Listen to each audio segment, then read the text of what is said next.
and welcome to our Committee of the Whole meeting. Call this meeting to order, and we'll go around the table and do a roll call. Councillor Foster. Present. Councillor McElwain. Present. Councillor Dunsmore. Here. Councillor McCrae. Here. And I did get regrets from both Councillor Van Leeuwen and Councillor Kittredge that they won't be attending today's meeting. Councillor Van Leeuwen may be coming in a little bit later, but Councillor Kittredge won't be here. Moving on to disclosure of pecuniary interests under the Municipal Conflict of Interest Act. Are there any that people want to declare today? Councillor McCrae. Yes, I hereby disclose I have a pecuniary interest in the following matter related to an item on the closed session agenda. The reason is my close proximity to the subject lands. And I've provided a signed statement to the clerk already. Okay, thank you very much, Councillor McCrae, for doing that. Any others? Okay, moving on to approval and adoption of minutes. We have minutes from our Committee of the Whole meeting on March 21st of this year. I have a recommendation that the minutes of the Committee of the Whole meeting held March 21st, 2022 be adopted as circulated. Can I get a mover for that, please? Councillor Dunsmore, seconded by Councillor McCrae. Any comments about those minutes? All in favor? And they are carried.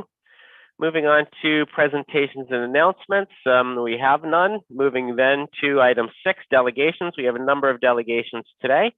I have 4 here, so we will move things over to delegations. So just wanted to remind delegates that you have up to 10 minutes to speak, and remind council that we'll all allow for questions of clarifications from the delegates afterwards, but we won't get into major discussion on any of the items because many of the delegations are about an item that we have later on in our agenda. So that's where the discussion will happen, okay? This is to hear what the delegations have to say today. So the first delegate that I have is Wayne Bridgman, a resident business owner, and he wants to speak about the street closures, and I'll turn things over to Wayne. Welcome, Wayne.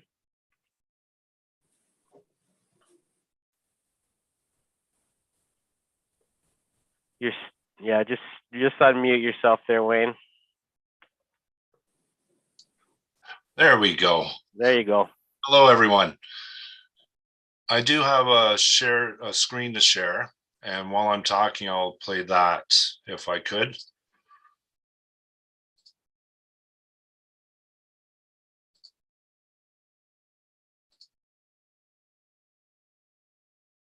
All right.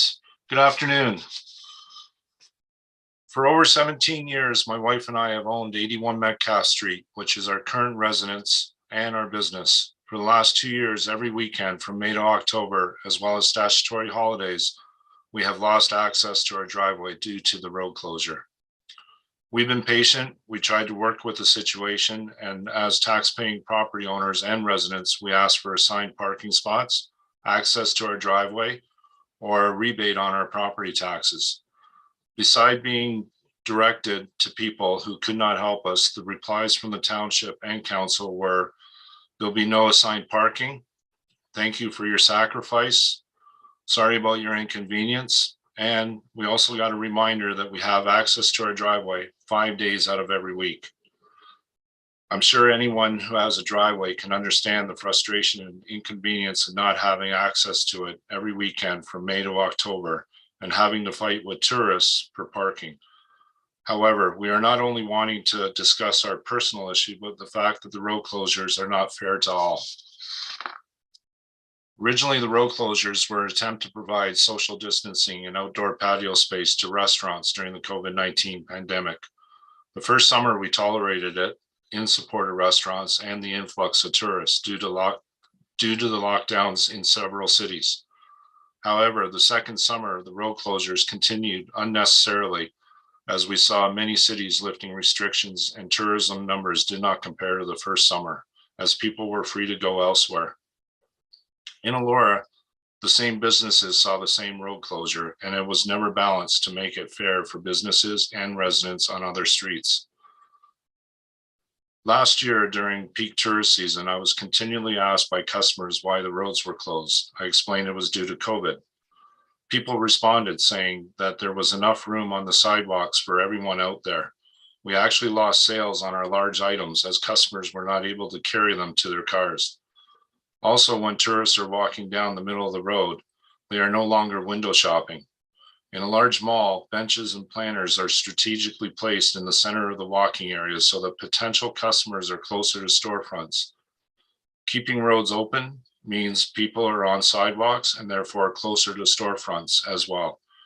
This is another reason why the road closure doesn't work for every business. Last year, I started taking pictures, as you can see on the screen now, at our busiest time of day, showing that there was not as much foot traffic as compared to the first year of COVID. Even the last news article in Elora Fergus today used a picture with a total of 4 people. Ontario has lifted mandates for COVID-19, and I, along with many other local residents and businesses, would like our town to go back to normal. We have been told over and over again that we live downtown and should just deal with what downtown living offers. I will add that prior to COVID, businesses downtown knew what they were getting when they opened their businesses. They were not using township property and they didn't have the road closed. Before closing the streets, here are some things to consider. 1, keeping our town accessible for seniors and people with disabilities. Safe road closings for pedestrians. And 3, a fair playing field for all businesses, as there are many businesses that have not gotten any benefit from the road closures. 4, if closing West Mill, even if it's just on busy or long weekends, why do we want to push business to one small area of downtown and provide less parking? Why would we not want every business having the same opportunity with potential customers walking by on the busiest weekends? 5, considering shops, not just restaurants, and encouraging people to window shop and not walk in the middle of the road. 6, residents and businesses having a convenient way to load and unload their vehicles, as well as receive food deliveries on long weekends. 7, local taxpayers having access to the town they pay taxes in, or access to the property that they pay taxes for. 8, responsible use of taxpayer money, as road closures cost thousands of dollars unnecessarily. Whenever people like the road closure, it is always because it's lovely and it's nice to have. We keep hearing people saying that the road closures are just like Europe. Why do we want to be just like Europe? This is Elora, Ontario. It has always been unique and wonderful, and it is not designed for this. Elora was beautiful before road closures, and it will continue to be beautiful after the road closures. Please keep our roads open and consider all businesses. Thank you. Thanks, Wayne. Appreciate your comments. Any questions for clarification that councillors have for Wayne? Councillor Dunsmore? Yeah, thank you, Wayne. Do you have a rear entrance? Is there a way to access the road from the back end of your property? There is no rear entrance at all. Okay, thank you. Okay, thanks again, Wayne, for being here today and providing a delegation. We really appreciate that. Second delegation that we have is Cathy Brousseau, an owner in Elora, and she again wants to talk to the street closures as well. Welcome, Cathy. Good afternoon. Can you hear me? Yeah, you sound loud and clear. Okay, wonderful. So thank you, Mayor Linton, council and staff, for allowing me the opportunity to speak here today and make my request. And as you mentioned, my name is Cathy Brousseau, and I'm an owner of the Handsome Double Bistro. So I am here today as a downtown business owner and a resident of the community. And I am requesting that you continue the summer weekend closures on Metcalfe and Mill Street West this summer and onward. So over the last 2 weeks, I have spoken with 24 downtown businesses and many, many more community members.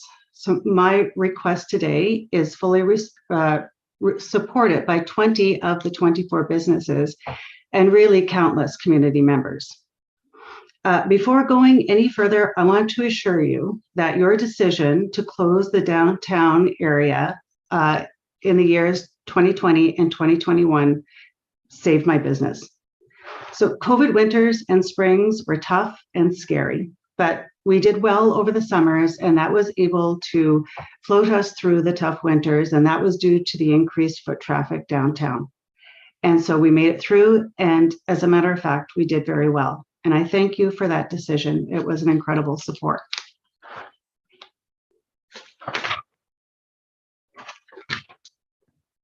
So I know that you have faced criticism and complaints about the weekend street closures. Some people don't like to be inconvenienced, even for a short time, and even for the greater good. The vitality and the viability of our downtown economy does create a greater good. Over the last 2 summers, because of increased foot traffic due to the street closures, we witnessed increased traffic, both local and visitors, foot traffic, which resulted in increased revenues for our businesses, which resulted in increased jobs in our sectors for our community members. Over a short period of time, this has led to increased property values, which increases the municipal tax base, and that provides more or better services for the residents of our township. That is a contribution to the greater good. So I do acknowledge and I do understand that there are businesses outside of the street closure area. I believe they benefited too. They are certainly visible from the street closure area. I spoke with the Elora Brewery, and they agree that the closure is beneficial, and they are among the 20 businesses I spoke to that support street closures going forward. The street closures created a vibrant, festive downtown atmosphere. So many of our patrons were amazed by what was created within that atmosphere here. When word got out what was happening in Elora, people came. They had a good time and they went home. And they recommended Elora to their friends as a destination not to be missed. Please don't walk back on this. It truly is a good thing for the downtown businesses and something that we still need while we're not out of this COVID pandemic yet at this time. So also, I want to mention that summer street closures provide a safe space for visitors and residents to enjoy our downtown. Couples, families, strollers, dogs, and bicycles can all move freely and safely around the downtown and enjoy a relaxed yet exciting vibe. If the streets aren't closed to motorists on the weekend this summer, we are going to have safety issues. With the significant increase in visitors that we are getting to the sidewalks are really not big enough to accommodate. There will be crowding, congestion, and bottlenecking. The only crosswalks on Metcalfe and Mill Street are at Coburn, or the only crosswalks on Metcalfe are at Mill Street and Coburn Street, but that won't stop pedestrians from crossing through the downtown. Add to that parked cars lining the streets, motor vehicles and bicycles driving through the streets, cars circling the downtown vying for parking, then parallel parking, delivery trucks and tow trucks loading vehicles for being illegally parked. It will be dangerous.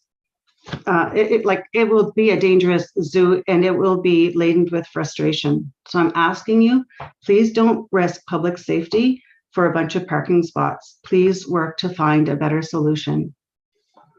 I understand that parking is a big issue, and losing access to the parking lot on Carleton Place adds to it, but I don't believe the best solution is to restore parking to the downtown over the summer weekends at the expense of our downtown boom and the safety of our pedestrians. There are numerous options. There is ample parking at the community club, at the curling club, the community center, and the Ball Diamonds, all off David Street, for example. So John Scott, a resident of Elora, he wrote an excellent solution on my husband's Facebook feed. He suggested to make the walk from like any parking area that is identified outside of the core pedestrian and bicycle friendly, and to make it scenic And then the walk isn't an obstacle, it actually becomes part of the experience. And if you have any interest in walkability and the benefits of that to a downtown and to a community, please reach out to John Scott at Green Lanes. So I'm close to the closing, but I do feel I need to mention the parking strategy that is before you today, CAO 2022-04. When I read this recommendation, I was confused and I was concerned. I don't understand how an initiative as broad reaching as the street closure falls under a recommendation about parking. Parking is not a driver, it is a factor. How did parking become the focus of a decision that will impact the local economy, tourism, and safety? I did not see a tourism or economic development perspective in that report. I don't even think I saw a safety perspective in that report, and that is very concerning to me. Furthermore, the report supports parking on downtown streets and sidewalk patios and displays this summer, during the week and over the weekends. These two options work against each other, and they will exacerbate safety issues, accessibility issues, and parking issues. I do want to say that I fully support the shuttle as a parking solution and believe it will provide a much needed link between Fergus and Elora, which it is a long time coming, and I'll be glad to see that. In closing, I ask you to be pro-business and I ask you to be pro-community and make the decision to continue to close Metcalfe and Mill Streets West on weekends this summer and onward. We are asking for 2 days out of 7 for 3 months out of 12. That is an 8% request in terms of days of the year, and that is a 3% ask in terms of annual hours. So thank you very much for your time this afternoon. I appreciate it, and I look forward to hearing your decision. Thanks very much for your delegation, Cathy. Are there any questions from members of council to Cathy from her delegation? Okay, thanks very much for taking time to give us your thoughts on this. Moving to our third delegation, John Kears, and I'll turn it over to John. Welcome, John.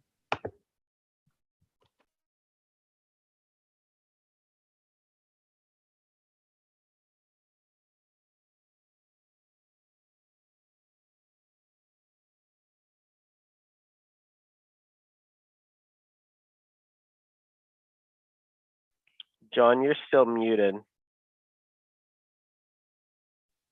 We go. Many apologies. That's okay. Sorry about that. All right, I'll get this started again. And everybody see my screen okay? Yes, we can. Great, fantastic. Well, thank you for allowing me to speak today. My wife and I are both residents of Elora and active members of the BIA. My agenda for the talk today will be to introduce a newly formed East Mill Street Committee. I'm going to take us through some of the history, the benefits, and impacts of street closures.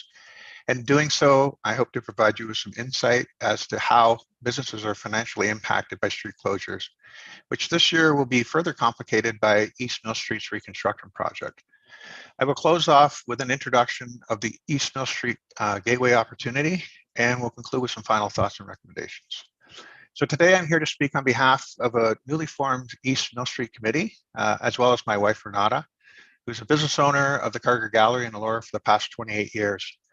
The East Mill Street Committee consists of several business owners who wish to see a safer, more beautiful outcome for the East Mill Street reconstruction project.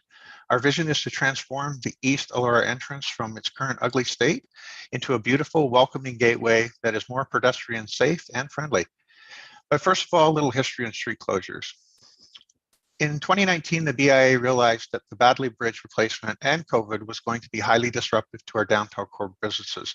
So we were extremely grateful to have the town support to close the downtown streets in 2020.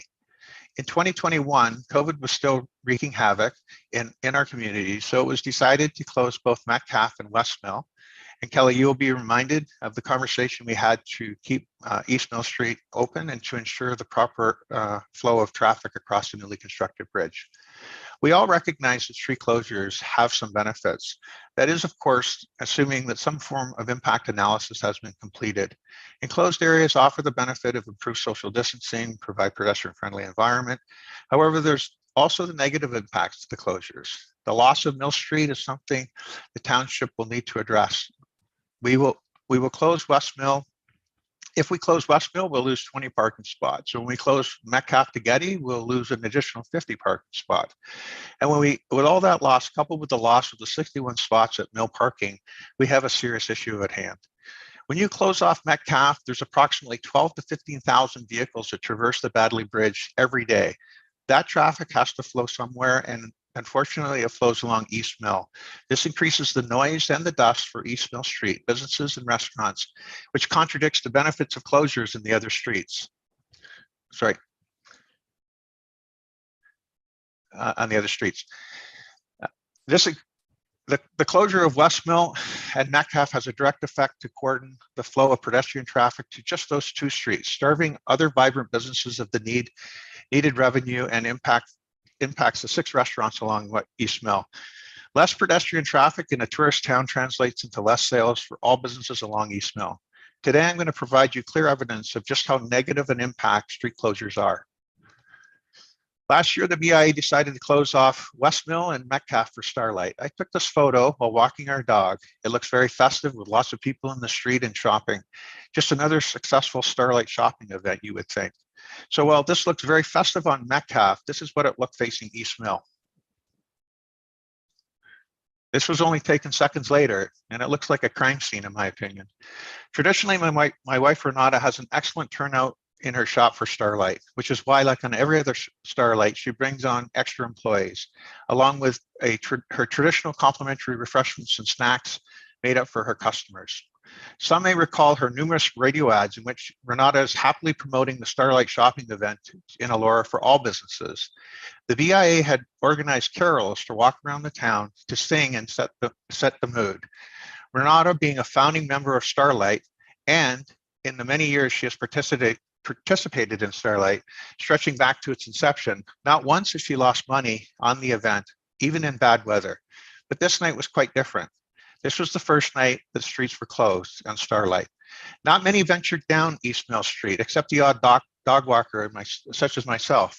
Not even the hired carolers went down East Mill Street.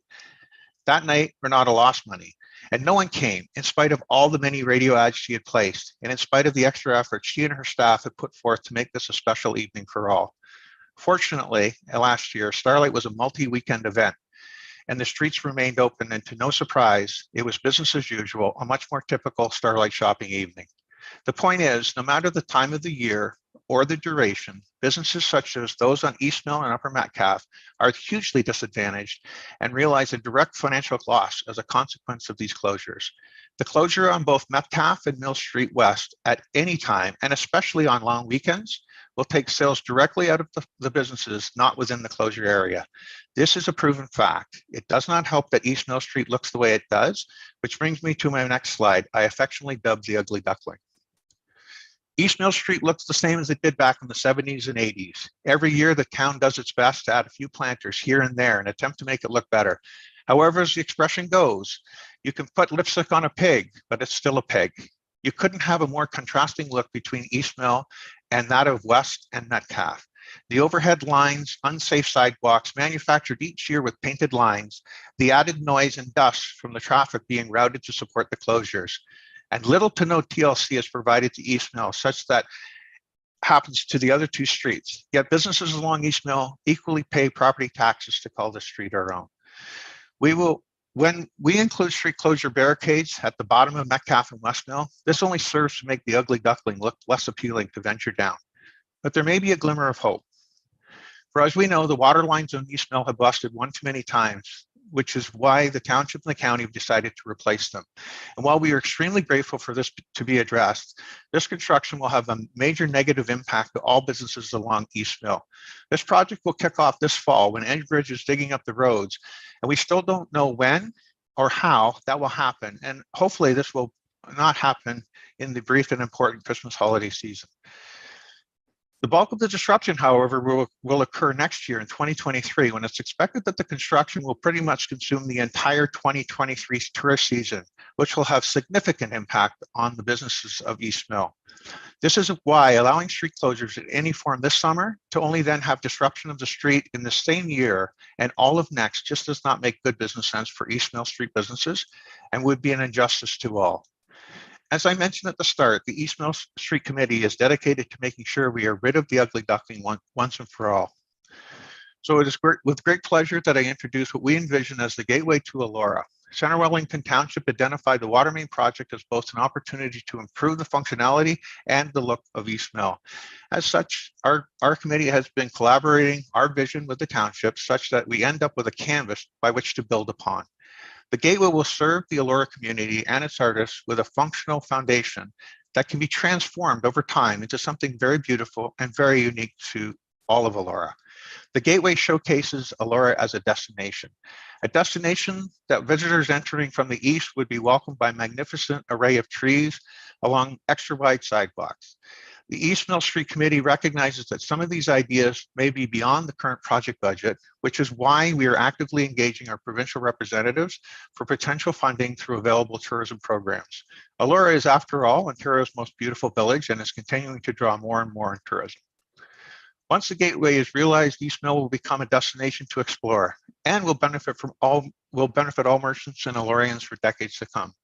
So we now can imagine a winter nighttime scape with all the trees laced with lights. The many restaurants along East Mill will surely benefit from this improved look and enhance what already is a culinary destination in our region, providing a strong, striking contrast and look that is today. So even with closures of the future, with those ugly street barricades, the gateway's enticing curb appeal will offer pedestrian traffic a safer alternative, and visitors would naturally want to venture beyond the enclosed areas to discover what the merchants of East Mill and restaurants have to offer. And so with that, I'll wrap up my key thoughts with some recommendations. Street closures can be a good thing. However, such closures need to be planned such that all residents within the closure zones are accommodated and that all businesses outside the closure zones are not negatively impacted. Given that East Mill Street in 2022 is still an ugly duckling and that this year and next it will be under construction, the businesses of East Mill Street simply cannot afford to be financially impacted yet again from any street closures in any form. We ask that no closures be permitted this year and next, and that future closures only occur once extensive planning has been completed. This is to reduce the impact upon parking, traffic flow, safety, and the mitigation of impact to the downtown residents and businesses alike. As councillors, I thank you. I thank you all, as I know this is a very difficult decision. However, it's very important to review all the facts to ensure a proper decision is made at this time. One of the most compelling features of Elora is its people. And whether you are for or you are against street closures, we all are very passionate and we all care so very much about this special village, Ontario's most beautiful village. Thank you for your time. Thanks very much, John, for that presentation and that delegation. Appreciate you taking the time to be with us today. Any questions from council to John? Okay, moving on to our fourth delegation, we have Geoffrey Wild, a business owner, and he wants to speak to the street closures as well. Welcome, Geoffrey. Thank you, Mayor Kelly and Council for allowing this opportunity. So firstly, in the same breath as Cathy, I would like to just give you a profound thank you to yourself, Mayor Kelly, and the Council. 2 years ago, we were facing certain ruin with what's now known as the generation-defining global pandemic of our era. The council came to the BIA, of which I was a board member at the time, asking whether we would support closing the roads to provide safer access to downtown Elora for our visitors in our local community. At the time, Marty, Bear, Sarah from Honeychurch, some of the most established business in town were all members of this board and BIA, and unanimously the decision was taken to, yes, please, let's support this. Anything we can do to make the town safe, to make the town accessible to visitors coming through. This saved my business. There's no two ways about it. And this bravery that you showed in that time should not be discounted in any way, shape, or form. I think it's only through taking tough decisions like these that you can actually continue to grow and evolve and develop, which is what we're all trying to do here moving forward. 12,000 restaurants in Canada will not open their doors again following the pandemic. 12,000, that's 25% of all restaurants within Canada. Not a single one in Elora, not one. And that's because of the bravery that this council and this board took to shut these roads and give people an opportunity to come here, to explore, to see what this is all about. We're talking about parking in a situation here as the main driver not to be able to close the roads again. And I just want to highlight again that extensive research had been done into this with the Township's master plan for transportation. And I want to bring you back to something that was mentioned by Brett Sears on the 9th of January 2019 to the council, where the specific recommendations to ease parking was made to unlock latent parking capacity and to provide longer term parking available. So the two options provided was the 3-hour parking limit, and the other one was to give access to closer parking facilities. So just speaking of closing parking facilities, I did a little bit of a rundown and a breakdown. So if I was to park at the community center and walk to Uptown Elora, I have a 500-meter walk. It takes me about 3 to 4 minutes to walk that. I walked it the other day. If I park up at the Drew House where I need to park, if I want downtown parking during the week, I walk 650 meters and it takes me roughly 5 minutes to get to the corner of Metcalfe Street. If I were to park up at the casino, it's 500 meters down to the local LCBO where the entrance to Elora is, and it takes me the same 5 minutes to walk there. We have these big parking facilities available. You go to downtown Toronto, the most popular parking facility sourcing service available is called Sport Hero. And they recommend on average 10 to 15 minutes is what you will walk when you're going towards where you are. We have to remember who we're making this town beautiful for on the weekend. It's our tourists. It's our visitors that we're welcoming, as well as the local community and our local residents. Cathy's husband did a wonderful post explaining what's going to be happening here today. And 37 people had commented on that post on there. And of those 37 people, 2 were negative. 2. Everybody else was sad about the fact that we're considering not closing the street, was sad about the fact that they won't have access to downtown because it's going to be too busy. There's going to be too many tourists there. This is what our local community is saying. On top of that, 79% of businesses in Elora support road closures of one way or another. 79%. That's not a made up number. That's not me asking you to take my word because I apparently spoke to people. That's black and white. The BIA put it to a vote. We voted. We decided. 79% of us said, yes, let's close the roads in some shape or form. And I just want to address a couple of specific points over here as well. Wayne made a point that he doesn't have access to his parking only 5 days of the week. It's actually 6 days of the week he has access because it's only the Saturday that we close the roads overnight. The roads are open, shut on Saturday morning, and they are open again on Sunday night. The road closure costs running into the tens of thousands of dollars. I will also very, very much question that, as I personally removed the barricades from these streets for the entirety of the last 2 years with the support of McLean up the road. Every Sunday night, taking them down because I understand the businesses benefit greatly from this, mine included. So I don't think that the cost that we're talking about here is even close to what he's imagining it is from there. John as well spoke very, very deeply about Starlight Shopping and how Starlight Shopping really negatively affected his business. John and I are neighbors and we have a fantastic relationship, and I knew that he was going to speak against closing the roads, and he also knows that I'm going to speak in favor of closing the roads. And I asked him just point blank in one sentence, outside of Starlight Shopping, did you or did you not have a record year with record visitor numbers? And his answer was yes, I did. So the benefits to this is phenomenal for all businesses around. John's big point was that there was no sidewalk access to his to Carger Gallery and to East Mill, which I completely understand, and that's something that we can address as we go forward. I think last year's solution was fantastic. Beautiful planters along here, access to East Mill Street. It looked much better than what it did in the pictures over the one day of Starlight Shopping where we had the roads closed. So I just want to urge council, let's look at these numbers. Let's look at what our business community say. Let's look at what our local community say. And I just want to leave us again. 80% of businesses want the roads closed. 80%. That is a majority in any election anywhere in the world. So thank you very much for your time, and thank you for your consideration on our points. Thanks very much, Geoffrey, for speaking with us and bringing your thoughts to the table here. We really appreciate you guys taking the time to do that. Any questions from council to Geoffrey? Okay, again, so thanks very much. Hearing delegations from our community. I think a couple people. There is one more? Oh, not on my sheet. Okay, I must have a outdated sheet here. So Katie, I'll turn over to you. I didn't want to cut you off. Go ahead, Katie. Can everyone hear me? Can you hear me? Yes, we can. Okay, perfect. So thank you, Mayor and Council, for letting me speak. I was a bit of a late addition to delegations. I wanted to come in and speak not as a business owner, but as a member of the community. I think we've heard a lot from business owners, which is great. We've heard from Township, which is great. And one voice that I think is missing a little bit is just the local voice. I have a wonderful opportunity in my profession to be able to be privy to that local voice on a very regular basis. And the one thing that I'd like to sort of talk about is I have been active in this community for many years, and it has always been a well-known fact that you stay out of the downtown core on the weekends.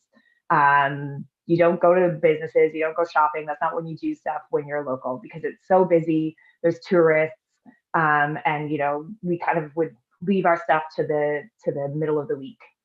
And one of the most amazing things that I saw as a side effect, as maybe a known side effect of these road closures, was the return of locals in the summer. I work in restaurants and bars. I've had the opportunity to be a part of opening a large selection of businesses in this town. And from that, I have gotten to know a lot of local people, and I would never see them on Saturdays and Sundays. When we first did road closures in 2020, I had the opportunity to work with the Wild Heart, and I was setting up a outdoor little bar area that we did. And it was amazing to see on a Saturday morning. I'd be setting up the tents, and I'd see my regulars and my friends walking their dogs downtown, just going out for coffee in the morning and having a walk, these different things that you didn't used to see. For a very strong fact, like people avoided downtown on the weekends because it was so busy. And so it was really beautiful to see that. It was wonderful to see kind of the return of locals and the feeling that people felt like they could enjoy their town in the summer again. A lot of the complaints that I used to hear about people coming downtown was just that it was busy. Also, with Metcalfe Street open, a lot of motorcycle groups come riding through. A lot of people decide instead of going around Elora, they're going to drive through Elora with their muscle cars and their trucks. And it just creates a very aggressive, unappealing environment. And with the road closures, that kind of all dissipated and left. And you saw tourists enjoying the space, but more importantly, you saw locals enjoying the space. Even tourists as well, I found that they, because of the known road closures, would park farther away from the core, which is also nice in many ways, instead of having a whole bunch of cars in the downtown core. And they would walk in and they would explore areas that they maybe wouldn't have normally explored because of that. I read the reports, and I'd also like to just kind of reiterate to you guys that, with the report, you're only looking at 6 extra weekends if you're only going to close for holiday weekends, because really what you're considering is just July and August, which I think makes sense for the tourism season. And also this idea of a shuttle. I'm going to bring that up in kind of to go on a bit of what Geoffrey said, in that I've also been very lucky to be active in Riverfest for many years within this community. And one of the things that we found when we put a shuttle in is the first day, people waited for the shuttle because they weren't sure of the area. They weren't sure of how far downtown or Bissell Park was. And by the second day, people just walked, because in the long run, it's not a very far walk for most people living in larger cities to walk 10 minutes from a place to another. And so really fundamentally, my point is just that I have seen point blank that the road closures are benefiting the community as a whole, regardless of tourists. Tourists will come whether we close roads or not, but people have been able to enjoy their town in a way that they haven't been able to for many years. And that's my point. Thanks very much, Katie, and thanks for bringing that local perspective. Appreciate that. Any questions from council for Katie? Okay, and I think that brings us to the end of our delegations today.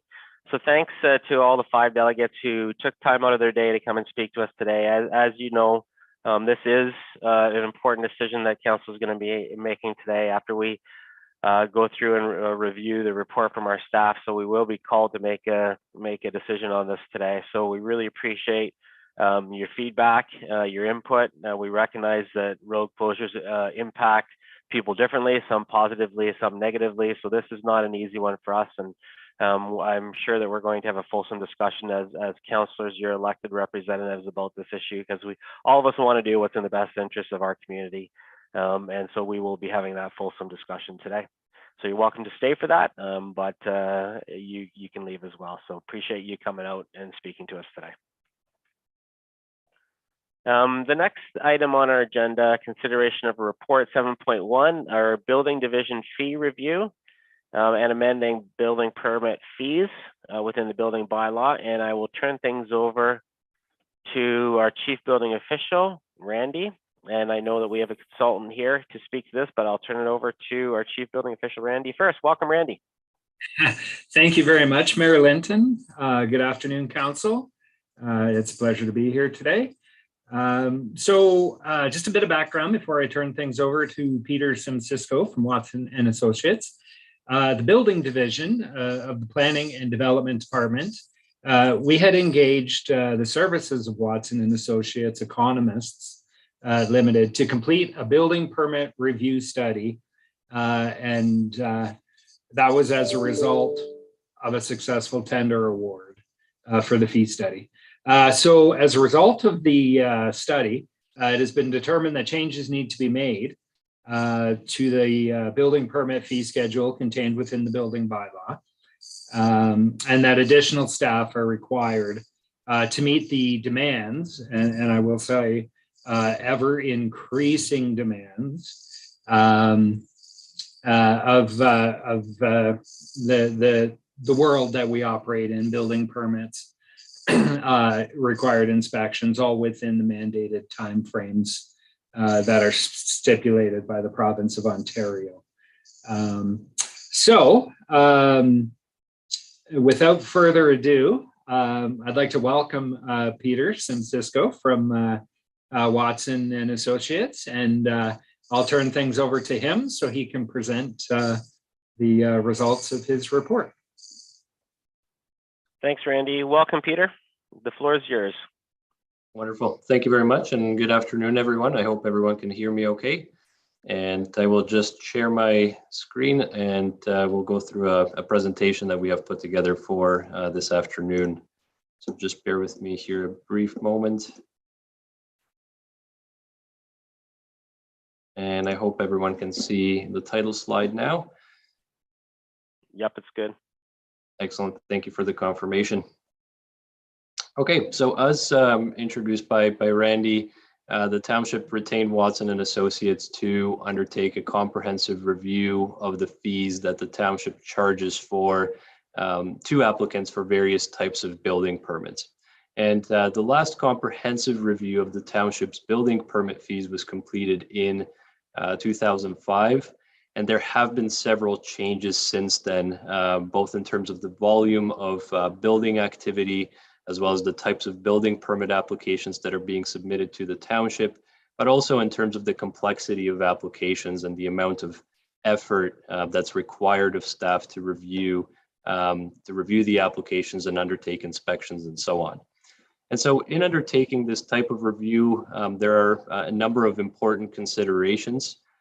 Firstly, ensuring that the approach and the resultant fees and recommendations conform with legislation, which in this case is the Building Code Act, to ensure that what we are putting forward is defensible.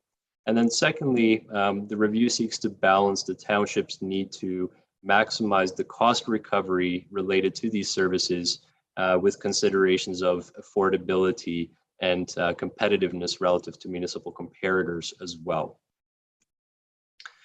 So the township's ability to charge for building permits comes from the Building Code Act, as I mentioned earlier, where Section 7 allows municipalities to pass bylaws requiring the payment of fees on applications for and issuance of building permits.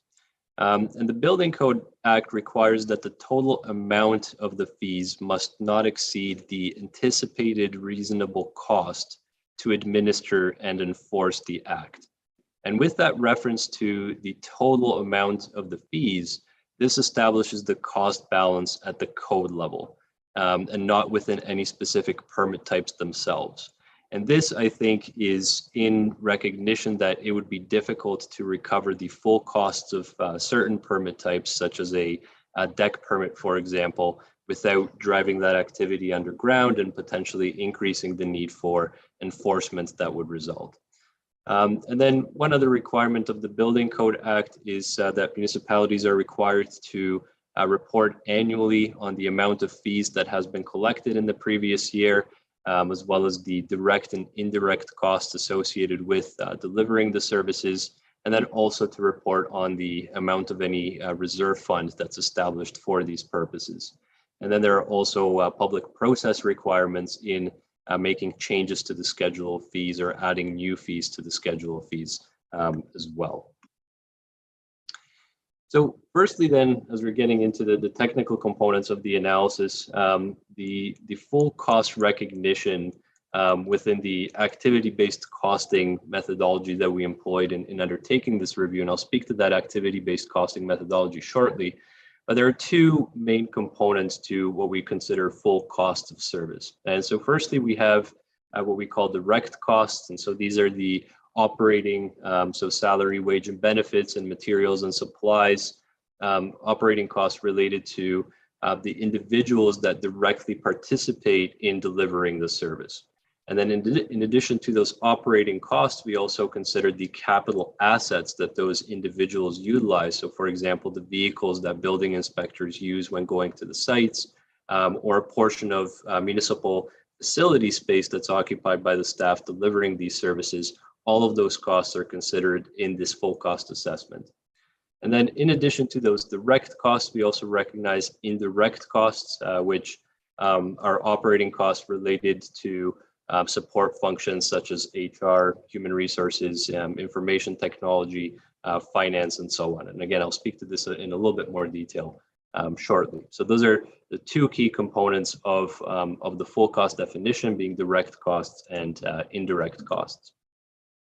And so the methodology that we employed in undertaking this fees review is referred to as activity-based costing.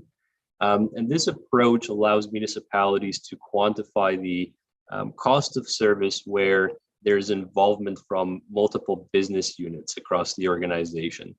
And the allocation of costs into the various application types or categories, as we see illustrated on the far right-hand side of the illustration here, is accomplished by tracking the relative shares of staff processing effort across the sequence of steps that any individual permit application goes through. And that's from the initial intake of the application, the various rounds of review and inspections, all the way through to file closure at the end of that process. And that processing effort can come from individuals within the building department, but it can also come from other areas such as planning, for example. And then the methodology also recognizes that in order for applications to be processed, there is support required from various internal departments, typically including finance, again, information technology, IT, human resources, in order for those frontline departments such as building and planning to provide their services. Now, in addition to the direct and indirect costs that we discussed earlier, the Building Code Act also allows for the establishment of reserve funds. And this is something that was introduced in 2005 with the changes in the legislation at that point in time. And it recognizes that municipalities are required to have certified building individuals and must meet mandated turnaround times for these different types of permits.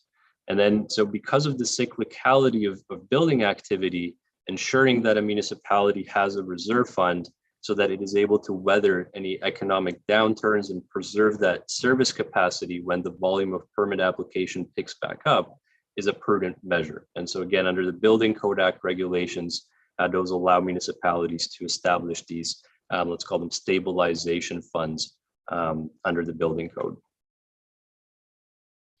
So then in terms of the process that has been undertaken for the fees review up to this point, there are several key steps that I would like to highlight. So the first step was documenting the various costing categories. So looking at all the various fees and charges that the township charges for when it comes to building permits, and grouping them into these costing categories. And then looking at the process steps that each type of application goes through, because those differ depending on the type of permit. The amount of inspections, for example, differs depending on what type of permit we're talking about. And then importantly, we also identified the township staff that are involved at various points in that process, again, by application type or by permit type. So then once we had that established, the next step is looking at the amount of effort that those various staff positions have to put forward in processing that application at various stages of the process, including, again, the initial intake, the various rounds of review, the inspections, and so on. And then very importantly, once we had the initial time estimates, they weren't necessarily taken at face value. There was a lot of quality testing that we did together with the township staff to ensure that they were reasonable, because it is a hard thing to try to estimate how much time it takes on average to process certain types of permits. So there was a lot of quality testing relative to benchmarks and also relative to the total amount of processing capacity that staff have available in a year. So it could be, for example, that the initial time estimates, when we apply them to the volume of permits that the township sees on an annual basis, would produce a very high level of utilization. So that would tell us that maybe the time estimates were a little bit too high. And so adjustments were made accordingly, again, from various perspectives to make sure that the time estimates that ultimately informed the costing exercise and the fees review were reasonable. So then under step 4, we had estimated or forecasted the level of staff utilization by looking at anticipated volumes of permit activity. So initially, when under step 3, we were doing that quality testing for reasonableness at historical volumes of activity. But moving forward and establishing a sustainable level of fees, we need to look at the forecasted level of activity, look at the amount of revenue that the current fees would produce relative to that activity to assess the cost recovery level. So we looked at that forecasted capacity utilization, which we'll look at the results of which we'll look at shortly. And then after that, under step 5, we were able to construct this activity-based costing model, which allowed us to quantify the full costs of processing building permit applications by type, by looking at the costs contained within the township's budget document, and by including a provision for those indirect costs that I spoke about earlier, as well as a provision for the average annual life cycle costs related to the capital assets that are utilized by the building department. So then we met with the township's team to review the results, and then we prepared the formal report summarizing the analysis and recommendations, which has been included in the council agenda package, and which is the subject of the presentation today. So then in terms of getting into the details of the analysis, so building permit volumes are really a key driver of the anticipated amount of effort that will be required to process the applications, to complete the inspections and the associated administration.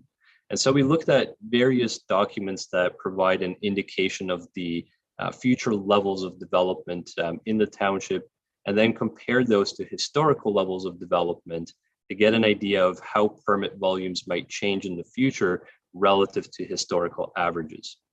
And so what we see illustrated on slide 8 here is that across the various categories of new residential construction, and also for some of the related alterations and renovations, accessory permits and pool permits, it is expected that the annual volume of permits moving forward will be about 23% higher relative to that historical average. So fairly notable increase in that regard. And then similarly for, but even more pronounced, when we look at the number of non-residential permits, that's expected to be approximately 207% higher moving forward than what the township has seen historically. So fairly sizable increases in terms of the volume of permits that staff are going to be expected to process moving forward. And so then with that, we are able to combine that future volume of permit applications with the amount of effort that's required to process each type of application in order to estimate the level of staff utilization. And what we see here on slide 9 is that historically, the existing staff complement has been virtually fully utilized. And so with an increase in application volumes, the township would require additional staff capacity. And so currently, the processing of building permits consumes approximately 9 full-time equivalent positions annually, with a majority of that effort coming from staff in the building department. And then with the forecasted level of permit applications, the township would require approximately 12 full-time equivalents to process that volume of permits. And so that's an increase of 3 full-time staff that may be required in the building department in the near term to ensure that the township can maintain service levels with that increased volume of permits that are expected to be coming through on an annual basis.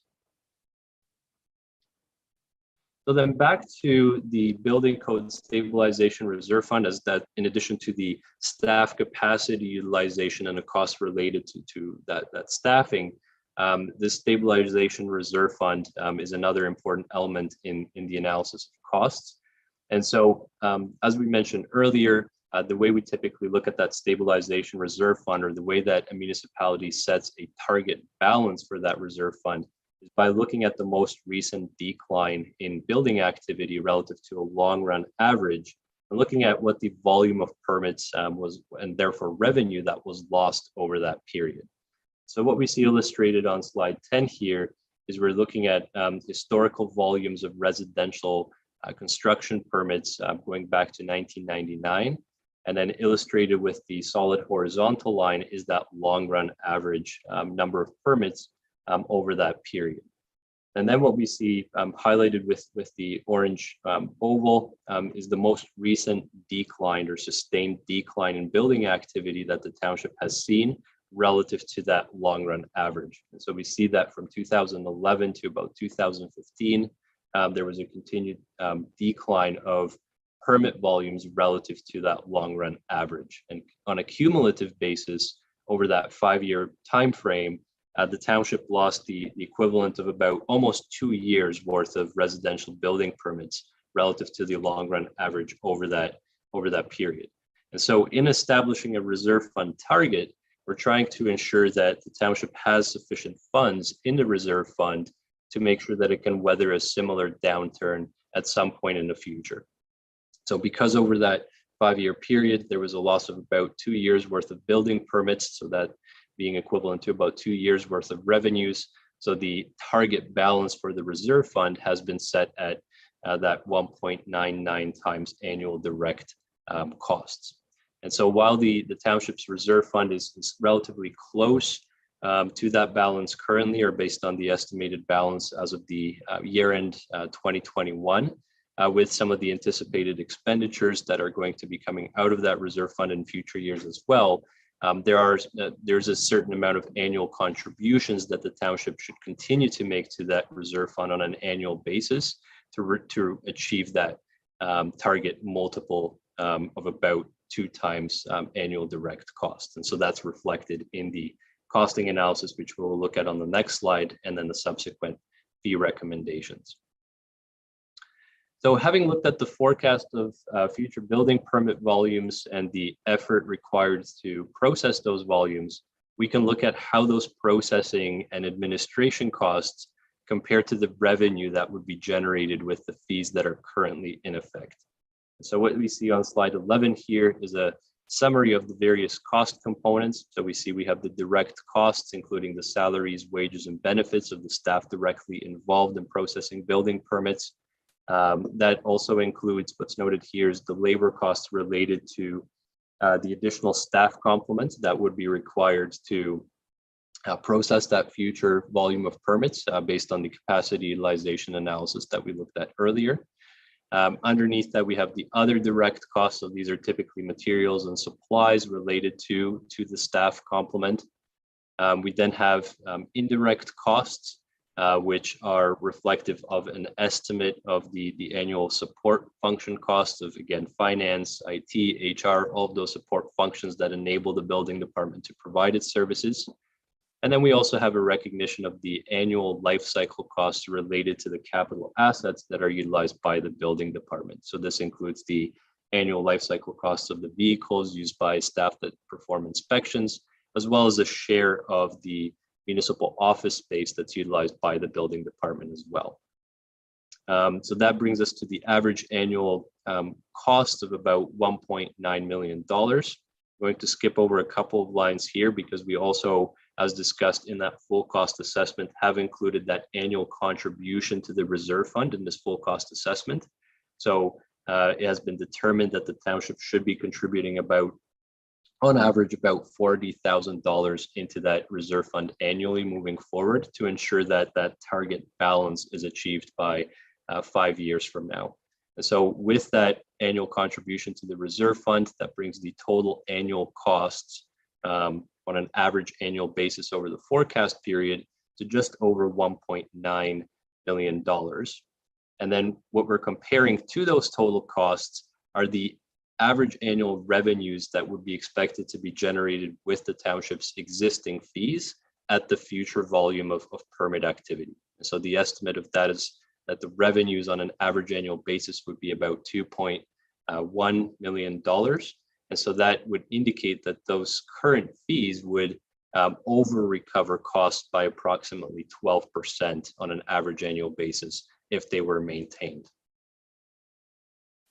And so with that said, we then developed fee structure recommendations that would lower some of the fees to recover the annual cost of administration and enforcement and provide the annual contributions to the building reserve fund to get to the target level in 5 years. So there are certain targeted fee adjustments that we were bringing forward to bring that cost recovery level to 100%. So again, to bring the fees into alignment with the cost of service. And so just to summarize those recommendations by major category. So for residential permits, the proposed fee for new residential construction and additions, that excludes apartments, would be $14.75 per square meter.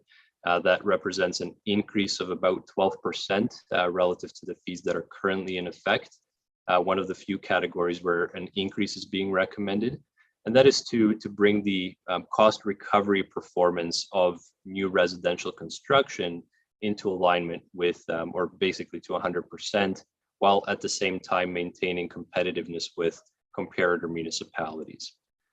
And then on the other aspect of the residential permits are apartments, where the proposed fee of $8.07 per square meter represents a decrease of about 39% relative to the fees that are currently in effect.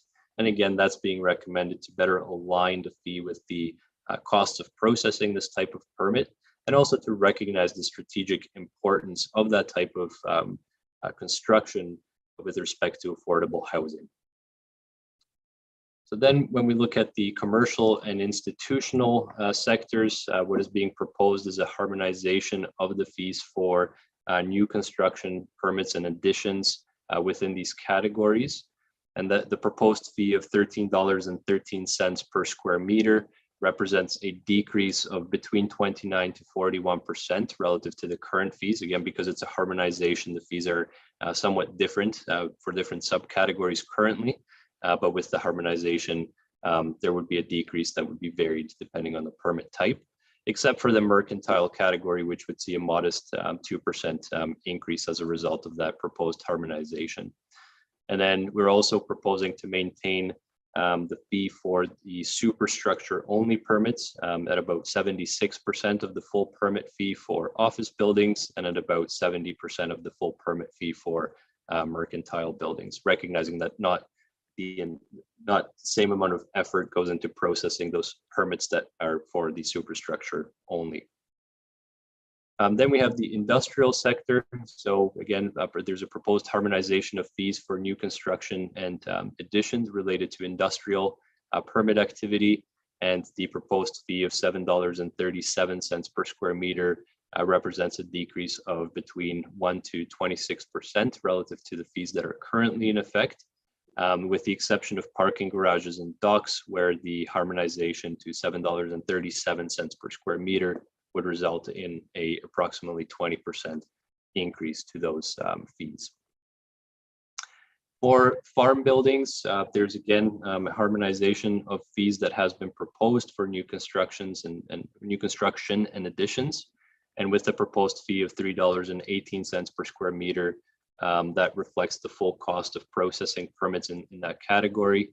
And again, it represents a decrease of between 38 to 52% relative to the fees that are currently in effect, except for the one category here where it's about a 28% increase. And then for some of the other farm-related buildings, such as silos and manure storage tanks and the digesters, the current fee of $12.50 per $1,000 of construction value has been maintained. So that summarizes the fee adjustment recommendations that have been put forward in the report based on the costing analysis and based on a review of fees in other jurisdictions to make sure that with the adjustments, the township wouldn't be an exceedance of what we see other municipalities charging. This really goes mainly for the new residential construction where an increase is being proposed.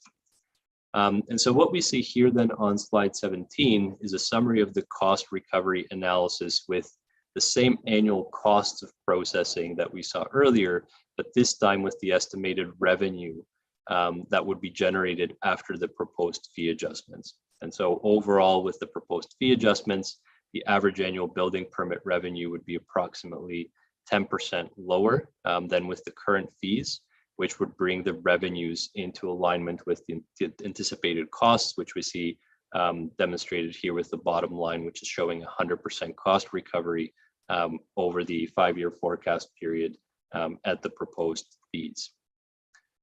And so that summarizes the formal part of the presentation here. Just quickly in terms of next steps, there will be a formal public meeting required. That's a requirement of the Building Code Act before making adjustments to fees. And then following the public meeting, council would consider approval of an amending bylaw with the revised fees. And then on a related note, we are also working on a similar review of fees related to the review of development applications, such as the various planning application fees. And once that is finalized, we will present that information to council as we did with the building component this afternoon. Thank you.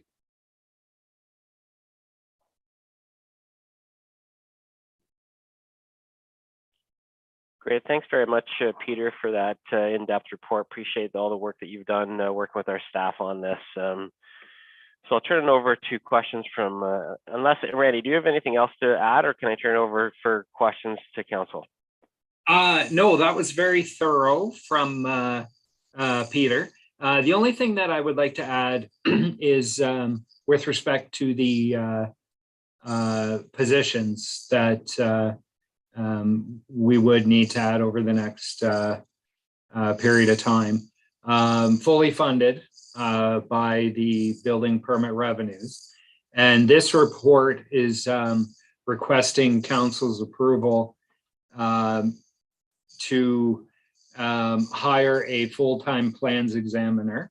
So that plans examiner would be a building official appointed by council that would review building permit plans for compliance with the Ontario Building Code and applicable law such as zoning. Zoning is a big component. The other thing I want to mention with regards to what we do and the amount of time that it takes to do it. Building construction is becoming more complex all of the time. Innovative materials are being introduced to the marketplace on a regular basis. It is a whole lot more difficult to not only review plans, but to inspect buildings for compliance with the Ontario Building Code, because there are so many innovative materials that are being used, as well as techniques in construction. So it definitely takes a lot more effort and time to carry out your duties as a building official. So with that said, yes, Mayor Linton, I think we're ready for some questions. Thanks very much, Randy, and thanks for clarifying that those future positions do not come out of tax dollars. So that was something that I was hoping that you clarify. Members of council, any questions, comments?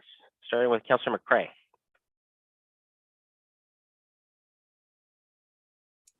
Thank you, Mayor Linton. Through you, I do not have any questions. It's a fairly detailed and thorough analysis of what we need to do, and I certainly support staff's recommendations, including hiring a plans examiner. Thanks, Councillor McCray. Councillor Dunsmore? Yeah, thank you. Through you, Mayor Linton. I don't know who the question, probably Randy. Our staff are working fairly hard. I mean, we had $75 million worth of building permits processed last year. Is that correct?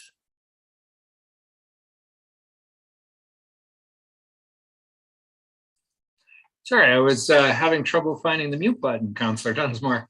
It was actually over $300 million in construction value.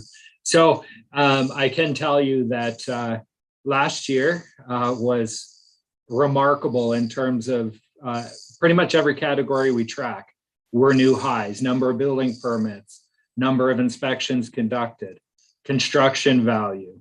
And what's even more staggering than that is January, February, March of this year, Councillor Dunsmore, are tracking much, much higher numbers than last year over the same period. So to say that we are would be an understatement. And if I could add, maintaining staff, there is such a high demand for qualified building officials that we have lost successively one in 2021 and now one in 2022 building officials, very qualified building officials that are moving on to be chief building officials in other municipalities. So it's even more challenging when you consider we're not always fully staffed, and it's very hard to stay fully staffed. Okay, so these are 3 new positions you're looking for, and you've lost 2. So essentially, we're 5 down at some point. Well, sorry, Councillor Dunsmore, it's interesting. So we replaced the building official 3 we lost in 2021, who moved on to be a CBO, with another really qualified building official 3 who has since just in recent weeks resigned to take a CBO position in another municipality. So aside from trying to recruit and replace positions that are moving on to other bigger positions, over the course of the next little while, this report shows that we need to add 3 additional positions, of which we're starting in 2022 with the plans examiner position, because we need a full-time person just doing plan review and issuing permits. Okay, well, so what I'm getting at is if we need 3, why don't we hire 3? Because it doesn't affect the tax budget at all, because it all comes out of fees. But Peter, just that conversation, I have another question for you then. Did your fee analysis look into the fact of how we're paying our people, and are we effectively competitively paying them, or should we be increasing what we're paying people since we're losing them? And can that be recovered through these fees? So to answer the question, the level of compensation was not within the scope of this review. I think that's it, given what has been said, that sounds like it might be something worth considering. And certainly if there are increases to that level of compensation that would result from that, that would all be fully funded through the building permit fees. And the intent would always be that there's no tax subsidy of these services. They are intended to be fully funded from these user fees. Okay, thank you. I have no further questions. Councillor McElwain?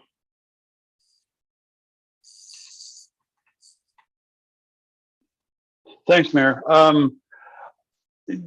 Thank you, Randy and Peter, for the presentation. It was excellent. And the information that you provided to us was complete. I do have a couple of questions. And Randy, you've been suggesting that this was required for the last 2 or 3 years. So I'm glad we finally got it done, and the fees are being adjusted as appropriate. I just had a couple of questions about the numbers that were presented. First of all, I guess, was the industrial number going up 207%. I think it was called industrial, but whatever the term was, going up 207%. Why is that going up so high so fast? Maybe Peter's the one that can answer that. I don't know. Peter? Yes, I can certainly try. So when we developed the forecast of future building permit volumes, we looked at the amount of we typically look at other approved documents that identify the amount of growth. And so specifically when we looked at the forecast for non-residential construction activity, we looked at the amount of employment growth that's forecasted within the Township's 2019 Development Charges Background Study document, which looked at employment growth over certain time horizons. And so then we tried to look at that percentage increase in employment, and assuming that that's going to need to be accommodated within similar percentage increases to floor space and therefore construction activity, we looked at to what extent permit activity on the non-residential side would increase as a result. So it comes from the employment forecasts contained in the Development Charges Background Study document specifically. Okay, thank you. Next question I had, it's two related questions really, but in building permits, residential permits, I should say, and in parking permits, the fees are going up. And both of those fees, I mean, we are facing a housing shortage, and so increasing fees for building houses seems inappropriate, and we are way short of parking spaces, so charging more to create new parking spaces seems inappropriate. Would those fees not be better balanced by increasing the 207% increase in industrial fees? Peter? Yes, so for the residential construction permits and with the increase there, we do recognize that housing affordability is a important topic and something being discussed a lot these days. Typically, when we look at the share of costs that building permits represent on development, it's somewhere between 1% to 2%. 2% being at the fairly high end. So building permit fees are typically not a significant contributor to affordability or lack thereof. And it is common practice for municipalities to recover the full cost of service on new construction residential permits in particular. So it's not common to see them not recovering the full costs. And because the township's current fees that are imposed on that type of development appear to under recover costs, that's why the recommendation was made to make an adjustment. It still maintains the township's fees well within the range of fees that we see in other area municipalities. So there wouldn't appear to be a negative impact on affordability as a result. And then in terms of parking garages in particular, the recommendation there to increase that fee comes as a result of trying to harmonize the fees for, I'm sorry, I'm just looking to see where they fall. They fall into the broad industrial category. And again, when we looked at what it costs the township to process those types of permits, we found that the current fee for the parking garages in particular would tend to under recover costs. And so to bring that cost recovery level into closer alignment or the fees rather, sorry, into closer alignment with the cost of service, that's why we're proposing to bring that fee up. So there wasn't a specific consideration given to what that might do to the market for parking garage development. That is something we could potentially try to look into in terms of the competitiveness of that fee relative to other jurisdictions. But in setting all of these fee recommendations, we did look at what other jurisdictions are charging for similar services and tried to make sure that what is being proposed does not exceed that range of fees we see in other area jurisdictions. Final follow-up then, if I could, Mayor. You have used building fees for apartment buildings as lowered them to make them more attractive for building, but not doing it for other types of buildings. So I guess on one side you're saying building fees don't make any difference. On the other side you're saying, but we're lowering the building fees for apartment buildings because we're trying to have incentive for building new apartment buildings. So I'm just wondering why we're not doing the same thing, because we're short of residential housing across the board. It's not just apartment buildings. We're short of parking spaces across the board. And so industrial seems to me the place where we could best afford to increase fees and balance it against the others. Comment only. Overall, I'm not going to object to the fee structure you put together, and I certainly support the new building official. So, thank you. And if I may, just quick clarification, because I think you raised an important point there with the apartments. I appreciate that. Yes, the recommendation is to lower the fee for apartment construction. And there was mention made there of recognizing the strategic importance of those permits to housing affordability. But the origin of that recommendation comes from the fact that based on the costing analysis, the current fees imposed on apartment permits appear to be over recovering costs. So that's where the recommendation to lower the fee comes from, much like we did for many of the non-residential categories. So for the new residential construction other than apartments, the current fees are underperforming. They're not recovering the full costs. Whereas with the apartments, they're over recovering, and so we've reduced the amount of over recovery with the adjustment that has been proposed. So that's the main difference there, just as clarification. Thank you. Councillor Foster. Thank you, Mayor. Oh, sound check. There we go. Thank you, Mayor. I have three questions, actually. My first question is I think it'll be for Randy, perhaps Dan. Gentlemen, if you have a very typical average ordinary home, a brand new home proposed to be built, let's say it's 1,500 square feet, a typical subdivision home, how much is the building permit fee before or as today and versus as proposed in this report?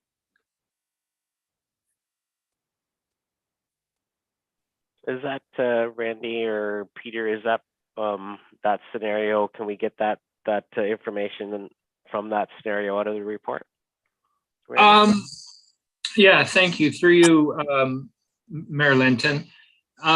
So using a 1,500 square foot house. Yeah, 1,500 square foot house, say 2-bay garage. Understanding I'm doing this off the top of my head. You're probably looking at a building permit fee at about around $2,000 ish,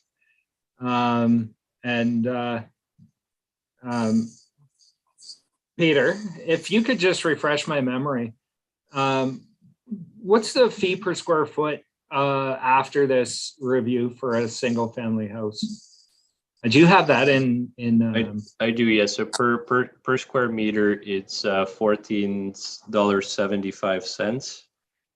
So that would be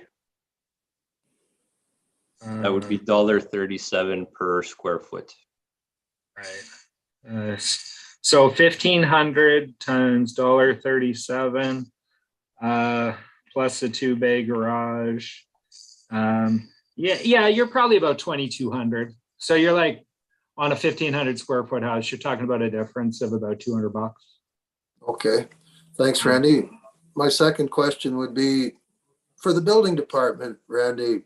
Suppose you're doing a permit for let's say for a house that might cost $1 million, and another house that will sell for $700,000. And they're two single family homes. One is a bit larger than the other, obviously.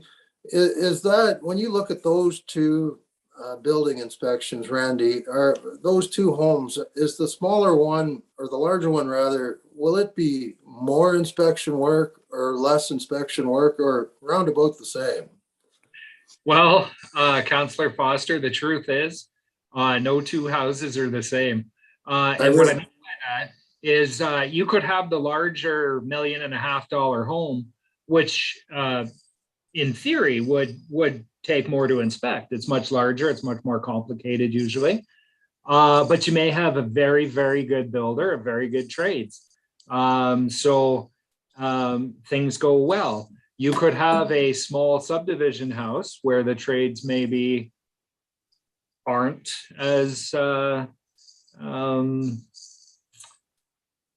be careful with my wording. The trades are different, and you have maybe the framing, it fails 3-4 times. The insulation fails 2 or 3 times.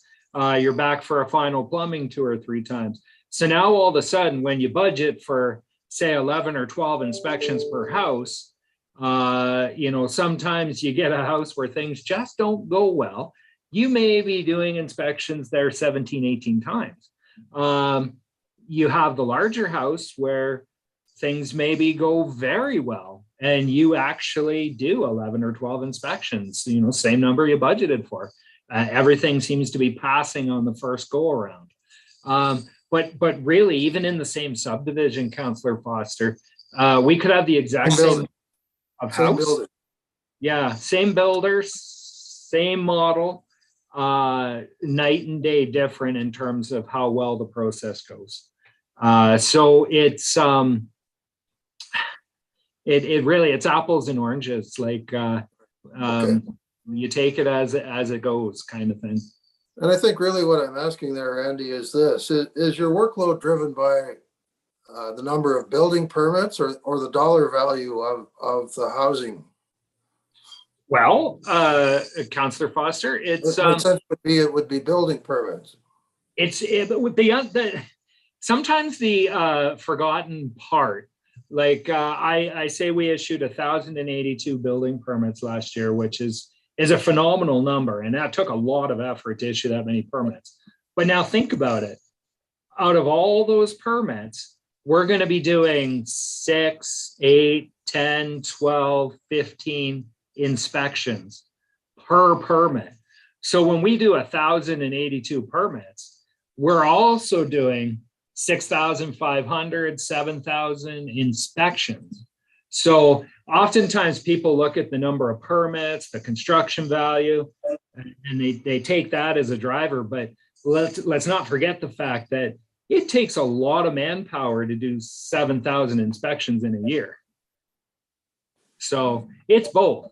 It's very much both. And then keep in mind, in addition to that, when we come across somebody building something without a permit, that enforcement time is a lot. It's very time consuming to enforce the Building Code Act on somebody that doesn't want to cooperate. So there's so much more than just the number of permits, the number of construction value. There's just so much more to what we do.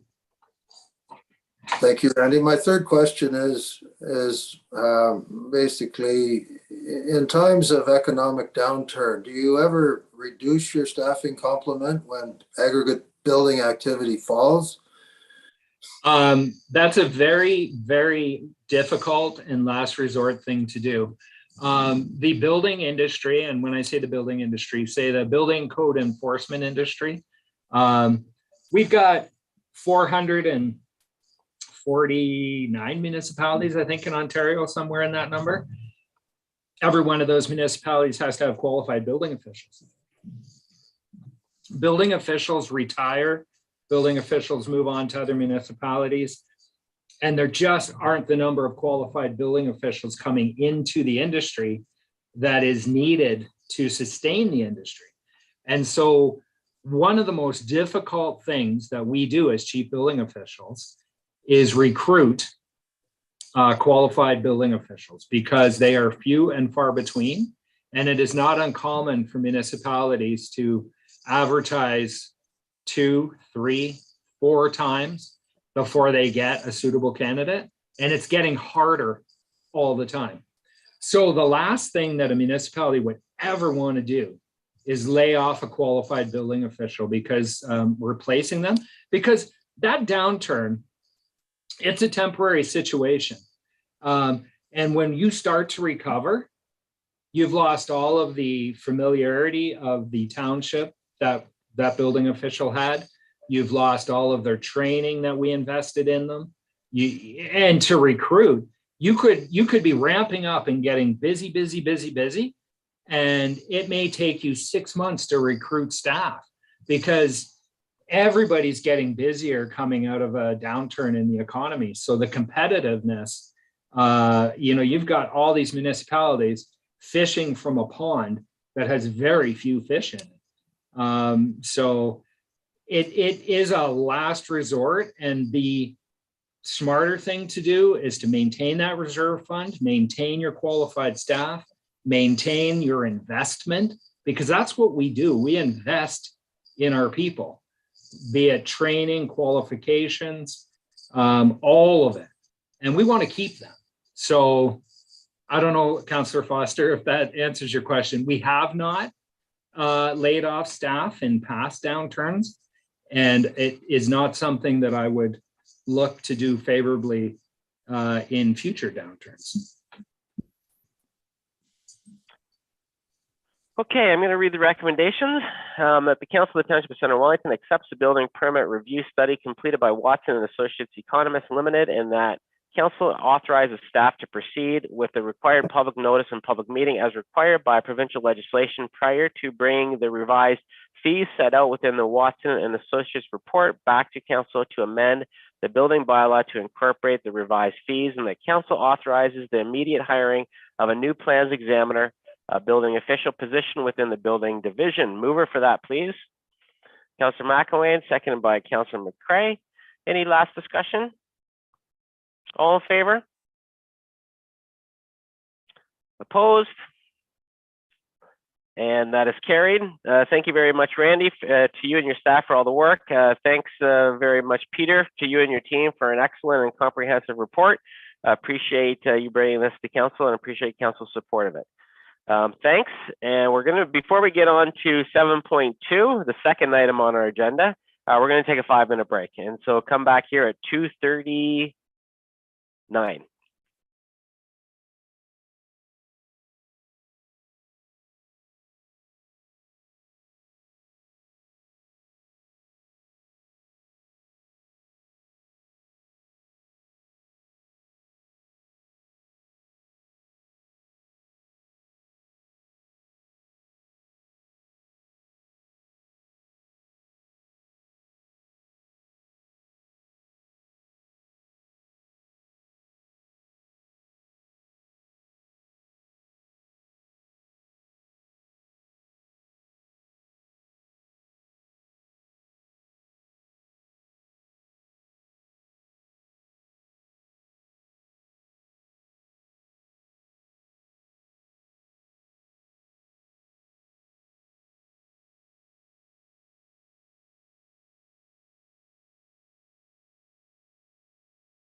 Okay, we'll get back at it here, Council.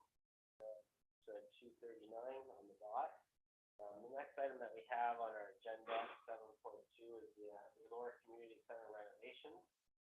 And I know Matt is here to speak to this, and we have our consultants here as well to speak to this. I'll turn it over to you, Matt.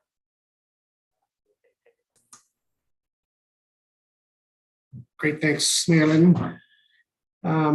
Yes, I'm here to give an update on the Elora Community Center renovation, community culture and recreation stream update.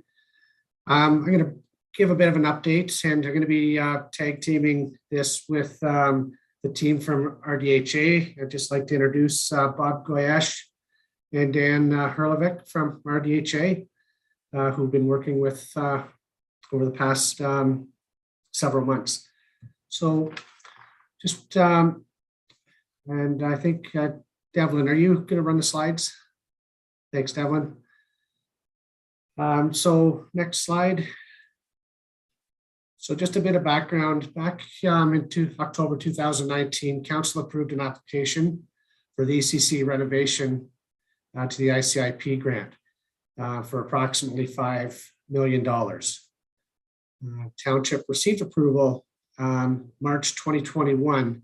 So there was a 17-month delay before getting that word. And our share, the township share, was just over 1.3 million, which was approved in the 2020 capital budget.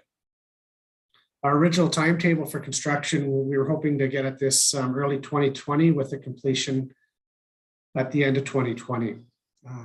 Fortunately, the COVID pandemic hit, causing basically numerous delays, including the award of the grant and construction. Just to give you a bit more idea, the feds have put in just under 2 million, and the provincial government put in just over 1.6. Next slide. In 2018, we updated our Parks Culture Master Plan, and in recommendation number 4 was to undertake an assessment of the Elora Community Center to address the life cycle issues and accessibility. At that time, it said there was no need for a 4th arena based on current utilization rates, but we should review that in 5 years' time. So we'll be looking at that in 2025. And just of note, just at that time, the consultants did note that BCC is advanced life cycle state, having been in operation for over 40 years, and Township has maintained the facility to a high standard. So just wanted to share that with everyone here. Now, the original scope of work that we asked for in the grant was to replace the ice pad, boards, glass, and some of our mechanical system. So that would be an update of our refrigeration mechanical room. It would also modify our building to meet the AOD standards, which is regulated to be completed by 2025. We were hoping to provide new recreational space, expand our community hall ceiling height to look at different sports like volleyball, basketball, and wanted to really modernize and replace our aging infrastructure that was built in 76. Also we wanted to install emergency generator and the use of solar panels, and also look at repaving pretty much our original parking lot. So really today's reality, this is where we're stuck today. There's been increased costs due to a 3-year delay in the project. So what has made this happen was just a delay in the funding. Also the COVID challenges and COVID pricing increases to material and labor, the supply chain delays, and the weakened Canadian dollar. We did hire RDHA to assist in project development and construction. When we did ask them to go out and take a look at our original scope of work, which would be a Class D estimate. That recosting came in at 9.8 million. We did reach out to the upper levels of government, and they said that they would not increase their funding levels.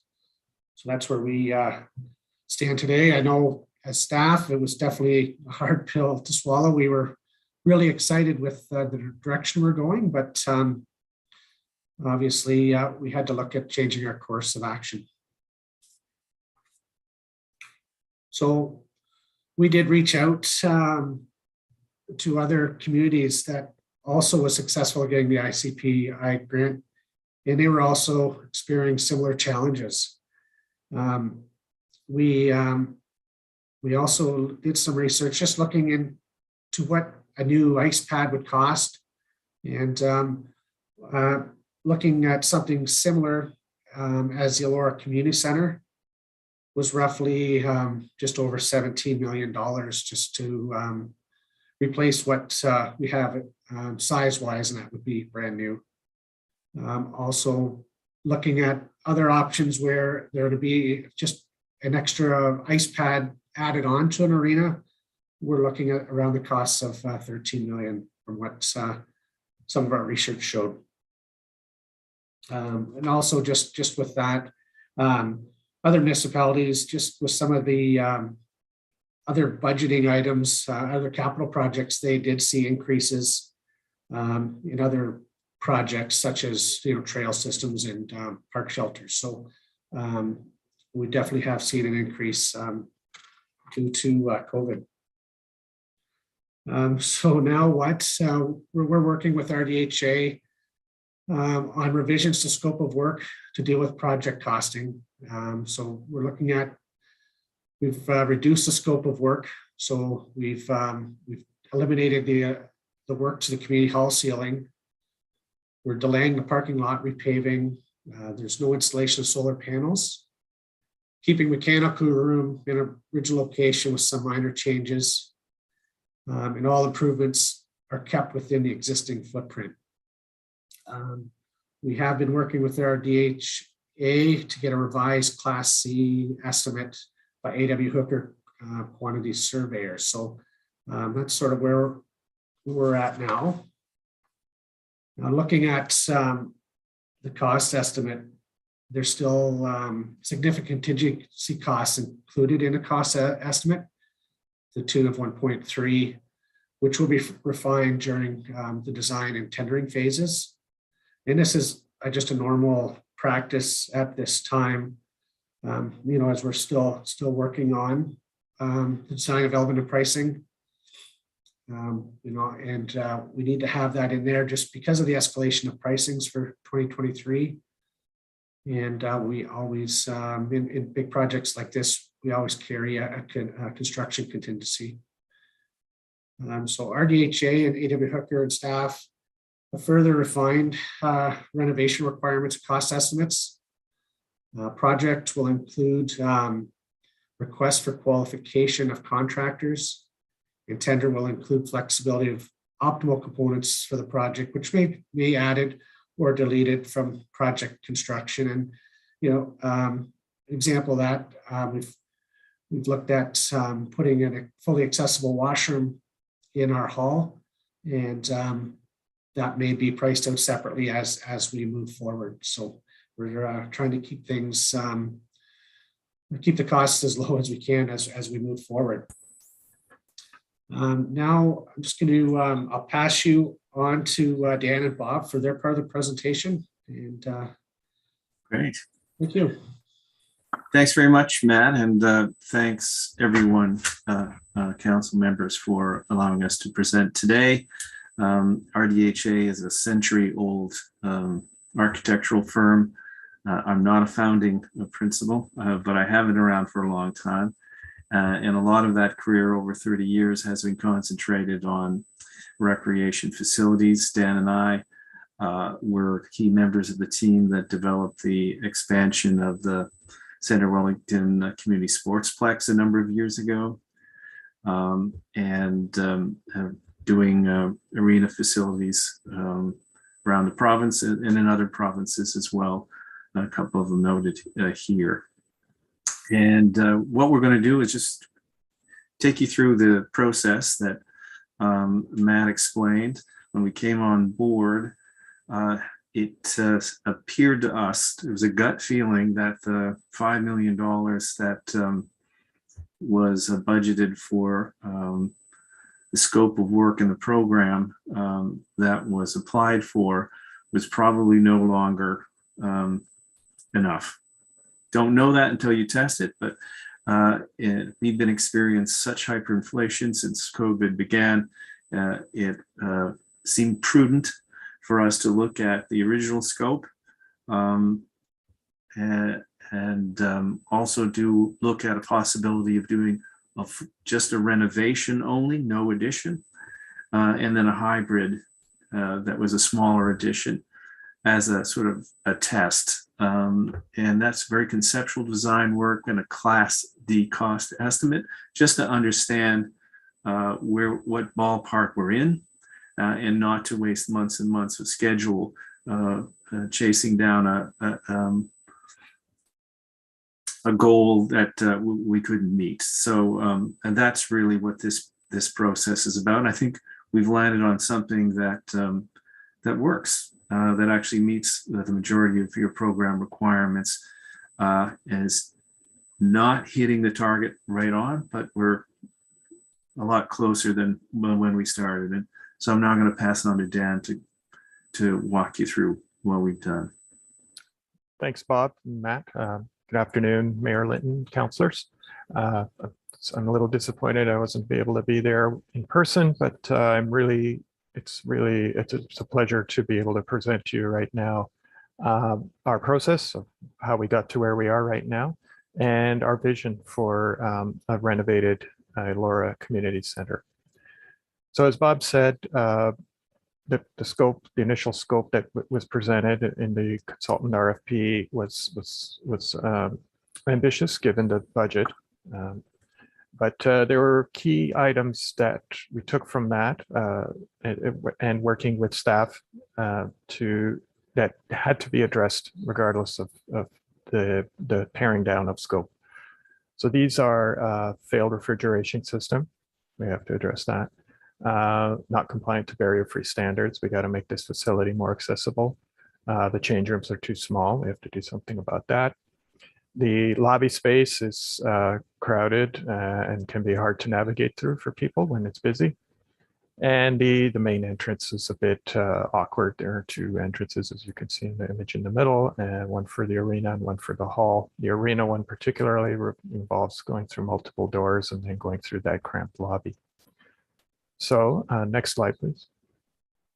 And as the lobby area, which is number 5 on that image, this is the existing floor plan. It is the center, the hub of this facility, but unfortunately it's a narrow space. It's a bit tight, and with program on the sides and inside of it, it can be very crowded and hard to navigate when it's busy. Next slide, please. So as Bob said, we felt that before putting pen to paper, we took those floor plans and that were done previously with the new change rooms and the refrigeration room as an addition to this facility, and had a cost estimate done, as he said, a Class D or order of magnitude, where the very good quantity surveyors at A.W. Hooker were able to use rules of thumb, area calculations, and they worked off a narrative that we had written up to formulate a cost of this building. And so we did the full build out option 1 and worked the scope down to work the total price down a bit to a final option 3 that would meet our final, that would still meet all those objectives that I had explained earlier. So option 1, this is the full scope of work. This came out to 9.854 million. Next slide, please. Option 2, we're still doing addition for an enlarged refrigeration room and a enlarged ice resurfacer room. in a location that would be more conducive to perhaps an expansion or future twinning of the arena. I'll get into that later. And then major renovations on the interior to address all those key points that we had talked about earlier. And this came out to 6.891 million. Next slide. And then the third option was just working with what we have, with the space we have, no additions, nothing, not as little work outside as required, but just doing renovations to the interior. And this came out to 5.982 million. Next slide, please. So the interior renovations, what does this involve? So this is the new ice, a redone ice pad. We're gonna rip out the existing ice pad and refrigeration and put in a new set of piping and a new pad on top, and upgrading some of the mechanical systems that supply that refrigeration. Next slide, please. The lobby, we're going to address the lobby. We recognize that this lobby, we call it a lobby, but this is really a central spine, a major circulation spine that people use to get in and access all areas of the facility. Next slide. Would be the change rooms. We need to address the change rooms. They're too small and need to be refurbished. So next slide. And some of the spaces off the lobby, we would need to address as well, renovate the washrooms, rework how the offices are positioned and interact with the lobby, and maybe even carve out some ancillary space so that some of the functions that are currently in the lobby can move out of it. So we'll get into that now. Next slide. So these areas, these are the major renovation areas. The areas in gray outside of that, some of them we'll see some refurbishment, some paint and fixing what needs to be fixed. But we are just trying to limit it to these key areas right here. Next slide, please. So this is our current floor plan with the full renovation done, and I'll go to the next slide, and we'll zoom in on these. Well, particularly that lobby area and the change rooms. So in the lobby area at the top, you can see with the number 3, this is a new vestibule with automated sliding doors. This allows skaters, hockey players, people with gear to come in smoothly and easily without having to go through those 2 double doors and then in the arena and then in another pair of double doors. Allows them to go straight through down to the change rooms and or just into the lobby and put on skates if it's a free skate that they need to do. We're 5A are some of the lobby functions, vending machines, some of the concession space that moved off to the side. Instead of one meeting room and an office, we've got a larger office that will have staff can interact with people from there as well. And we're renovating the washrooms just off the lobby as well, so they're also accessible. Next slide, please. This is just a little image of what it could look like. We're not proposing to do anything major on the exterior, but you can just see the vestibule. It'll be glazed sliding doors. When you're outside, you can see in. People inside can see out. We're also proposing to enclose that soffit at the bottom of the canopy. It's currently unfinished. If you've been there, you know you can see the structure. You can see the birds and other critters that are hanging out up there. So we want to close it off, give it a nice clean surface that'll brighten up that canopy, make it nicer for people when they're standing, waiting to get picked up or hanging around. Next slide, please. So this is an image of what the lobby could look like. We want to keep the lobby very clean, very open. The only thing we're got here is, as you can see, this raised viewing area. It'll be the raised warm viewing area. The windows into the arena, those are current windows that we're proposing to widen so that, and they can be widened without having to do too much structural work. And the elevated platform allows people to sit and have a better view of the ice surface from that area than they currently do. It has a ramp incorporated into it with a bench for people to sit in, guards to separate that warm viewing from the rest of the lobby, but also allows people walking through the lobby or just standing around to also see through it. So it's very open, very transparent, a lot of areas where you can see into the rink. Next slide, please. This is that little ancillary area I mentioned earlier. So you can't see it, but to the left are where the vending machines would be. There's a new pass-through window.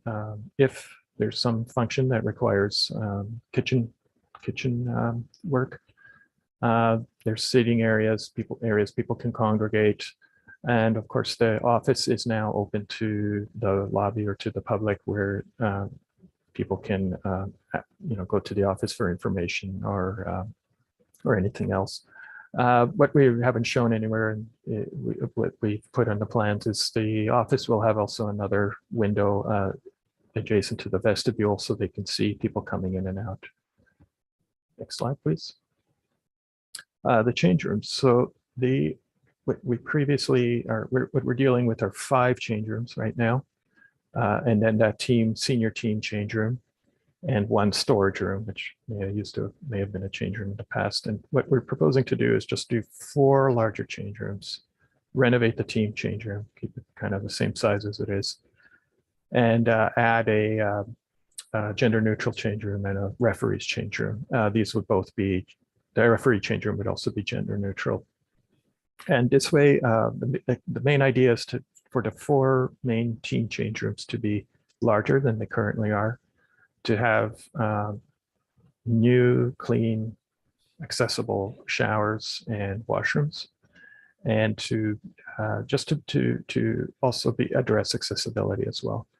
2 of the change rooms will do that. They will be fully accessible. The showers are larger. The access is larger and open to sledge hockey. The referee change room and the gender neutral change room, they have a separate washroom area, separate shower area, so people can go in there and change if they need to, if there are more than 4 people or more than 1 or 2 people there. And this is in all. We've removed the existing first aid room and the referee change room, and we've taken over a bit of the backup stage area there that's currently used to store recycling bins, and an unused concession space adjacent to that gym. On the top there, that number 15, that's something, since we're not really renovating the washrooms to the hall, not really doing too much to the hall, we felt that as an option, we should have the option to maybe have a universal, fully accessible washroom that people in the hall could use, since the existing washrooms there aren't fully accessible and we're not really doing much to them. Next slide, please. So this is an image, a rendering of what the change rooms should look like. Similar to now, new benches all around, nice clean washroom, sink. The washroom and shower would be partitioned off or with doors, so that there's privacy, and hopefully that'll encourage kids, particularly the younger kids, to use it more. The black surface is skaters flooring throughout. I don't know if you caught it, but in the lobby, we're proposing to put skaters floor throughout the lobby as well. So for public skates, people can just use the lobby to go in and out of the arena. Next slide, please. So as I mentioned, the green highlights are areas that address accessibility. So automated doors on the main entrance, that viewing area, warm viewing area. The washrooms off the lobby, those are reconfigured, and they will be completely new washrooms that will be barrier-free accessible. We're also introducing a universal washroom, or a family style washroom off the lobby there. That's that number 7. So that, it'll have a diaper change table. It'll be something that anybody can use if they need to, if they want privacy. And the 2 change rooms, 22 and 23, will be the fully accessible change rooms. And then, of course, number 15 is that little washroom, that new one proposed to be just off the main hall. Next slide, please. As I mentioned earlier, we did try to keep in mind that there's a possibility of expansion of this facility, in the next 5 years or 10 years. That could be a twinning of the existing arena or a field house. But we wanted, if it wasn't another arena, another ice pad, we wanted to make sure that the existing refrigeration room and ice resurfacer room could be enlarged and to be one refrigeration room that served both ice pads, one ice resurfacer room that accesses both ice pads. This way, we're not tearing out that new refrigeration equipment we're proposing for this project, and that the ice resurfacers can maneuver between both ice pads if they need to. And also go outside. So this is the kind of configuration that would work. It allows access from the existing lobby to the new lobby in the new ice pad with change rooms and community spaces that were in the original, our original scope of work that we had taken out. Regardless of what we do, if we orient it as an L or we put them side by side, that existing baseball diamond would have to be removed. Next slide, please. As Matt mentioned, we've done, now that we've got a design, we took the renderings, these floor plans, a revised scope of work, a more detailed narrative of what these spaces are, what the finishes would be in each of them. We had given all that information last month in early March to A.W. Hooker and Associates for a Class C estimate or a schematic design estimate. So this is a more detailed estimate. They would have, they had more information to work with, and they were going to give us more information of what costs what. So these numbers are fairly current. They're a month old. And they came in at 5.864 million. So, not at the 5 million that that the budget allows, but pretty close to that original third option price that we had costed back in November. So to make things easier to understand what costs what, we had them break out that 5.86 million into 3 components, major components. So the rink and the refrigeration room is one that came out to 2.4 million. The change rooms, enlarging the change rooms, which actually involves a fair bit of work that we eliminated almost all partitions and rebuilt, except for the corridor. All the other partitions have been removed. There's a lot of plumbing work that needed to be reconfigured. So this comes out at 1.2 million. And then the whole lobby, vestibule, new washrooms, this is 2.158. And actually the lobby work included some other work that's more, I think that addresses a lot of other spaces, but we include in the lobby work. So this would include revised ventilation systems and lighting, a lot of lighting that's being revised in there. So next slide, please. And I'll let Bob talk about price escalation. You're on mute, Bob. Thanks, Dan. Yeah, context, we've sort of hinted at it, Matt hinted at it, and it's a real thing. And it's not a Southern Ontario thing. It's not a pan-Canadian thing. It's a world thing. And the pandemic has created much higher inflation than we would normally see in the construction industry. It does not look like it's going to abate anytime soon. I'll also add, from my experience, the only time construction costs ever go down is during a major recession, and I'm talking like the one we had in the early 90s or a few other times where the entire economy shuts down. So we are anticipating that things are leveling off, but now that the war in the Ukraine is there, it's hard to even say that now. But here's a few examples. Trinity College is a project we're working on in downtown Toronto, a highly sustainable student residential building and academic building that was designed for around $99 million, and the latest estimate after a series of value engineering exercises came in at 126, and we're looking at more value engineering to get it down to about 110.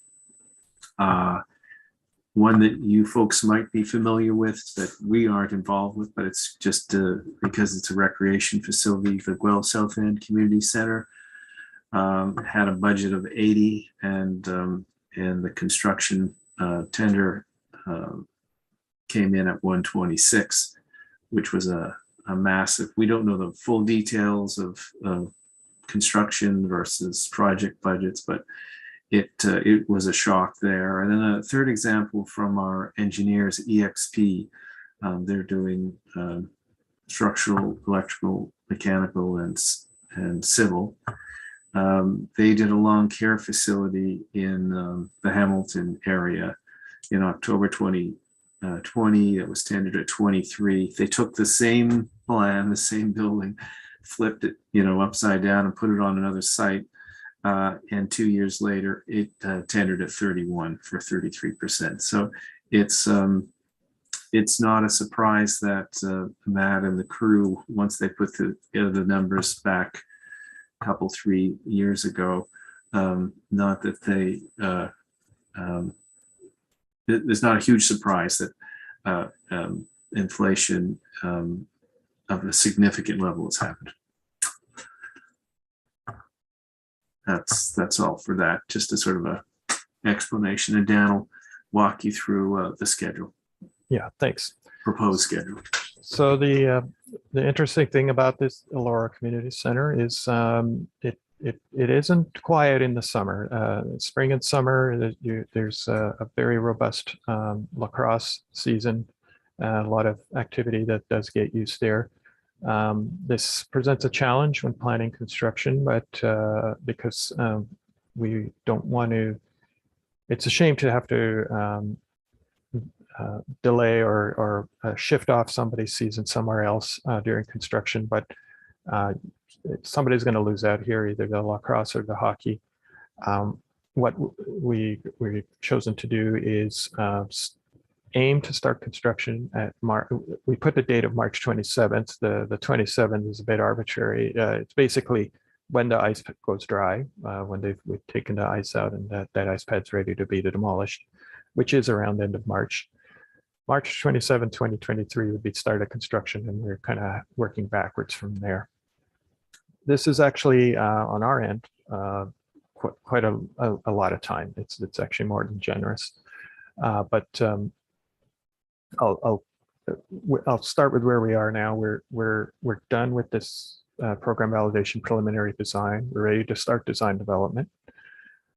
Design development should only take 2 months. Contract documents from there on should take another 4 months, and then we would put this out to tender late October, early November. This actually would be pretty good. We contractors are when we start getting into winter, they're thinking about next year. And we hope to get a lot of attention and bids for this work. Given a 1 month tender period, which is more than plenty for a project of this scope, we have another month to evaluate the bids and present it to council for the first council session. And that's where this whole thing got stretched out. We understand that this is an election year. No tenders are going to get approved and contracts awarded over the summer and the fall. It'll have to happen after the new council convenes in middle of December, so that theoretically there is no construction that could start until the new year. That pre-construction that we have there, this is that kind of January, February, March period. If there's a bid that works with the budget and it's awarded, we can start work with the new contractor in those months to plan and prepare and to mobilize for that March 27th date. And this is, as Bob said, this is where a lot of supply chain issues and things we can work around that. We'll have time to review proposed materials and construction items, and the contractors can order them with plenty of time to have them for construction in 2023. So that's where it is. We've got construction highlighted as a contractor to confirm. So we're not in a position to really promise an end date, but from our experience and from some candid conversations with contractors out there, this 9-month construction period is very comfortable and should be enough to get you guys in the door, given that everything. There's no major changes or anything else before that. Thank you very much. So I'll let Matt continue on. Thanks, Dan and Bob, for your presentation. Just with the timing, just wanted to share. I think hopefully we're coming out of COVID, and when we get the ice up and running again in September, it'll give our sports groups another season before we have to go without an arena for about 9 months. So I think the timing for them, it'll work out well. Hopefully they become strong out of this pandemic with their sports groups. So just looking at our current project cost estimate, we've got a Class C construction costing of just over 5.8 million. And as Dan mentioned, we asked to have that broken down just to give us a better understanding moving forward of where these costs were coming from. So yeah, we did break it down to the arena replacement, change room renovations, and lobby renovations. We have RDHA fees and disbursements. We've got soft costs in there from, we've had to get some testing done, ground testing. We had to get an asbestos testing done for the community center as well. So that came out of there. We've got the cost of the non-rebate HST. So that really brings the total up to 6.6. So we've got a difference, including additional HST at 1.6 that we're short. Next slide, please. So the estimated cost to renovate just arena floor mechanical is just over 2.4, and that's a portion of the soft cost. Back in 2020, the township capital budget allocation, we approximately put 1.4 million based on similar replacement projects around Southern Ontario before COVID. The original ICIP grant funding application provided the township additional funds to complete the accessibility, change room, and lobby renovations, just to take care of obviously our health and safety and our aging infrastructure of the ECC. If CW does not want to proceed with this work, township will still have to find an additional funding of 1 to 1.4 million for that floor replacement. And we have to take in consideration the provincial AODA regulations require our public buildings to be accessible by 2025. Before getting into the options, I just wanted to share, we did have a meeting with CSAC and the minor sports groups with our presentation. I think what we presented was well received.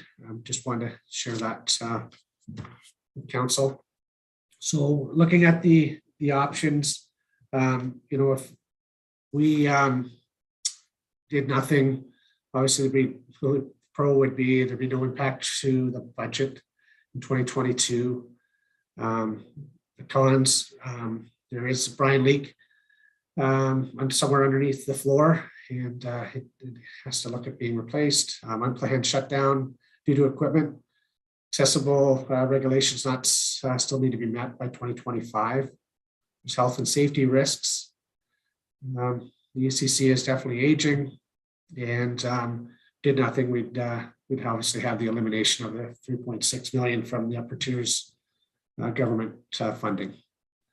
Option 2, this is an option that both staff and RDHA are recommending to proceed. So some pros, 3 of the 4 critical areas completed to address the issues and accessibility areas. There'll be only 1 closure, which would be great for our users. So it would, if we did it in stages, there'd be different closures, which would affect our user groups. And obviously it's great. We'll take advantage of the 3.6 million from the upper levels of government. Now, the only con is we'd have to look for additional funding from the township. Option 3,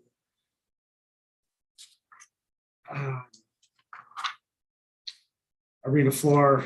We'd proceed with the arena floor. Arena floor would be safe for all. Still the cons, still some significant work for our accessibility and infrastructure. Arena placement floor is estimated about 2.4. So we'd have to look at a top up in 2003. And again, the con is just future closing impacting users and revenues of construction costs increases. So through those 3 options out, just looking at the financial implications, RDHA and staff to refine project during further design development to further reduce estimate where possible. So staff are going to analyze some of the following areas for additional funding to complete the ECC project. 2023 proposed capital budget project. So we might look at deferring or look at other sources of funding.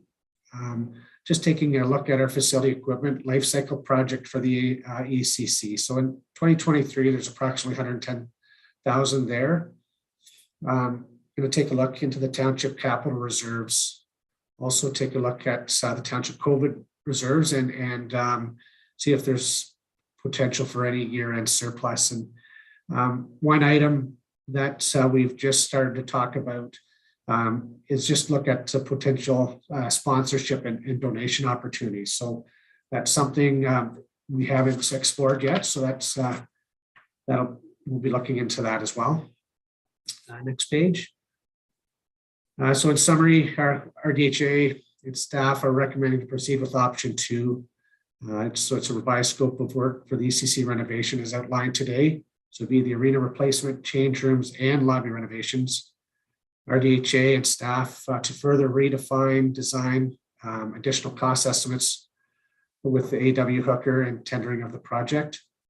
Staff to review additional funding allocations to support the revised scope of work and option number 2 and report to council in December 22. And that's the end of our presentation.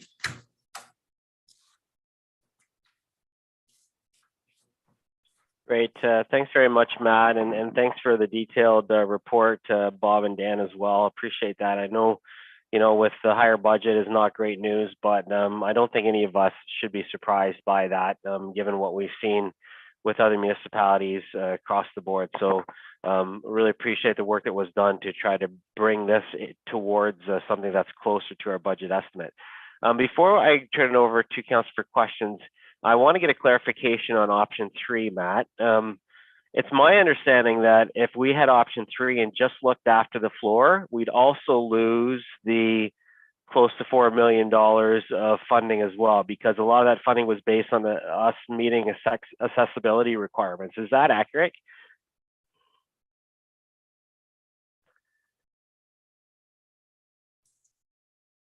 Yes, that was part of the granting. So one of the cons there on option 3 could have read that we'd lose the provincial funding if we just chose to look after the arena floor, right? Yes, as part of the funding, we've had to put in different reports as we've changed the scope of work or reduced the scope of work. Both levels of government are wanting to know what we're doing, and we're trying not to eliminate everything in order to, so we can continue to keep the funding. Okay, because that is an important consideration between option 2 and option 3. If we lose the provincial and federal funding, if we do option 3, that's a significant con. Okay, so I'll turn things over to questions, comments from members of council. Councillor McCray. Thank you, Mayor Linton. Through you. I appreciate the staff's and project team's efforts to achieve value for the funding we have at hand. I support proceeding with preferred option 2 while looking for additional revenue sources. And I have 2 questions regarding the proposed option 2 drawings. My first question is, the ramp for the raised viewing platform is located on the west side, furthest away from the emergency exit. Can it be repositioned to the east side for quicker emergency egress? The current configure forces people to roll away from the entrance to get down off the raised platform. My second question is, in the earlier drawings, it showed an access door connecting the arena with the west corridor leading to the change rooms. The current drawings do not show access. I'll answer that. I'll start with your second question. There's just a skinny line. It's at the northwest corner of the arena. That's supposed to be an automated sliding door so that participants who are going to the ice rink from the change rooms can just go straight south and through that sliding door and out onto the arena. With the emergency egress for people who need to use the ramp at the warm viewing, we do have once they get to the bottom of that ramp, they would go through the southernmost change room. There's supposed to be an exit only an emergency door on the west side of that change room, and that would be the means of egress from there. The problem with pointing the ramp towards the main entrance is that it's even though it's not technically a ramp, we wanted to make it a sloped floor, so a 1 to 20 slope. It's quite long, and it pushes the whole viewing platform to the west, kind of giving the view, it's not an optimal viewing area. It kind of forces most of the people to the corner. So we thought that it does work this way. We will certainly discuss this with the plans examiner and the planning department, so that we are sure that our plan meets code. I think, Dan, we can also add that this was a schematic design. Yep. The next phase is design development. And if this is an issue that's raised, we'll do a quick study to see what the implications are if you flip it around.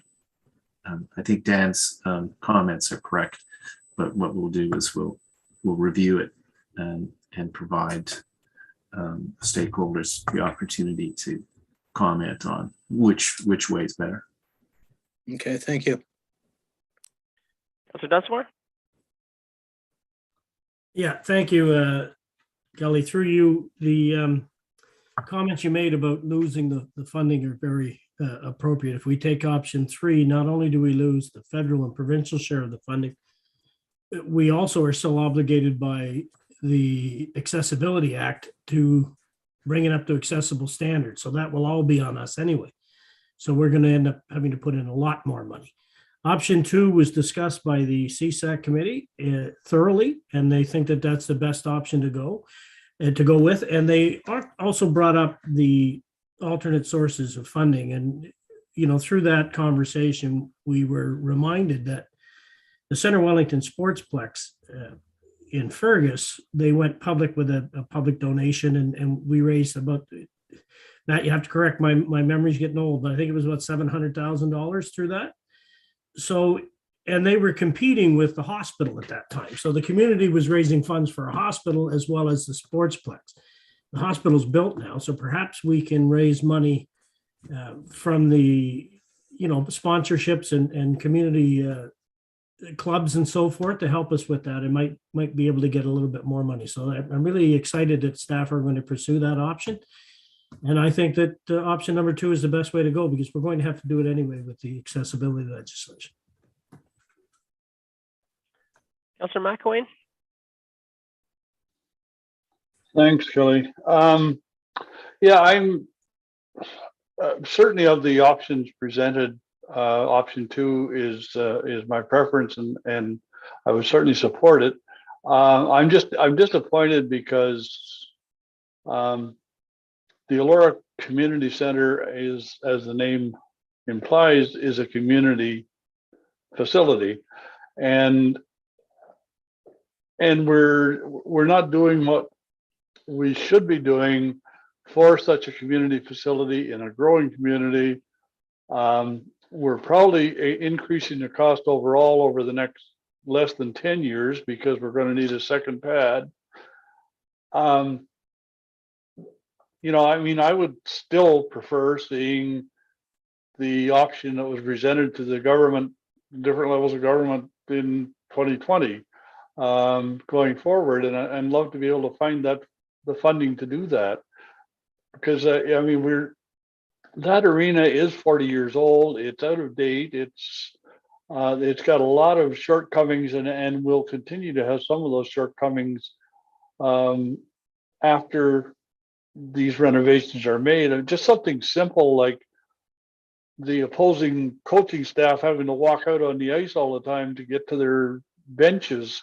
That's, it's pretty amateurish looking, if you like, when visiting teams come to town and such.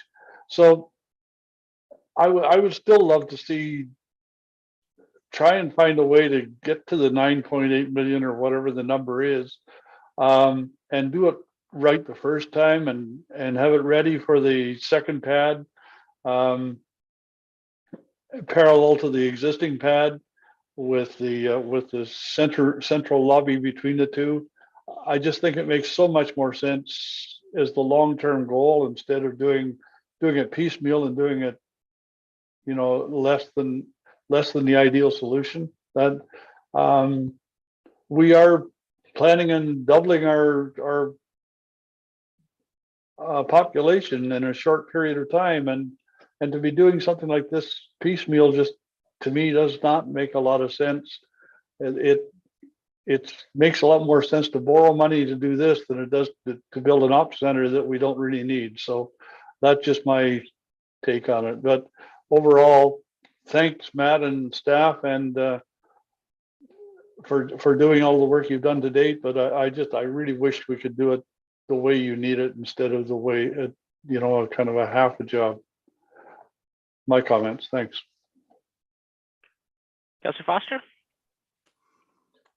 Thank you, Mayor. I have 5 or 6 questions, actually. My first question is, and I see in the report words like aging infrastructure and I quote, advanced life cycle state of the ECC. And I happen to remember being a midget hockey player in 1979 when our 2-year-old brand new sportsplex hockey season was canceled for a second time because our brand new arena, the trapezoidal roof, was sliding off the building. And that concerns me a bit, that we're proposing to renovate a 46-year-old arena. So I guess my first question, Mayor, is for Matt Tucker. Matt, do we have an engineer's report that affirms and certifies that the 45-year-old building will last at least, and I'm using 40 more years because 40 appears to be the life of a rink. So I guess, Matt, do we have assurance from engineers that the existing building will last for perhaps 40 more years? Matt? And I'm referring to the building, Matt, not the ice rink part. Yeah, no, and no, we have not had a structural report done in the past 10 years. Okay. My second question, Matt. Sorry, Pat, our Director of Community Service wants to add to that. Pat? Yeah, I was wondering if we could ask Dan perhaps to comment. We have had a structural engineer as part of the team, and he has done some assessment of the structure of the building. So I'm not sure, Dan, if you have something to add, or we can prepare something for council after this. Yeah, he did a very preliminary assessment of the structure, more to confirm his assumptions. We didn't have proper documents to work from. There are almost no drawings that exist of the original building. So the whole design team, myself, the mechanical, electrical, and structural engineers, had to do a thorough investigation of the building just to locate things and confirm some assumptions. He saw nothing that concerned him at that time. The structural engineer is required to go back when we start design development to do another look at the structure, and he will have a kind of an assessment then. But he wasn't tasked with assessing the life cycle of the structure. He was just trying to document the building itself.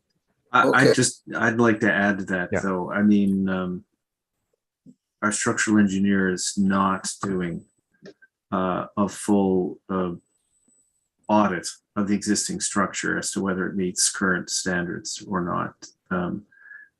His review is to, first of all, his task is to, wherever we're renovating, to make sure that it's structurally sound, and also while he's in the facility and looking at everything, making sure there's nothing obvious that is dangerous.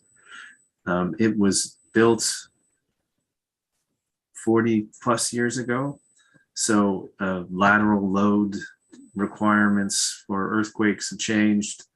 There is no existing drawings, so it is a bit of a task. If that was something that was requested of us, they could certainly do it, but that is not in the current. Doing a full assessment of the existing structure is not currently part of their scope of work. Okay, thank you. I'm not hearing yes, that we do have an engineering assessment. I'm hearing no, we do not. My second question is for Matt Tucker as well. Matt,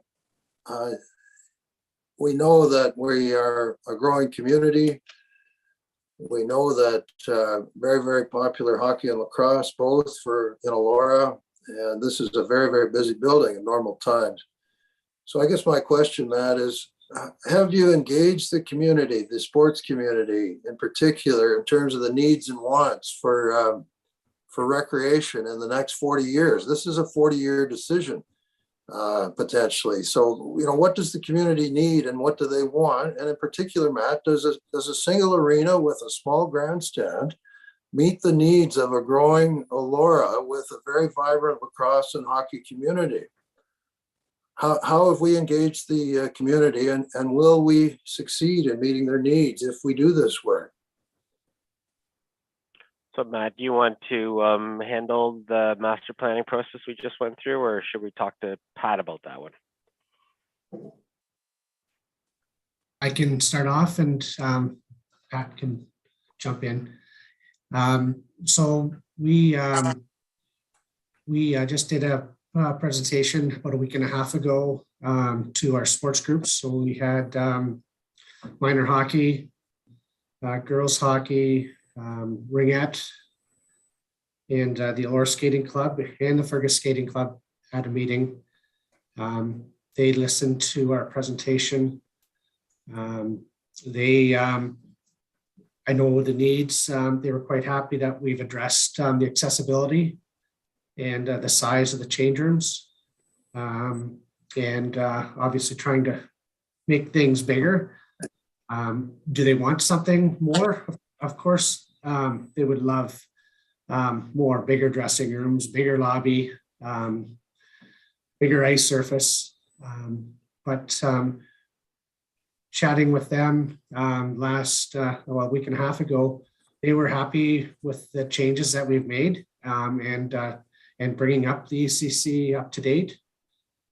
As far as looking at another ice pad, through our master plan back in 2018, at that time it suggested we weren't quite there yet for a fourth pad. But in the master plan, it suggested that 5 years out, we should do another study with our user groups and our summer and winter groups looking for an additional pad at that time. Because we, back then, we're close to having that fourth pad, but just not quite there. And, Pat, I'm not sure if you wanted to add to that.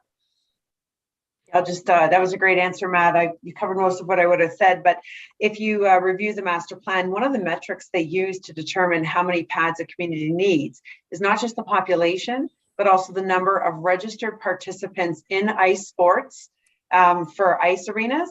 And just coming out of COVID, that's a very difficult number for our community to remeasure. So our master plan was done in 2018. We had COVID 20 and 2021. So 5 years out from 18 would be doing that assessment in 2023. And the numbers just aren't available that would be truthful to what our community needs. So that's why we're looking at 2025 to do the reassessment of our need for a fourth ice pad. We want to get that done so that we can start to look at how that looks for overall. The other request we've had, which I know many of you are aware of, is for an indoor turf facility. And so that feasibility study, we're going to start working with that group this fall. Once again, it's over COVID is not the time to be measuring how many participants we have in soccer. But what we did here at the CSAC meeting was that soccer and lacrosse numbers are up and way up in the younger age group. So we're definitely pointing in that direction, but we need the data to back that up to make that decision viable for our community. Councilor Foster, any follow-on? Yes, my last question, I think is for Matt or perhaps Pat. I have this nagging sense, Matt, that we're using a metaphor, we're putting a new engine and transmission into a 10-year-old car. So we're replacing the rink in a 46-year-old building that's probably too small in my view for, it was built for a 3,000 citizen Elora, not a 9,000 citizen. We're growing, and my fear is that we're going to replace the guts of this arena with a new playing surface and still be left with a small arena with a small grandstand that isn't sufficient for the recreational needs of a growing community. I know there's a move afoot to bring Junior A lacrosse to Center Wellington. There's other groups working to bring back junior hockey. There's talk of trying to get AAA hockey programs going in Ferguson, Elora. So I'm a little bit, I'm very, very supportive of recreation, but I'm also a bit concerned that we're renovating an almost 50-year-old building, and it might be more cost effective to turf the old arena now and build the new ice rink in Elora now as well. We know we're growing.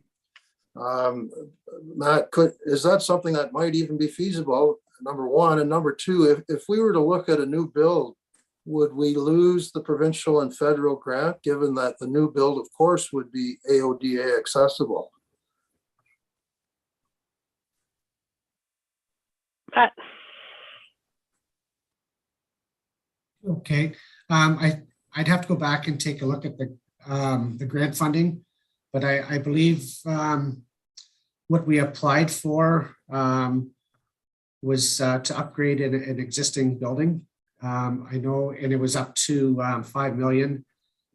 I'm not sure if there's any funding out there. I think there's another level of funding that we could apply for that would be more, but I'm not, hopefully Pat could help me answer this one, but the one that we applied for was to bring up the accessibility standards for the ECC, and at the same time do the floor.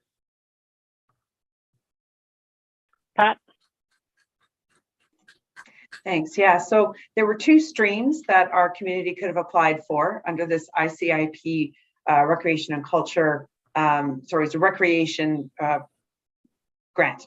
And one was a new build and one was a renovation project. And at that time, if we all remember, all we were looking at doing was replacing the floor and the infrastructure to keep the arena going. So we looked at that as a great opportunity to upgrade the facility to meet accessibility standards. And the maximum amount you could get for a renovation rehabilitation project was $5 million.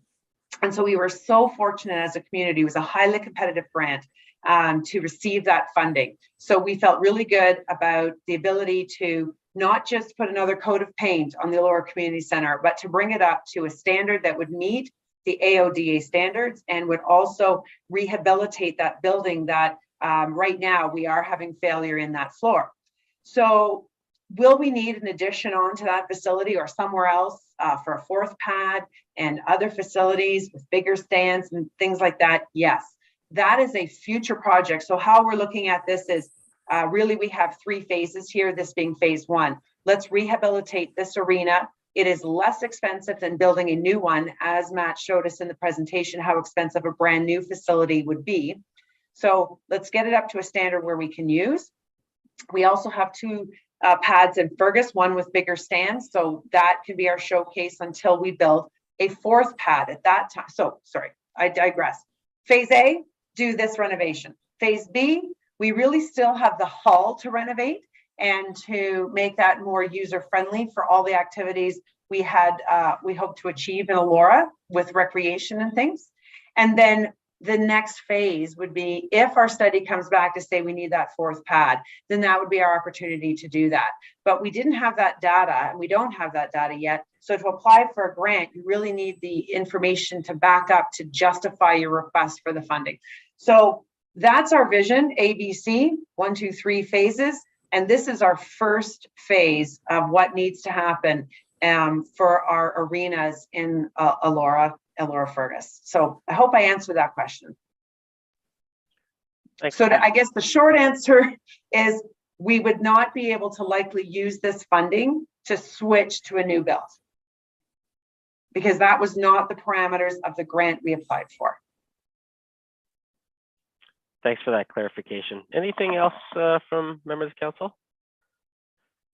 Okay, I just want to make a couple comments because I know a lot of work went into this project, and you know, our staff are working pretty diligently with RDHA to try to bring some as much value as we can, but keep it as close to our budget as possible. I know that's a difficult job to do, and I think the team has done a really good job working with our staff to do those must-have things, recognizing that we have phases 2 and 3 that we haven't lost sight of, and nothing that we do in this phase, the way I see it, is going to have to be redone in phases 2 and 3. So I think that keeps our options open for the future as well. I do like the idea of moving ahead. A few years back, we did an alternative revenue generation project where we looked at sponsorship opportunities for our facilities across all of Center Wellington.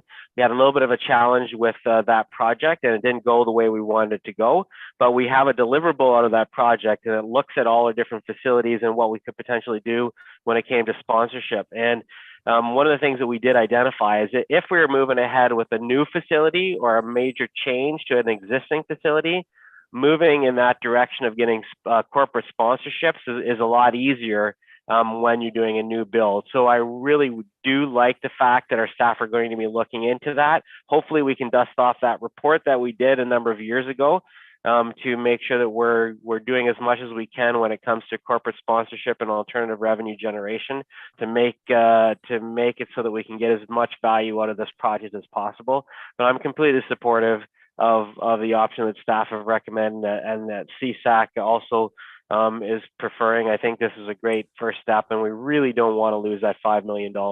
And this is the only way that we can go ahead and with certainty that we're not going to lose that $5 million from the province and the federal government. So I think our staff have done a great job, you know, under difficult circumstances to get to this and to get it to council's eyes with all the information here that we need. So With that, I'm going to read the recommendation, and it is that Council of the Township of Center Wellington endorses the preferred option 2, proceed with revised scope of work for the Elora Community Center renovations as outlined in report CS 2022-07, and that Council directs staff to proceed with further design development, costing, reviewing, and tendering of the project, and that staff review additional funding allocations to support the revised scope of work in option 2 and report back to Council in December 2022.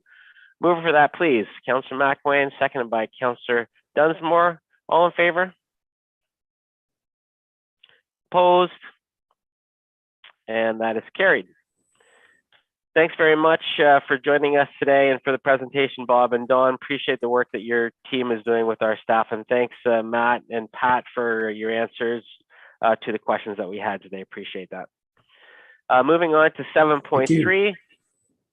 Yeah, see you later. And that is the Riverfest Elora in Bissell Park. And we have a report from a manager of community development, festivals, culture, and tourism. I just like saying your title out loud, Dorothy, because it is so long. And Dorothy has put that together. And so I'm going to turn it over to you to present that report, Dorothy. Thank you. Good afternoon. Through you, Mayor Linton. As you know, Riverfest Elora is an annual event that takes place in Bissell Park in Elora the third weekend of August. They have been rather absent the last couple of years, with the exception of their mini event that they hosted last year at the Elora Center for the Arts. But they are coming back to in-person event this year, 3 days, the third weekend of August. And this report outlines the extension they require on the noise bylaw to play music until 11:30 p.m. all 3 nights. And I just want to explain to you that the bands are actually scheduled to end at 11 p.m. This is just a bit of a buffer to give them some breathing space in case there's a sound problem or whatever have you. So it's just an extension in case they need it. And then the other requirement is they are looking to be recognized as a municipal significant event in order for them to obtain their liquor license. And those recommendations are outlined in your report. Thanks very much, Dorothy. I'm going to read the recommendation, then turn it over for questions and comments from members of council. I have a recommendation of the Council of the Township of Center Wellington authorizes Riverfest Elora to be held in Bissell Park with the amplification of music between 3 p.m. and 11:30 p.m. on Friday, August the 19th, and 12 p.m. and 11:30 p.m. on the Saturday, August the 20th, and between 12 p.m. and 11:30 p.m. on Sunday, August the 21st, subject to the organizers planning and implementing the requirements to ensure public safety as required by the Alcohol Gaming Commission of Ontario, Ontario Provincial Police, and the Center Wellington Municipal Alcohol Policy. And that the Council of the Township of Center Wellington approves Riverfest Elora's schedule for the third week in August for Bissell Park as a significant municipal event in order to serve and sell alcohol during that event, and that the Council of the Township of Center Wellington grants an exemption from bylaw 5001-05, the Township Noise Control Bylaw, from 11 p.m. to 11:30 p.m. on Friday, Saturday, and Sunday night. Can I get a mover for that, please? Councillor McElwain, seconded by Councillor Dunsmore. Any comments, questions from council? All in favor? And that carries. Moving on to 7.4, the Elora Sculpture Project. And again, over to you, Dorothy. Thank you. This report is a follow-up from previous recommendations regarding the Elora Sculpture Project and how staff were to come back to some other options and have CSAC review those options. So staff presented various options to the committee, and we had the option of purchasing a bronze sculpture titled The Skipping Girl. And this is a sculpture made by the artist Tim Dolman. And we have that ability to purchase that particular sculpture. As you recall, Mr. McDonald's, the majority of his wealth went to support children and pediatric research. So we thought this would be a really good sculpture in his honor. And so the committee really supported that project and would like to see that come to one of the parks. And further conversation, we were having a tough time trying to figure out where to put it. And so 3 locations were chosen. And the committee really preferred the location of O'Brien Park. And so staff met at the park. We've determined a very good location to install it. And so this is why I'm bringing this report to you now on behalf of CSAC. Thanks very much, Dorothy. I'm going to read the recommendation and then turn it over to council. That the Council of the Township of Center Wellington support the recommendation by the Community Services Advisory Committee to pursue the purchase of the Skipping Girl sculpture from the artist Tim Dolman, and that the purchase include a base to accommodate this sculpture. And that the Council of the Township of Center Wellington support the recommendation by the Community Services Advisory Committee to place the sculpture at the location identified on the map of O'Brien Park in Elora as attached to report CS 2022-08. Can I get a mover for that, please? Councillor Dunsmore, second by Councillor McCray. Comments, questions from council? All in favor? And that is carried. Thanks very much, Dorothy. And thanks to the CSAC committee for providing that recommendation to us as well. Thank you. The 7.5, the early payment agreement, credit agreement for offsite works, and I'll turn it over to our Managing Director of Infrastructure Services, Colin Baker. Great, thanks Mayor Linton, members of council. So very pleased to be here today to present an early payment agreement for offsite works related to the Sorbera Storybrooke subdivision just off of BD line. And just as some background, Sorbera Tribute Nigis Holdings Inc. is the developer of the subdivision known as Storybrooke on the west side of Fergus, just off of BD line. And over the past 4 or 5 years, the townships entered into 2 subdivision agreements, one related to phase 1 of the development, that was 2017, another subdivision agreement related to phase 2A, that was in 2020. And then there'll be a third that's actually also on this agenda, a subdivision agreement for phase 2B. We've also entered into agreements for improvements to the Millage and BD line intersections.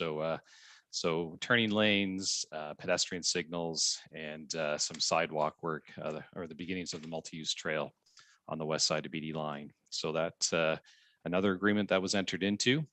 The previous agreement had a clause, the previous subdivision agreement had a clause related to the execution of a service financing agreement. And as council is aware, service financing agreements, a mechanism for municipalities to secure funding in advance of the development occurring to fund certain offsite works. So this is a mechanism that we use to construct or fund the construction of municipal infrastructure projects related to growth.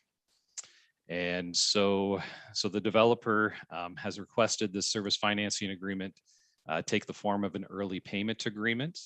And this is very similar to the agreement that the township entered into with the same developer for the Summerfields subdivision, kind of located on the east end of Fergus there at just off of Garifraxa and Garshore Streets.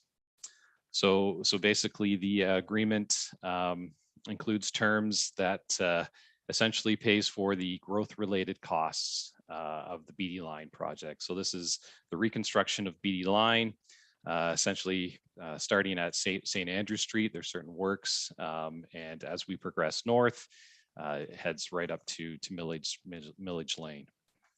In terms of the costs, so the growth-related costs are 3.8 million. Non-growth related costs are just over 1.4 million. And then we have post-period benefit costs of $216,000. And there's a summary on page 134 of the report, just kind of outlining the 3 different categories of costs for a total project cost of $5.6 million. Also in the agreement, just want to bring to council's attention, we do have some road widening requirements for BD line. This is going to be a larger road allowance to accommodate the multi-use path and things like turning lanes and the roundabout, the proposed roundabout at Colburn Street and BD line. And so we've also worked into this agreement, kind of the land requirements that would impact the Storybook subdivision to accommodate the road widening, as well as the roundabout at Colburn Street. So basically, staff are requesting that council authorize the mayor and clerk to execute the early payment agreement as provided in attachment 1. And upon execution of the agreement, staff are working hard preparing the plans and construction specs to prepare for construction in 2023. So I think with that, I'd be happy to answer any questions. Thanks, Colin, for that description. I'll read the recommendation, then turn it to council. That the Council of the Township of Center Wellington authorize the mayor and clerk to execute an early payment agreement among the Township of Center Wellington, Sabera Tribute Nagus Holdings Inc., Sabera Storybook LP, and Tribute Fergus Limited in the respect of off-site works related to draft plan of subdivision 23T-16003 as outlined in report IS 2022-06. I get a mover for that, please? Councillor Foster, seconded by Councillor Dunsmore. Any questions, comments from council? Councillor Foster? Thank you, Mayor, and thank you, Colin, for your report. This, as we all know, is a very busy roadway. And I guess my question, Colin, is on behalf of the residents of Ward 3, can you tell us when, and I realize you may be, what is your best estimate, I guess, of when we can start to see our residents being able to use a new and improved BD line? What's the best reasonable estimate of timing where we'll see that road ready to use? Yeah, thanks for the question, Councillor Foster, through Mayor Linton. So we're targeting the 2023 construction season. So it will be, this is a big project. So it will take, all of the construction season to get this one done. But our goal is to get the project substantially completed. So probably like 95% completed by the end of 2023. So our goal is to tender the project nice and early in 23, and then have the contractor lined up to hit the ground running kind of first thing in the spring, and wrapping the majority of the project up in by the end of 23. Now there will be, boulevard restoration, tree planting, surface asphalt. These are things that kind of spread over future construction years into 24 in this case. But majority of work will be completed in 23. And I realize, Colin, that's our best case estimate. I do realize that. Thank you. All in favor? And that's carried. Thanks, Colin. Thanks, council. Moving on to 7.6, posted speed limit review and recommendation. And I will turn it over to, I have on my sheet Adam Gilmore, but I see Adam Dickinson here. So are you pretending you're Gilmore today, or just because you have the same first name, you're just interchangeable? That's the case. Yeah, we're trying to be very adaptable and interchangeable, Mayor Linton. Okay, go ahead. I appreciate the opportunity to speak to you and council about the posted speed limit review and recommendations report that's been prepared by Adam Gilmore. Adam's actually off today. He's under the weather, so I'll be doing my best to relay this information to council on his behalf. So just a recap of where we are with things pertaining to speed limits in Center Wellington. We'll recall that back in September of last year, there was a report regarding the proposed technical evaluation to speed limits and to direct staff to develop a speed limit policy. So we've gone through that phase, and then met with Mayor and Council again in November of this past year to talk about endorsing that new speed limit policy and technical approach. We prepared a slideshow presentation and a flow chart of how that speed limit policy would be utilized by staff to determine the future speed limits in the community and changes to speed limits and traffic calming exercises within the Township of Center Wellington. So since November, staff has developed in conjunction with all things concerning speed limits, an online speed concern reporting tool for members of the public. So this one window approach has been developed so that the community has a means to convey their concerns to staff that can be analyzed and processed and determine whether or not there is some improvements required. Then in March of this year, staff also took an opportunity to meet with the OPP Traffic Management Unit to talk about speed-related issues and how a review of the township's reporting tool that we had built could be utilized. And there's been some positive support from the OPP staff with regard to that. So today, that brings us to today. In the report, the posted speed limit review and recommendations report that's presented here, through a comprehensive technical evaluation, staff is looking for endorsement of the speed limit reductions and in implementing speed reduction measures outlined herein. So this report outlines some recommendations ahead of presenting council a consolidated speed bylaw that we anticipate bringing forth in June. So before we got, just to provide a little bit more background on how we've come about getting to this point. Council and Mayor may recall that there's 3 steps in order to figure out whether changes are made and what's necessary in order to provide a recommendation in changing the speed or looking at some new ways to provide traffic calming measures within the community. So the first step that we have done in preparation of the recommendations for speed limit alterations here was review the current speed limit. And that was done through the Transportation Association of Canada method of reviewing the current speed limits.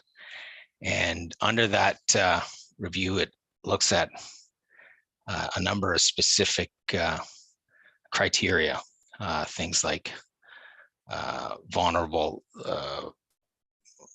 land use and number of entrances and the road width and other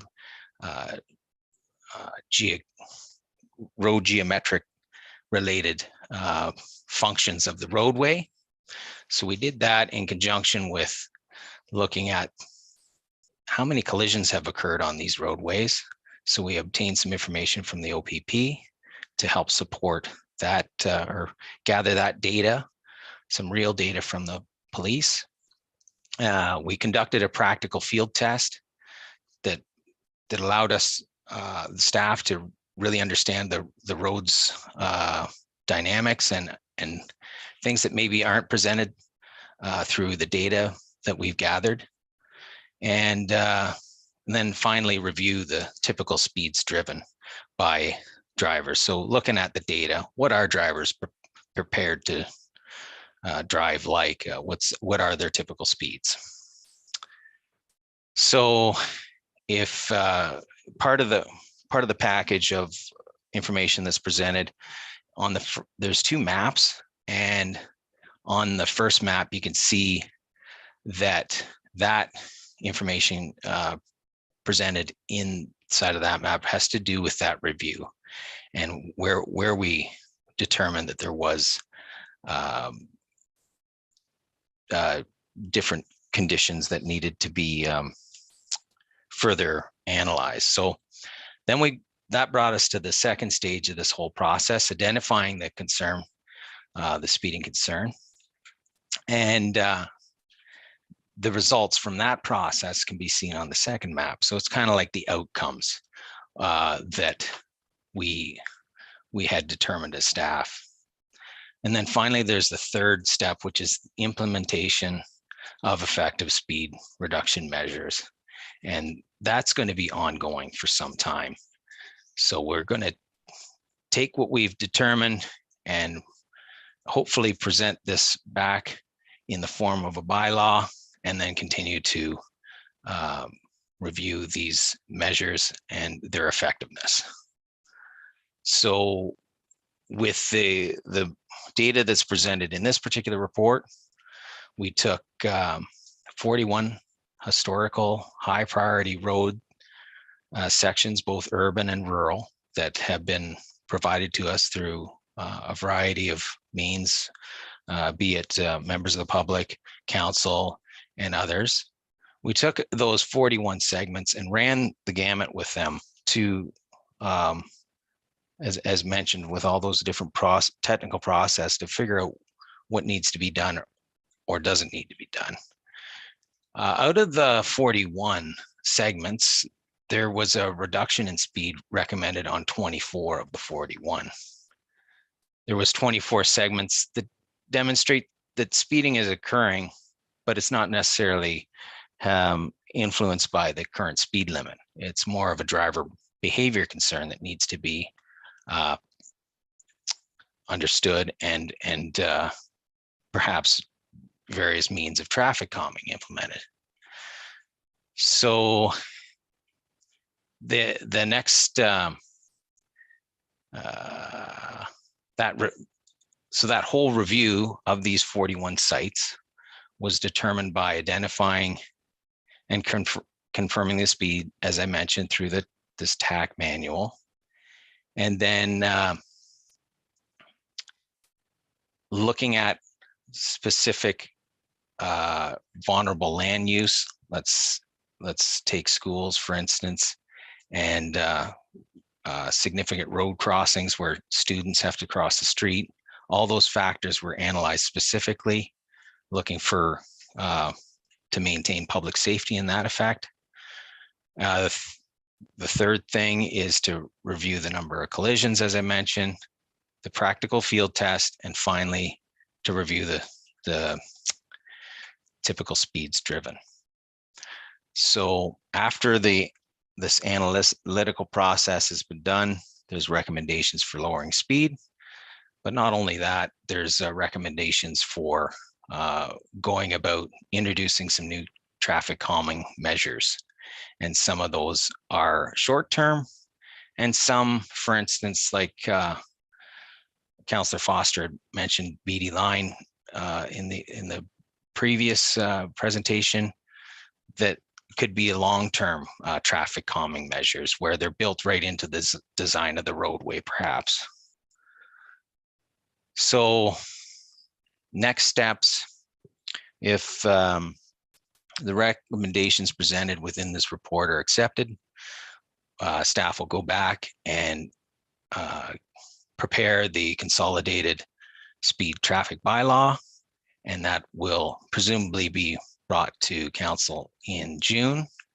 And then we'll have a new speed bylaw that will contain not only the speed limits for these roadways, but some of the existing roadways will also be completely consolidated in that bylaws for that'll allow for easy access to what all the current speed limits are within the whole of Center Wellington. So attachment 1 includes all the results from the speed limit recommendations that I've been speaking of. And if there's any questions about the data and the recommendations presented within the attachment 1, or anywhere else in this report, Colin and I are prepared to answer any questions. Thanks very much, Adam, and appreciate that this was a rigorous process. It wasn't just a desktop exercise, but you really did a lot of detailed analysis, so appreciate that. And for other members of council, I think they can appreciate the fact that aggressive driving and speeding are the things that we hear about more than anything else, probably across Center Wellington. I know the county is the same situation, so it's good that we're taking this seriously. So appreciate the work that's being done. Since our Adams are interchangeable, we also have Adam McNabb here. He can answer whatever questions as well to this report. So feel free to ask whatever Adam you want. Questions, I'm going to read the recommendation, then I'll turn it over to council. I have a recommendation of the Council of the Township of Center Wellington endorses recommendations outlined in report number IS 2022-13 related to proposed speed limit reductions on township roads to be implemented through a future consolidated speed bylaw, and that council directs staff to proceed with implementing speed reduction measures in confirmed speeding areas as outlined in report number IS 2022-13. Mover for that, please. Councillor Foster, seconded by Councillor McCray. Questions, comments from council? Councillor Foster. Oops. Thank you, Mayor. A couple of questions. And Adam, thank you for a very excellent report, Adam Dickinson. I have two questions, Adam Dickinson. Firstly, I was quite surprised on, I believe it's Appendix 3, the map showing the 6th line in Lower Nickel as a hotbed for speeding. Can you tell me why, or what is it about that roadway that speeding would be occurring there? Is there anything peculiar that I'm not seeing there? So through you, Mayor Linton, the 6th line in Nickel was brought to our attention through concerns, public concerns, and like most of these have been. So we took the time to analyze those concerns. So it could have been a member of the public, their own personal idea that there was speeding going on. So part of the process, Councillor Foster, is to go through and see, is there an issue with the speed limit?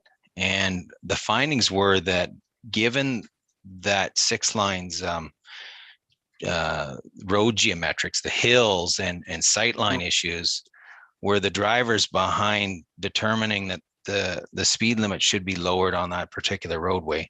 Not necessarily the fact that there was a number of speeders found, but that is one of the contributing factors as well. There is data to support that people were traveling beyond the speed limit, but not greatly. I'm just referring to the data here. Looks like some of the drivers were driving in excess of 89 kilometers an hour, which is not terrible, but it is more than the 80 that it is currently. So it has more to do with the geometrics than it does with overall concerns, the interest in lowering that speed limit. Councillor Foster. Thank you, Adam. My second question, and Mayor Linton, you're quite correct. The one thing I have heard about most often is speeding. I have received many complaints about speeding on BD line through Side Road 19, as well as St. Andrew Street East from downtown eastward towards John Black School.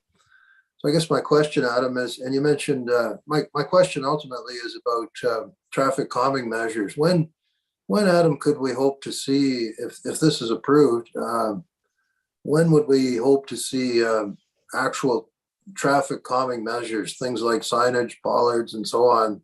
When can we hope to see them on those two particular roads, Beatty and St. Andrew East? I hear about them very often. We do have a current traffic calming budget that we can implement some of these measures. Maybe I could throw it over to Colin for a moment just to kind of expand on on the implementation process of the traffic calming measures, it's not going to happen overnight, that's for certain, but maybe Colin could expand on that a wee bit for me if you don't mind. Yeah, for sure. Yeah. Thanks, Adam. So we do have a traffic calming budget that was approved by council for 2022. This will allow us to purchase more of the flexible bollards. So those kind of center line flexible bollards that show drivers, what the speed limit is, kind of narrows the travel lanes. So it does have a traffic calming effect. As council is aware, we've been testing those out in a few different locales. And so really it's the last column of the table that's in attachment 1 that provides the recommendations on how to move forward. So some are suggesting installing the bollards, others locations, deploying the digital speed signs, and perhaps the future purchase of more permanent speed signs. We have a few located throughout the township, but based on the information that's in Adam's report, we're looking at more locations. And then also enhanced enforcement is another tool in the toolbox. Now that we have concrete data, we can pass this along to OPP. We're in regular communication with them, so this would be good information for them as they're planning their enforcement activities. And so in terms of timing, so yeah, we are looking at deploying these flexible bollards this spring, so that they're up kind of through the spring and the summer months. We don't want them up in the winter. They don't really aren't very compatible with our plows for sure. So we want to make sure those are removed. Probably late October is what our practice has been the last couple of years. And we've tried some different types. Some have worked really well, and others have been they've been hit a couple times and they get damaged beyond repair. So it was good that we did some testing before we went out and did a bulk purchase. So. Thanks, Colin. Thanks, Adam. Councillor Foster, following. Thank you, Mayor. A supplementary question, Colin, in particular, BD line. I do hear much about speeding on the BD line, and I'm wondering, did you report affirm or perhaps suggest or prove that a full stoplight would aid with speed reduction? Is it indeed a deterrent, and would we consider putting a full set of stoplights at Millage and Beatty, in part because it's growing and busy, but also in part because it may help to reduce speeding activity? Yeah, through Mayor Linton. Yeah, thanks for the question, Councillor Foster. So the traffic calming approach for BD, we do have the digital display signs. They are up and working again. I know they were not functioning there for a little while, but they've been fixed. They are back up. So we have those kind of facing northbound and southbound traffic as it enters kind of that piece between Side Road 19 and Millage, where there's more homes along there. In terms of other traffic calming, we do have traffic calming worked into the design of the reconstruction that's planned for 23. So things like center islands, the roundabout, kind of narrow traffic lanes. These are all worked into to the future design. So in terms of the recommendation we have for this year is just continued use of the electric speed signs, and then with the reconstruction being planned, engineered traffic calming measures planned for 2023 as part of the reconstruction. So that's our approach for this year. In terms of using traffic signals as traffic calming, yeah, I don't know, because that would have much effect. Just with there's not a whole lot of east-west traffic crossing at Millage and Elliott currently. Yeah. So full traffic signals, it would just be green, kind of north-south, like, I don't know, 95% of the time or something. So I don't see that as really effective in terms of slowing traffic down, but certainly as we get into the reconstruction, that is front of mind for sure. And we do have plans for that for 23. Any other questions from council? Councilor Dunsmore?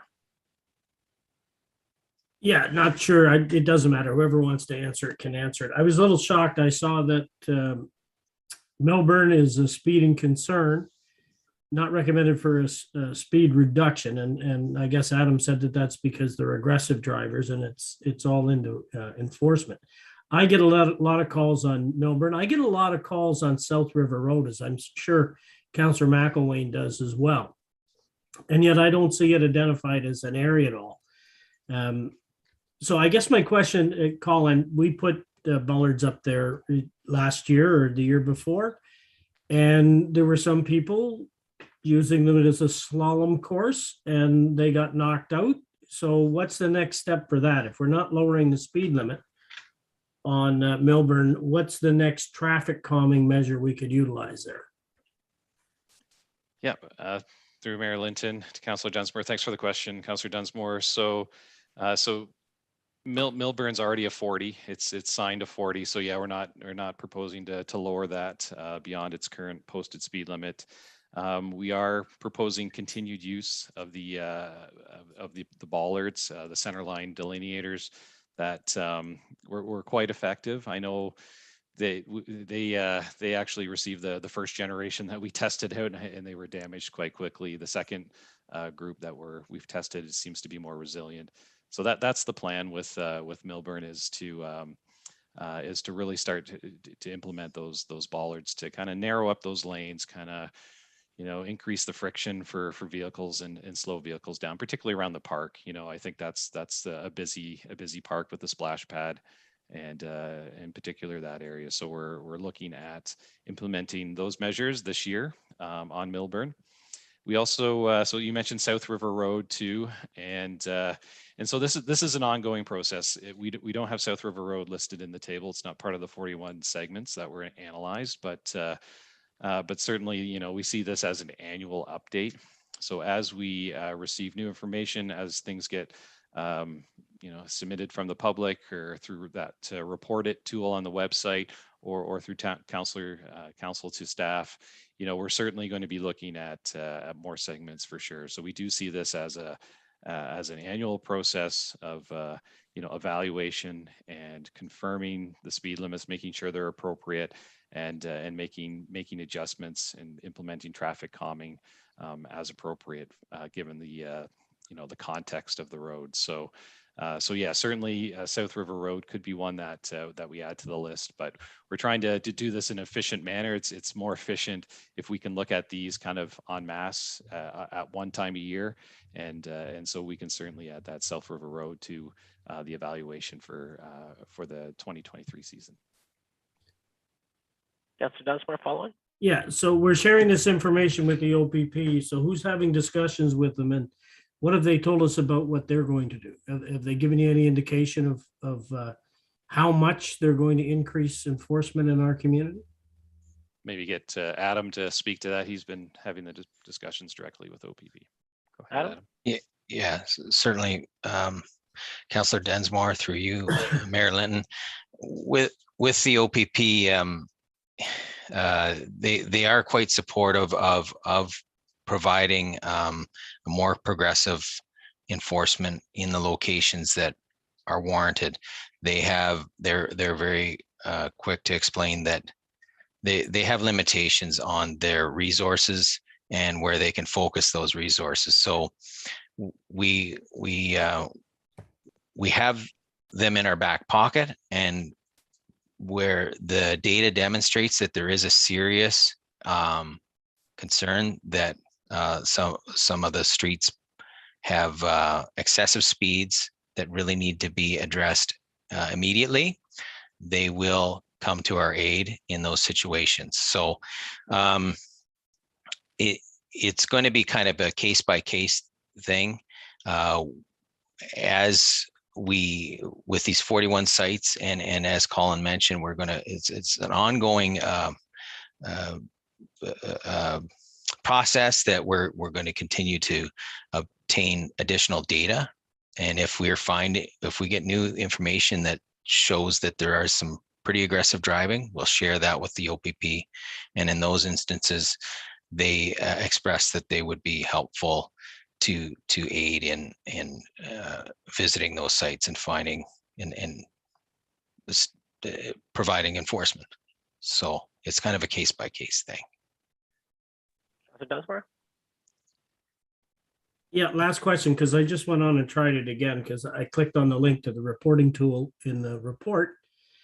And it just asks if you have a speeding concern and you click yes or no. I'm wondering, how does it identify the area you live in? Is it taking your IP address, or how's it identifying the road? So, Councillor Densmore, through you, Mayor Linton, if I'm going to have to go into that website myself and see, I remind myself of all the questions that are presented. But if you're checking that there's a speeding concern, it will open up to additional follow-up questions, and the user is expected to enter the section of roadway that their concern is on. If there appears to be a glitch with our reporting tool, I'll certainly be interested in rectifying that. But last time I checked, it was working correctly. So maybe leave that one with us to have a look, and we'll get back to you after a review. But I think it should allow the public to enter a street segment of concern as opposed to an IP address. Yeah, I also tried it out just now, and it does. It goes, yeah, you go in and and you have a request. It says issue request location, and then there's a drop down menu. And then once you get that and you hit the drop down menu, you have to identify what section of road it is. Okay, yeah, I don't know. Am I unmuted? Yeah. So I just went in and clicked on the report, and what I get is the speed concern about a specific vehicle or driver? Yes. And then it asks me to submit, and then I submit, and it gives me nothing else. So Councillor Densmore, through you, Mayor Linton, that set of circumstances, the reporting tool is not meant to deal with that set of circumstances. If a member of the public is wanting to report a particular driver or a particular set of circumstances, the message there is that the public is to contact the OPP directly. The reporting tool isn't to rat on one individual in particular. The reporting tool is designed to capture concerns on a road segment as opposed to the concern of an individual.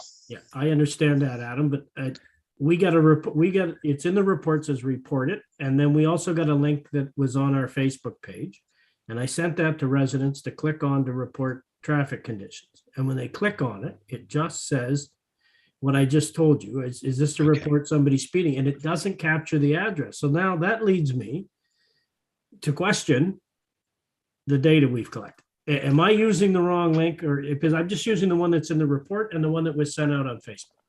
Yeah, so I can clarify that, and I think Adam has done it. So if you go to that, and I just clicked on it from the report, so you go on it, you have to select no, it's not about a specific vehicle or driver, because there's a note that says if it's about a specific vehicle or driver, the note says call 911.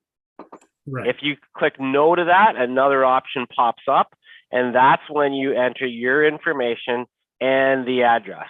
So the only thing that might not be clear is if the person thinks that it's about a specific driver because they just saw that driver at an intersection. So to them, it's not about the name of the person, but Right. it is about a specific incident that they just saw occur. So maybe we just have to look at, maybe they're getting confused with what the question really is. Right. So they hit yes and they think it's captured it, but what they had to do is hit no and then That's fill right. out the data. That's But right. They're complaining about speeders.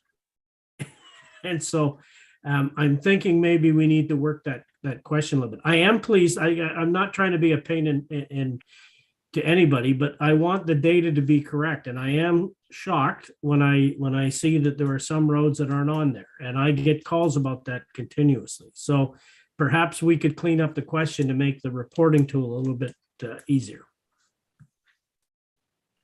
Councilor McElwain? Thanks, Mayor. Like Neil, I was really surprised to see South River Road wasn't included in the list, because I've probably had more complaints about it than any other single roadway, except for Side Road 4 in Inverha, which is on the list and has been designated as not needing a change, which really surprised me. I mean, we have tried traffic calming there. That it's got so much truck traffic that it knocks over the bollards before the end of the day, and people are afraid to walk on it because it's narrow and there's no shoulder to walk on. That to me it's a connector road, and it's a residential road, and it needs to have something happen, and whether it's lower speed limits or any police patrol or something, it needs something, because that road is dangerous. I mean, I've walked on it myself, and it's just there's too much fast traffic and too much truck traffic, and it's the only way for the new Swan Creek subdivision people to go anywhere is out on the Side Road 4, and it's dangerous for them. They got a bridge, they got a hill in both directions. So I don't know how it didn't meet the criteria.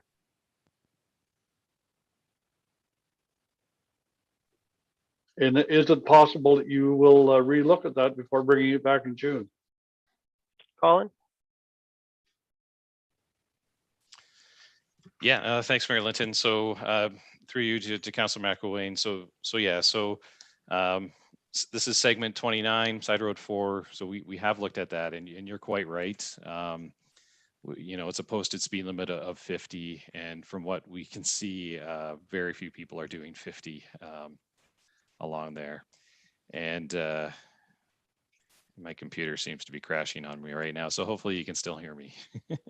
Yeah, we can hear you fine, Colin. Okay. It must be what you can see. Yeah, my screen's totally blanked out here. So anyway, so we have for recommendations for now is implementing traffic calming. So this is a recommended location for continued use of the center line bollards. We've also have recommendations for the electronic speed signs on this segment, as well as additional 50 km/h signage. So that's the recommendations coming out at this stage. I get Colin, just a quick follow. I mean, the bollards haven't worked in the past, nor has the electronic speed sign. As I said, the trouble is it's a connector road. It's not your standard residential street. It's a connector road between two major county roads, and the traffic going through there doesn't believe that it should be residential, I guess, basically, and they don't treat it as that at all. So I just think that we need something more than has been done in the past, I guess, is my point. Councilor McCray?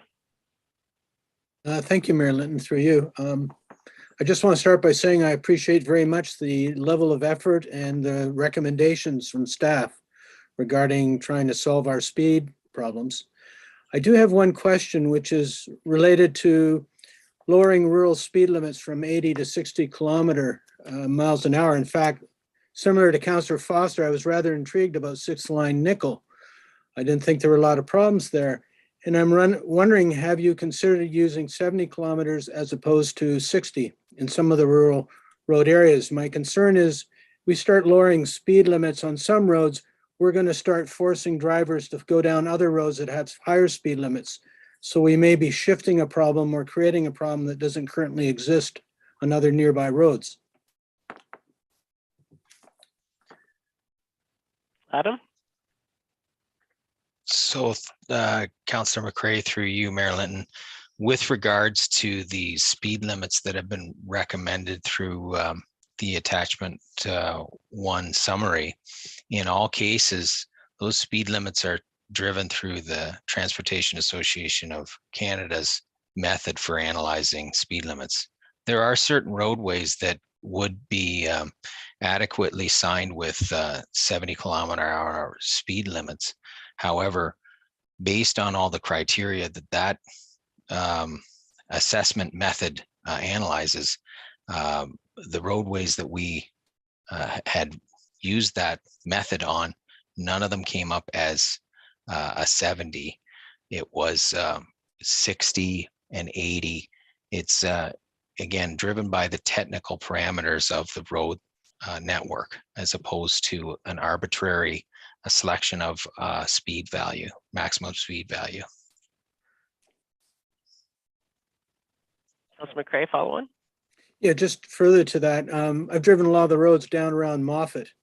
And a lot of those roads down there are quite hilly, lots of trees, difficult viewing spots. And there they've changed all the road speed limits to 70. So they've dropped them from 80 down to 70. So I'm just wondering, based on that experience, why maybe we didn't consider 70 for, say, 6-line nickel. Adam?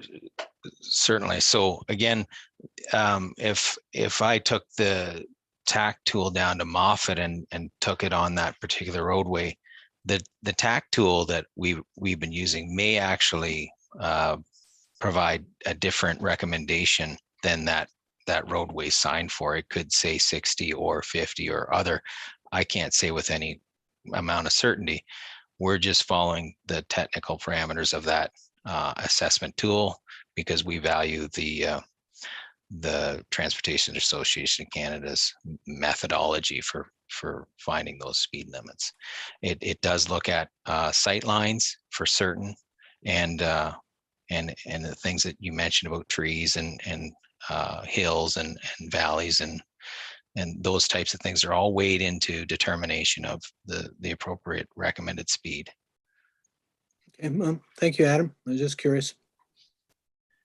Thanks, Adam, and thanks for the team for doing this. It's always difficult to try to apply consistent criteria, and I know the county is going through a similar process, and we had very similar conversation at the county level as well. So appreciate that we're going down an evidence-based pathway and try to be consistent across the township, recognizing that we're always constantly going to have to be looking at our different roads and different intersections to make sure that they're consistent across the board. So I got a mover and a seconder for this. All in favor? And that's carried. Thanks very much for the amount of work that went into this, Adam. We're going to take a 4-minute break and then get back at it about 4:47.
Okay, council, we'll get back at it here. It's 4:49. Item 7.7 and on our agenda is the Westminster irrigation line assumption and release agreement, and I will turn things over to our engineering technologist for water wastewater, Brent. Welcome, Brent. Yeah, thanks, Mayor Linton and Council for having me here today. I'm here to present the assumption and release agreement for an irrigation line that was installed on Aberdeen Street as part of the Westminster subdivision. So as per the report, during the construction of the municipal infrastructure for Westminster, the contractor was instructed to install a dedicated irrigation line across the right-of-way to service the condos that are on the west side of Aberdeen. The township was informed of this much after the fact, and at that point we raised our concerns with the developer and sat down and tried to kind of come up with what the alternatives would be to feed this irrigation line. And given the fact that everything's been paved and every boulevard's restored at this point, we decided that the best option would be to permit the private irrigation line. However, we wanted to enter into this assumption and release agreement, collect some securities to ensure that the township has funds to maintain this irrigation line moving forward. So we're here today to get authorization to enter into this agreement, get it executed, collect the securities, and move on with the issue. So at that, I'll leave it with you. If you have any questions, I'd be happy to answer them. Great, thanks for that, Brent. I'm going to read the recommendation, then ask questions of council. The council of the Township of Center Wellington authorized the mayor and clerk to execute an assumption and release agreement between the corporation of the Township of Center Wellington and Reed's Heritage Home Limited to allow for an irrigation line to remain within the municipal right-of-way of Aberdeen Street within the Westminster development in South End of Fergus. Mover for that, please. Councillor Dunsmore, second by Councillor McCray. Questions, comments from council? Councillor Foster. Thank you, Mayor. My question, I think, could be for Brett Salmon. Brett, how can something like this happen when we have 11 FTEs in the building department? How could something like this not get noticed when the subdivision was under construction? Or can you help me understand how this rolled out? I'm going to hand that over to Colin. Yeah, yeah. Thanks, Mayor Linton. Can you hear me okay? So I'm just working off my phone now because my computer. Yep, we can. Totally died. Okay. Yeah. Thanks for the question, Councillor Foster. So, yeah. So the subdivisions are constructed by the developer's contractor. Okay. So the township's role, we are providing oversight, we're providing inspection. Things are done to the township's standards and requirements.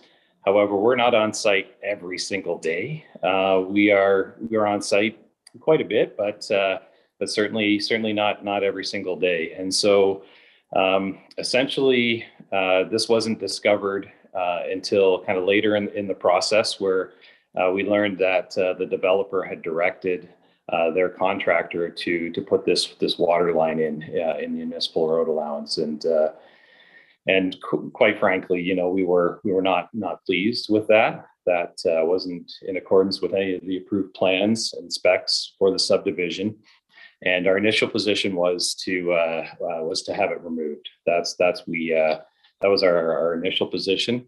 But just with further discussions, further conversations with the developer, and perhaps as Brandon's already pointed out, it would leave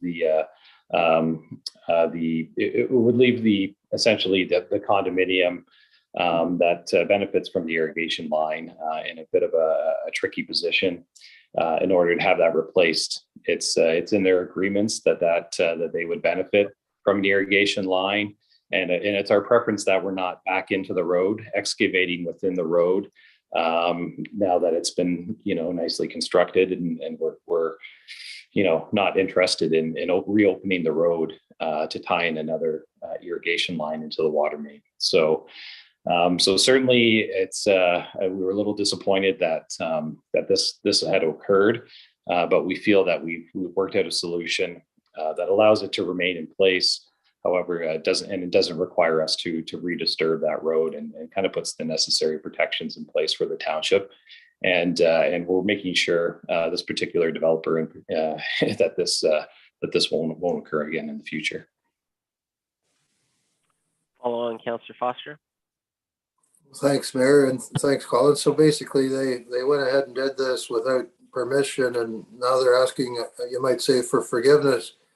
I'm just slightly concerned that it sets a precedent that if there's something like that, just to go ahead and do it, and hopefully we won't notice.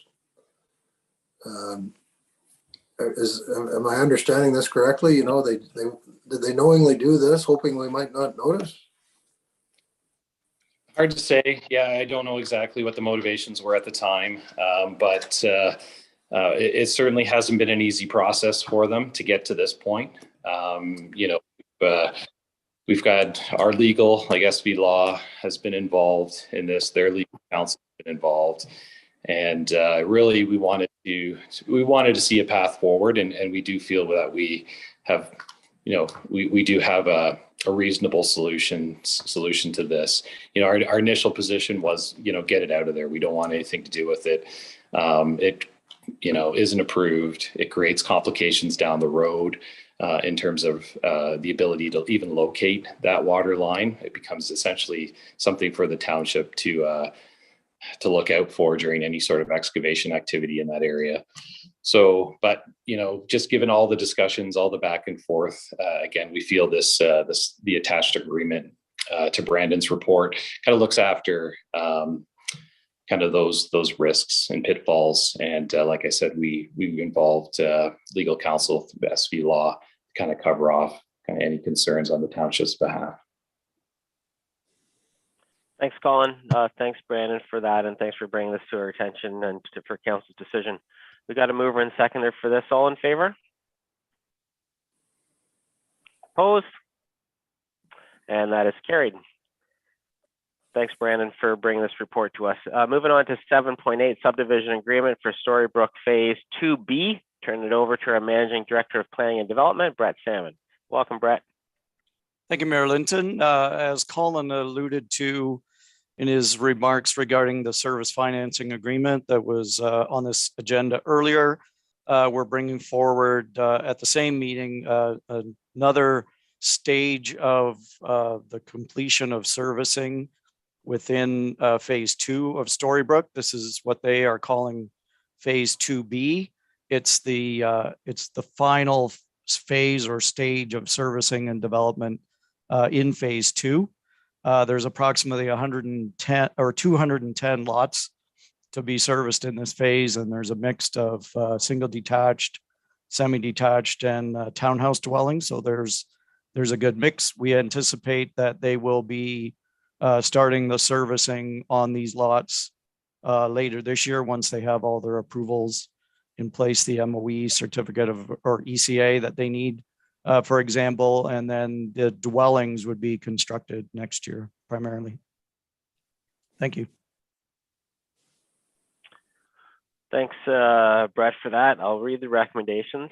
That the Council of the Township of Southern Wellington authorize the mayor and clerk to execute a subdivision agreement with Sabera Tribute Nigas Holdings, Inc. in respect of Phase 2B of the subdivision known as Storybrooke Plan 23T-16003. Mover for that, please. Councillor Dunsmore, seconded by Councillor McCray. Questions, comments from council? All in favor? And that is passed. Thanks, Brett, for that. Moving on to 7.9, 2022 parking strategy, and we have a report. We had several delegations that spoke to this already, and we have a report that our Chief Administrative Officer, Dan, is going to go through. But I know this was a cross-departmental piece of work, so we have several department heads who can also answer questions to this report as well.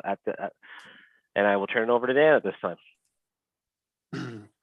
Thank you, Mayor Linton. Yes, this was definitely a coordinated effort amongst many staff. Colin, Carrie, Dorothy are here to assist with some questions when we get to that point. So the report is fairly detailed, but just to go through some of the points from a high level. We are looking to implement a parking strategy for 2022 so that we have somewhat of a solution in place for 2022 so that a more long-term parking strategy can be implemented beyond 2022. We did look at parking as the primary concern in the downtowns for the upcoming season. As mentioned in the report, we are losing a parking lot of approximately 61 spaces as of July 1st. Given last year in 2021, we had the availability of those 61 spaces and a number of the events and festivals that typically are ongoing did not occur, and we still had a significant busy season when it comes to downtown Fergus and Elora. So we are just looking at parking as a concern for 2022, given that we are losing those 61 spaces at 30 Carleton Place. As the report refers to in Elora, if we keep Metcalf Street open, that brings 50 parking spots into play, and West Mill is approximately 21 parking spaces. We did have various input from various businesses as well as the Elora BIA on this report. There was a lot of support for more regular closures. So every weekend, for example, throughout the summer, and looking at both Metcalf and West Mill. But once you start restricting the closures and restricting the specific streets, there was a lot less interest in having the closures. So with that, staff have recommended that we restrict closures in Elora to special events. When it comes to Fergus, we had various discussions through the Fergus BIA, and there is significant support for closing Provost Lane from St. Andrew Street West going north, similar to previous years from May 15th to October 31st every day. And staff don't see a concern with that going into the current season as there are no parking spaces affected with that recommendation. From a parking enforcement perspective, this was brought up in the October council meeting from 2021, but we are recommending moving forward with Alpha Technology Systems for a second year of our enforcement pilot program. The only change here within the report today is that the boundaries for 3-hour parking enforcement are somewhat expanded, and that is shown in attachment B to the report. Some good news when it comes to parking enforcement revenue sharing. We had significant discussions with the county. We have come to an agreement on some revenue sharing for 2022 when it comes to parking enforcement. If projected revenues stay somewhat on track with 2021 revenues, we could see anywhere north of $50,000 in enforcement revenue coming back to the township. We'll see roughly $4,300 in revenue from 2021. And the main reason why that is quite a bit lower than anticipated proceeds for 2022 is that there was a one-time software implementation cost that we had to fund for 2021. From a private parking bylaw perspective, this seemed to be a regular reoccurrence from an infraction perspective in last year's enforcement pilot program, but we didn't really have the tools in place to deal with it. So we are recommending implementing a private parking bylaw that will allow our enforcement officers to enforce private parking lots if the owners of those lots want them enforced and have the proper signage in place. That will help with parking issues in the downtown areas and other areas across the township. So we are recommending moving forward with that bylaw for this upcoming pilot season. And then one more piece of news, we are recommending the introduction of a shuttle pilot program for 2022. We have a route proposed in the report that we're still refining with the Fergus BIA from a Fergus stop and location perspective, but we are anticipating that it would start at the Elements OLG facility in Elora, go downtown Elora to Victoria Park in Elora, to Bissell Park, and then across to the County Museum in Aboyne, and then over to Fergus. And the Fergus stops are still draft at this point. But this shuttle program should also assist with parking in the downtown. We have had discussions with the Agricultural Society, and they are excited about the pilot program, and we're having further discussions with them as well. Also with the pilot program, we are looking at contacting local taxi companies to help us from an accessibility perspective. The current shuttle bus that we are proposing, it does not provide an accessible option, so we would look to partner with taxi companies to assist us with that accessibility option. And we are looking at implementing the shuttle on weekends and holidays from 12 p.m. to 6 p.m. to help, like I said, with the parking concerns in the downtowns. We are reaching out to interested stakeholders to help us from a funding perspective with that shuttle program as well. That pretty much concludes my high-level comments. We'd be happy to take any questions at this point. Thanks very much, Dan. I'm going to read the recommendation. I'm not going to get a mover and a seconder, but I'm going to read the recommendation so we know what we're talking about. I'm going to be splitting these recommendations into 3 distinct recommendations because I want to make sure that we're clear on each of the 3. So the recommendation is that the Council of the Township of Center Wellington approve the 2022 parking strategy outlined in report CAO 2022-04 dated April 19th, 2022. The second recommendation is that the Council of the Township of Center Wellington authorize the mayor and clerk to execute a private property parking bylaw. And the third recommendation is that the Council of the Township of Center Wellington authorize the township staff to implement a shuttle pilot project. So that I just wanted us to be clear on what the ask is from us today. So with that, I'm going to turn things over to members of council for your thoughts on any of those 3 recommendations. You can talk about them all together or separately. It doesn't matter. At the end of the day, I am going to be asking for a vote on them distinct from each other, though. And I just wanted to, before we started, thank our staff for this cross-departmental effort. It was a significant amount of work. You're trying to cross off a lot of different challenges in one recommendation, and it took a lot of staff time to come up with these recommendations. A lot of thought and a lot of work, a lot of teamwork went into this. So appreciate Dan and the senior management team and all the staff that were involved in this for bringing this to council in the format that you brought it to us in. So appreciate that. Members of council, Councillor Foster. Thank you, Mayor. I'm generally supportive of most of the report. I do have, I understand and I sympathize with restaurant folks and merchants who are in favor of closing the street frequently. However, and I understand the predicament and the difficulty of retailing and running a restaurant.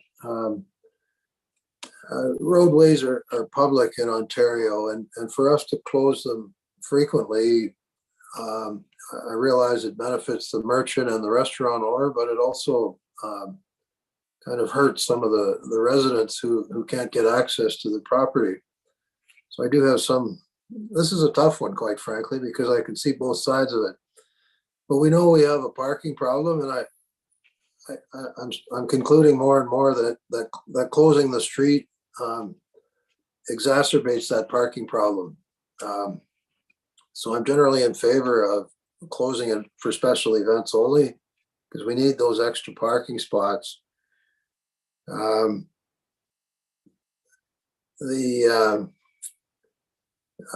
concern is if we keep the streets closed every weekend, there's an adverse impact on the citizen, which is people want to come and visit, and they'll park on if they can't park right on the main street, those cars are going to park in residential areas.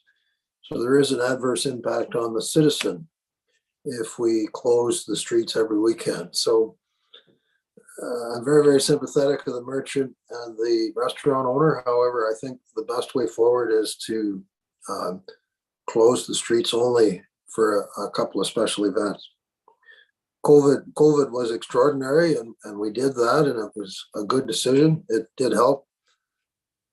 Some of those folks, for example, spoke today about how had we not closed the street, they may have lost their businesses. And so we took those extraordinary measures because of the situation we were in.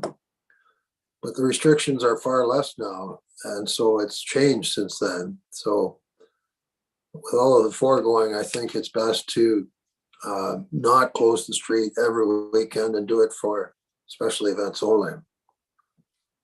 Thank you. Councillor McElwain. Thank you, Mayor.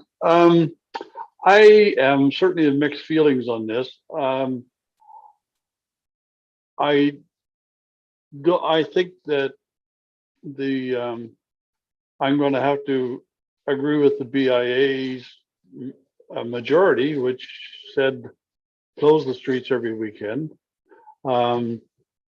because it was they went through a lot of trouble. They did 2 different surveys to make sure they got a fair question and everybody had an opportunity to provide their input, and they got a very high percentage input, and the majority of people want it closed every weekend.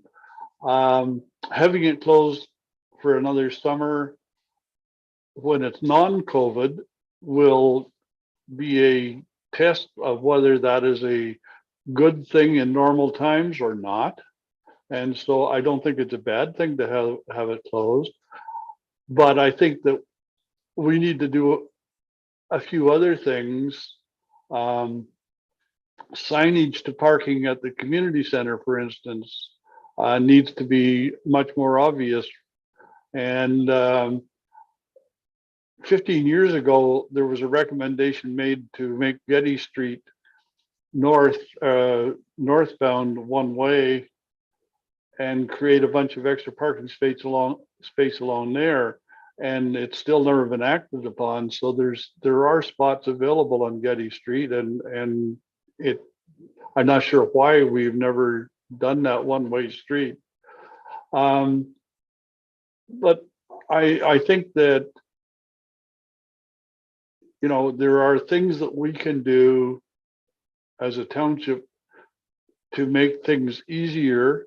For instance, one of the residents who spoke today last year or the year before suggested, can the township just reserve a spot for us on Church Street? We're not able to access our driveway, our laneway, but if we can get a spot reserved on Church Street where we can park, then it is a good compromise. We're using parking spaces for restaurant patios. Why can't we reserve a spot for a resident who's missing their driveway? And so we're not going to please everybody, obviously, but I think there can be signage for parking, signage for East Mill to attract people down there more than we do now, and continue with the street closure for at least one more year during standard times, so that we see if it actually is a real benefit or not, because it may not be, and maybe all of the BIA will say, no, we don't need to bother with that next year. I don't know, but they don't know until it happens for 1 year without COVID involved. Thanks. Councillor Dunsmore. Yeah, I've got a couple of questions. First off, Dan, thank you for the work you put into this report. I really love the idea of the shuttle pilot. I think that's something that might take hold in both communities. So that's a great concept. The revenue sharing, I'm glad we're getting 50 plus next year. My question is around the software that they're taking out of the revenues. Is this software that's needed just to deal with our 3-hour bylaw, or is this software they were going to upgrade anyway? And my concern is there's a lot of member municipalities here, and if they're taking the software just from the Township of Center Wellington, that causes me a bit of concern. So that's the first question. So what software are they getting and who's paying for it? Yeah, I think I'm better suited to answer that one, Councillor Dunsmore, from my county involvement. And the software was coming just to support Center Wellington. Okay. No other member municipality has anywhere near that volume, and that's why they moved to software. They wouldn't have done it if Center Wellington hadn't changed to a 3-hour limit. So that was on us. Okay, good, thank you. So that's on us, and we should pay for that then. And I appreciate that, the clarity on that. So that leaves us with the closure of the downtown, and the parking is an issue, and losing the 61 parking spots causes an issue for me. And we did the closures in an emergency situation, so we infringed on several residents' property rights. They pay taxes, they have right to the access to their property, but in an emergency situation, we can do that. Now we're beyond that emergency situation, things are opening up. So I've got several concerns about locking the streets down. And it's not just the 2 residents that are denied access on the main street. I worry about the residents on Church Street, because that's a one-way street that goes from the downtown core down towards the river. So that's a one-way street they're not getting access to. So I guess maybe Colin might be the best to answer this question. If we shut down those streets, are we opening up Church Street to two-way traffic for the period of time that we're shutting it down?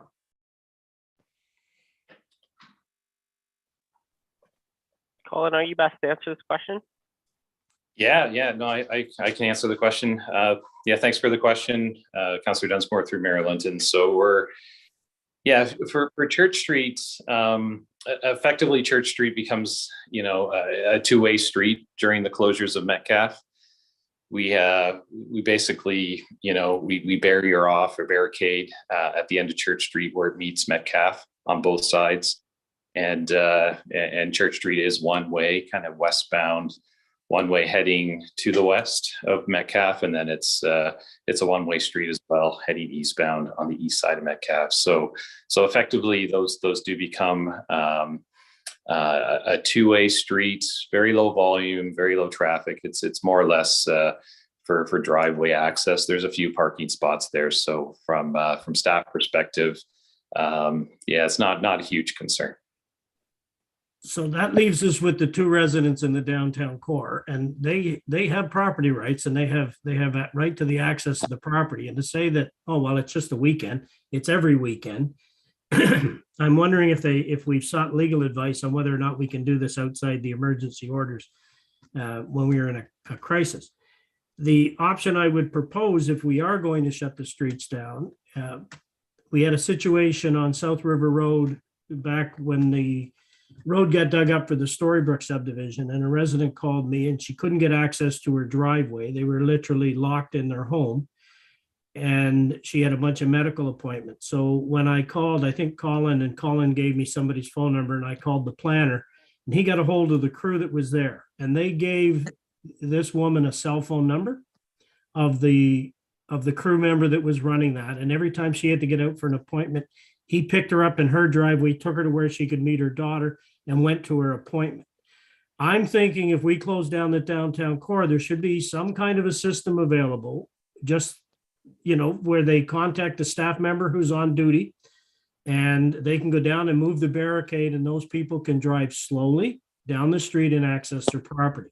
If we can do that, then I think closing down the center core might be doable. But if we can't at least do that minimum for those residents, then I would have to vote against closing down those streets altogether.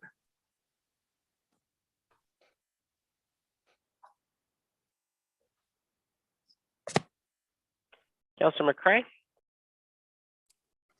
Thank you, Mayor Linton, through you. First of all, I want to say thank you very much to staff and to all the delegates for bringing this to our attention and reviewing all the different options. I mean, there's quite a few items to discuss here, so I'll do the easy ones first. Parking enforcement, it proved effective last year, so I support continuing the program this year. The permitting system, I look forward to having some system in place to assist downtown residents with an overall long-term parking strategy.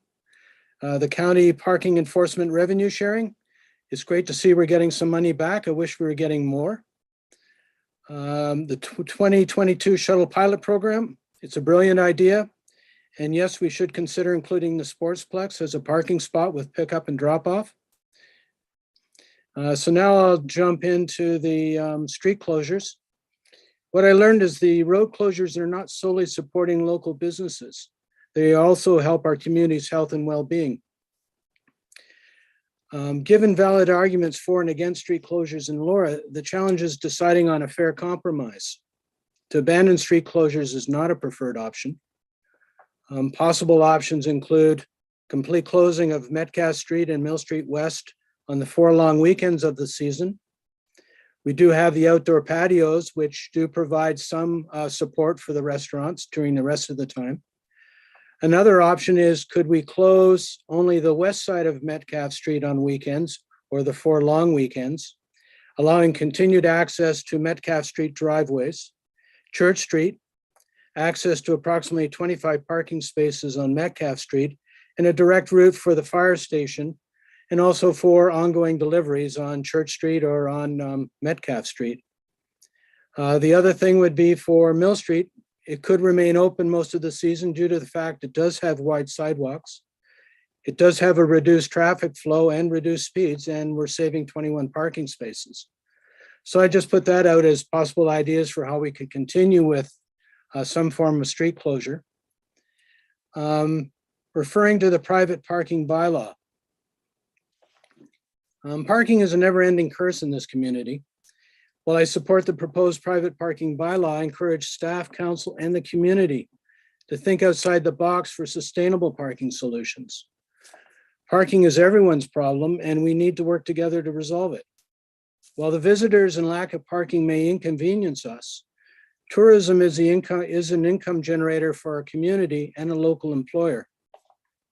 We could generate more revenue through paid parking to assist us in developing more sustainable parking solutions. Sorry, I can't turn off my phone here. We could explore partnerships with local businesses and churches with parking lots that could be utilized on weekends, generating revenue instead of discouraging their use. Our municipal parking enforcement can issue tickets for violations of off-street meters, same as for on-street meters. It is shocking to see the wasted space in downtown Elora and Fergus behind the commercial buildings. These areas could become parking, especially for the 55+ residents living in our downtowns. Grab an aerial photo and have a look. Instead of focusing solely on parking at a building's front, consider parking at the rear. We could build parking lots or parking garages with or without residential areas above them. I appreciate the idea of keeping parking outside the town and relying on shuttle buses, especially during events like Riverfest or the Highland Games. Perhaps we could reutilize our former landfill sites as gravel parking areas serviced by shuttle buses. We have more options we need to explore, but I think we need to keep our ideas open as to what we can do in terms of addressing this parking issue.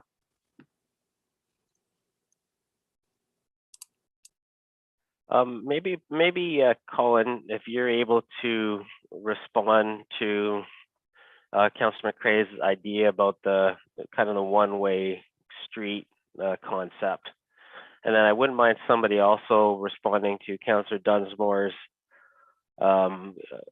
question about whether it's feasible for us to support those individuals who may not have access to the driveways. So if you can handle Councillor McCrae's, Colin, and then we can figure out who should try to answer Councillor Dunsmore's question. Yeah, for sure. Again, just another sound check. I'm on my 3rd device in the last 20 minutes. So can you hear me okay? Yeah, hear you good. Okay, great. So yeah, so we'll start with the one-way street, or the one-way street, I guess, on Metcalf, to allow some traffic. I guess I understand the concept, at least some traffic will be able to get through. I guess the concern is always, safety is always paramount, right? So we're creating kind of a hybrid space where, we're encouraging pedestrians to use the street, but then at the same time creating space for vehicles, and it could be a fairly significant number of vehicles. In kind of my experience with one-way streets and larger centers, it's confusing for drivers, and I have memories of City Hall at the City of Guelph when they made Carden Street one-way street. I had a great view of Carden Street from my office, and I also had a great view of about 20 vehicles a day going in the wrong direction on Carden Street against the flow of traffic, kind of creating these awkward kind of backing up scenarios, backing up through intersections. And so I think ultimately the city determined to eliminate the one-way direction just because of the confusion for drivers and the general public. Again, if we're I think that's the main concern. I think there would be some safety concerns, just kind of trying to maintain that one lane of traffic, and then trying to prevent, kind of two-way use of that traffic. I think it'd be really challenging and it would create some safety issues. So I think from staff's perspective, we prefer the full closure as opposed to just a single lane closure. And then to speak to Councillor Dunsmore's comment on having like maybe a concierge or a shuttle service. I suppose that could be accomplished. We don't necessarily have kind of on-call staff like always right in town. Sometimes they are coming from a bit of a distance. I know the scenario Councillor Dunsmore was referring to, and we've had some of this in our construction projects where we have provided a bit of an enhanced service, helping residents through, kind of a messy construction site to get to appointments and that sort of thing. And in this case, for the construction side of things, it's usually a very short duration that we're right in, someone's driveway or right in front of someone's driveway. So we're talking about a very short duration here.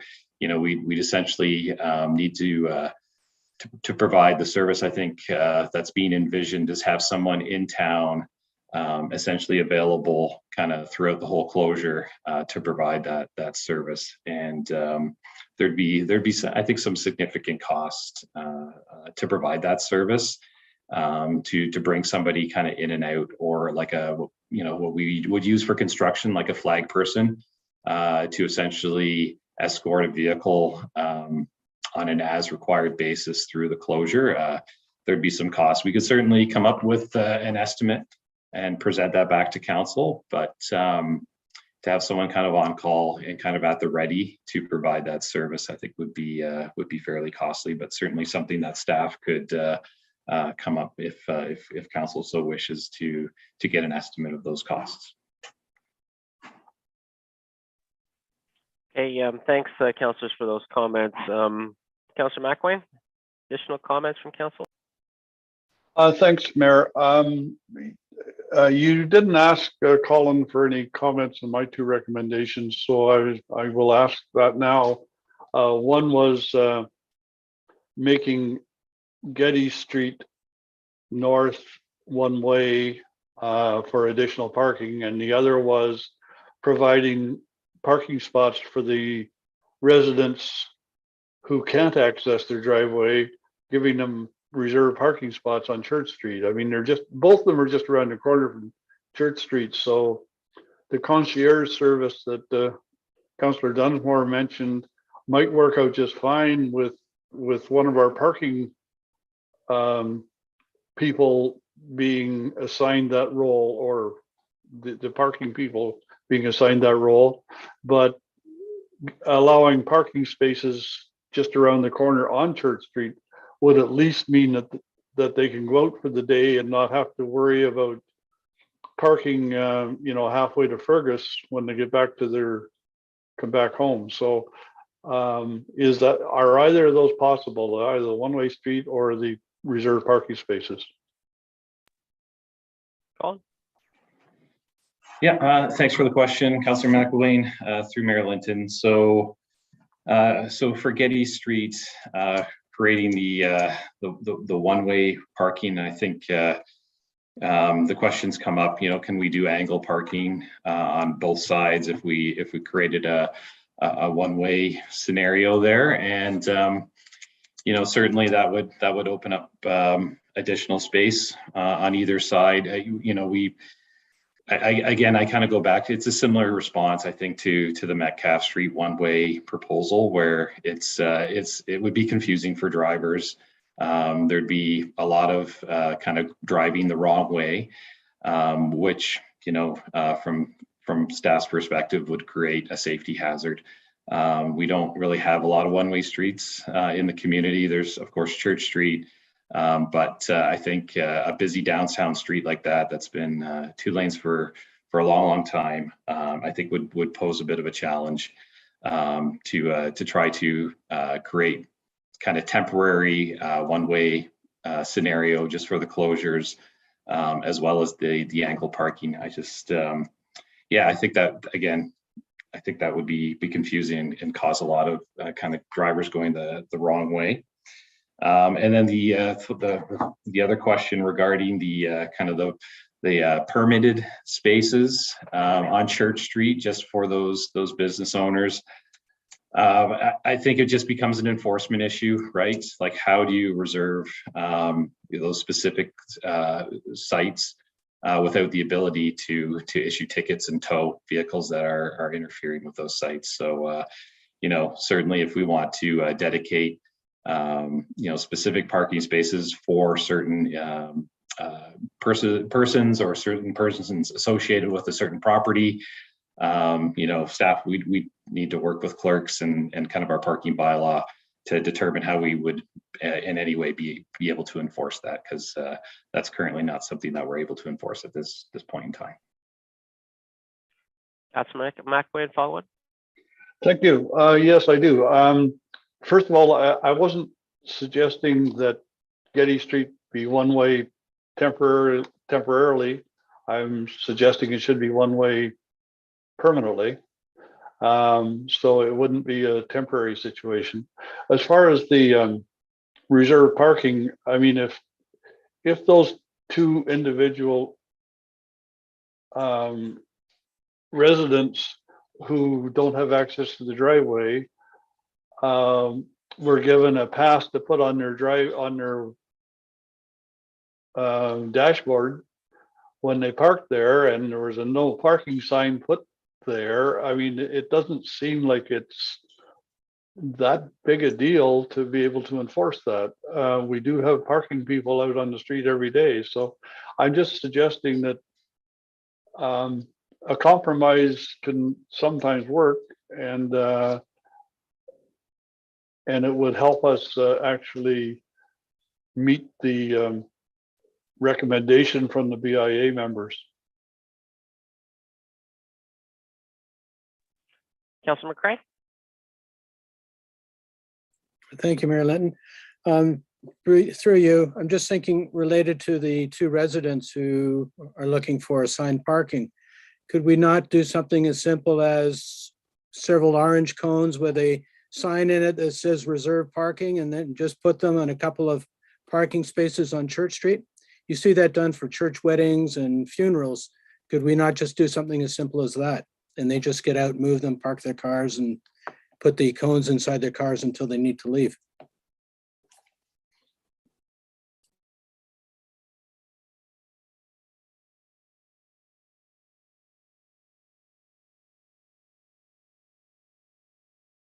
A couple things. I just was speaking with Carrie and Dan here, and any kind of changes to this would require changes to our parking bylaw. So that would have to come before council for sure, because we couldn't just make a change to that without changing our parking bylaw. So, and I think that is something that is scheduled to be coming to council at some point.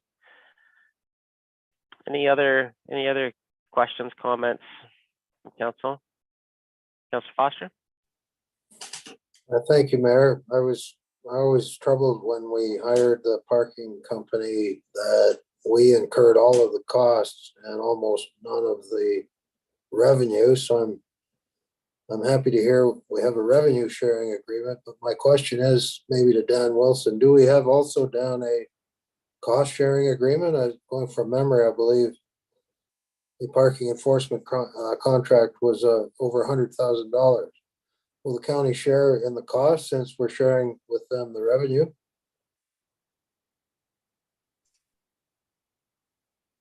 Dan?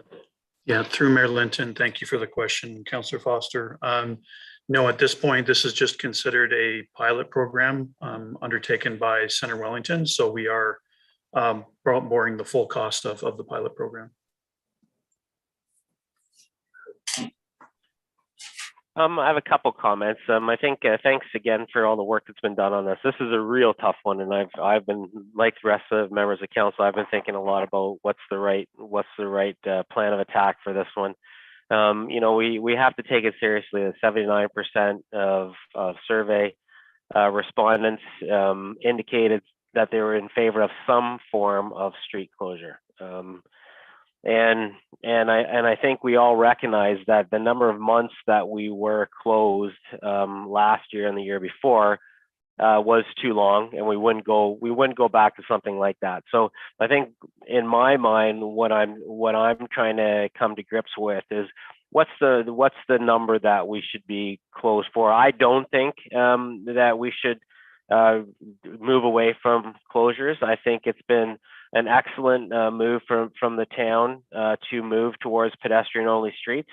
I know a lot of locals, and I know that we had some comments today about locals who were enjoying the streets of Elora in ways that they never did in the past when it was just seen as a touristy town. And when I was out there downtown Elora, I saw tons of locals out there. So we've been getting a lot of positives both from locals and visitors about having pedestrian only streets, and I don't think moving away from that completely is good at all.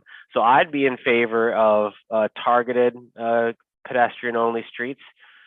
Similar to what I've heard from some of the other councillors. Maybe we do the 3 long weekends, one in July, one in August, and one in September, something like that. So it's something that's planned. I like the idea of it planned, because then the merchants and the downtown businesses can use the street, and they can plan different events and plan different things on the streets during that time. I think that was one of the knocks against the street closures, is that there weren't a whole lot of people on the streets sometimes. So I do like the idea of scheduled pedestrian only. And I think that might be a good compromise. July 1st, then the August 1st, the civic holiday, and then Labor Day. And so we could plan for that. The staff have rightly identified that taking 61 spots, removing 61 spots out of downtown Elora is a big deal. And that is going to create some parking challenges, and I think we have to take that seriously, especially for this upcoming year. But at the same time, parking spots shouldn't be driving everything that we do. Making sure that we have a downtown that people love to come to, visitors and locals alike, that has to come into play. So I'd be in favor of the recommendation as it is, but I'd like us to specify scheduled pedestrian only times, not just special events. Like, I'd like us to schedule it so that we can work around it. So I'd propose that we provide direction to staff to schedule pedestrian only streets, and I think that would be a a good compromise and still allow us the best of what we've seen over the last 2 years without seeing some of the challenges that we've seen where people don't have access to the driveways for weekend after weekend. I see that is an issue. They should have rights, and hopefully we can move in the direction of helping those few people who don't have access to the driveway. We have to take that seriously as well. But if we limit the number of closures, then that limits their challenges and limits the solution that we have to bring to the table. So I like the nature of our discussion today. So that's, I think we don't have to make too many changes to the recommendations if we move in that direction, except to identify certain dates or at least three long weekends over the summer, something that gives staff clear direction to move ahead. Those are my comments. Anything else from Council? Councillor McElwain?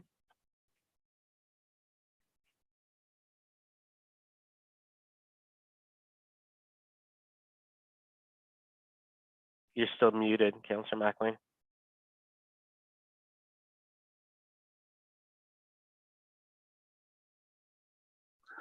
Sorry about that. I hit the wrong button.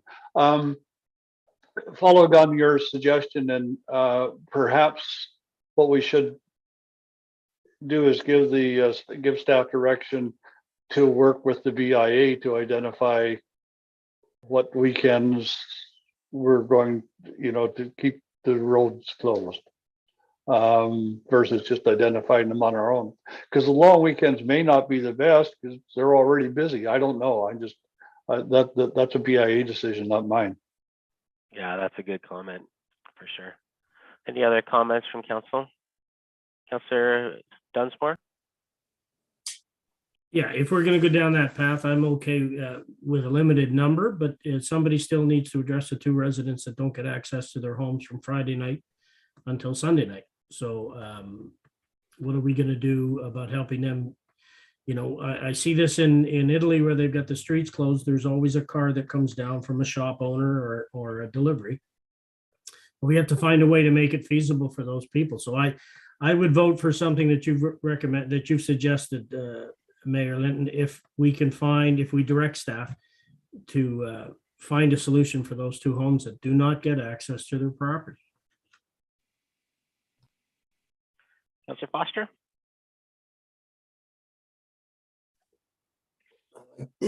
Marilyn, I like the idea of choosing 3 dates. It's a great compromise. So perhaps it's long weekends, or perhaps the BIA could choose 3 dates. And considering long weekends as possible, Riverfest is also a weekend where it might be appropriate. But I guess the point would be that the BIA would choose 3 dates for 3 special weekends. That gives the merchants a pedestrian-only day, and it's a great compromise. I do quite like that. Any other comment? Councillor McCray? Yeah, thank you, Mayor Lynn. So is council agreed on 3 dates that will have road closures? Perhaps we should decide that we are going with the number 3. And secondly, yeah, I really would like to see some means of trying to help the 2 residents that are having issues accessing their driveway on Metcalf Street. I don't know, down where the tourist office is, are there 2 parking spaces down there that we can reserve for their use? I don't know. I'm just throwing out another option. Okay, so let's piece this out. I was going to do the same thing, Councillor McCray. Do we want to give, and again, this is turning into a working session, but I think that's good.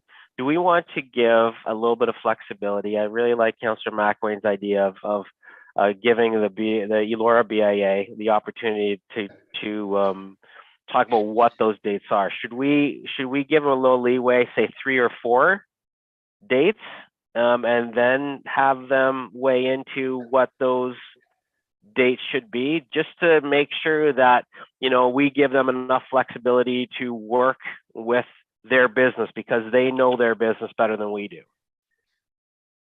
Can I get thoughts on that? Or should we stick to the 3, or should we say 3 to 4? Like I do think we should provide some good direction. Councillor McCray? Thank you, Marilyn. Yeah, I definitely agree. Let's let the BIA pick the dates, and I'm fine with 3 or 4. Councillor McElwain, what do you think about that? I think a little flexibility is a good thing. So 3 or 4 is good. Okay. Councillor Dunsmore, are you okay with a little bit of leeway there? Yep. Councillor Foster? I do like the idea of long weekends as well, because everyone knows it's a long weekend. It's kind of a special weekend. And the 3 or 4 presumably could be the 3 long weekends plus Riverfest to make 4. So I'm okay with 3 or 4.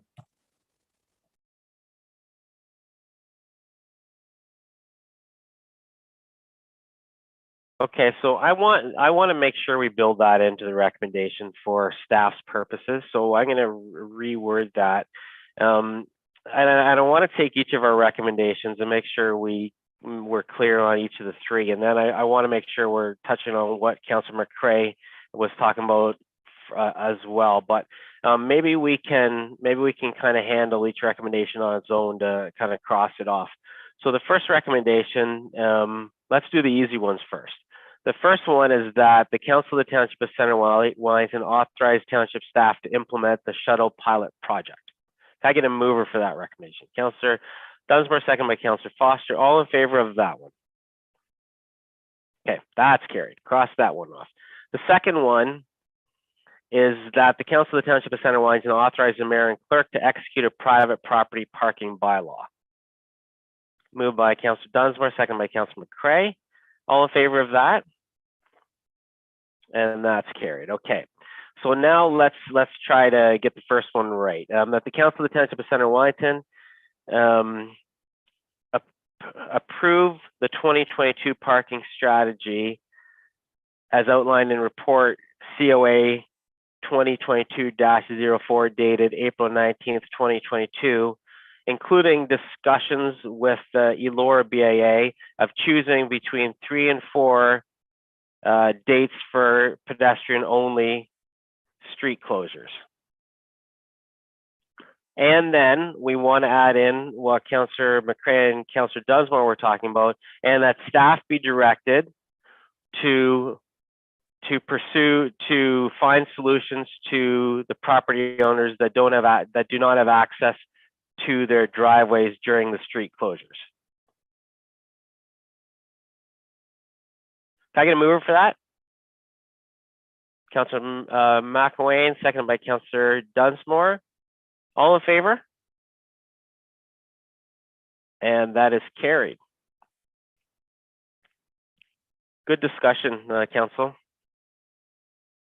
And thanks again to Dan and all the staff who did so much work on this, and appreciate it. And to our delegates who I'm not sure are still on the call here. It's been a long council meeting. Thanks so much for taking the time to speak to council.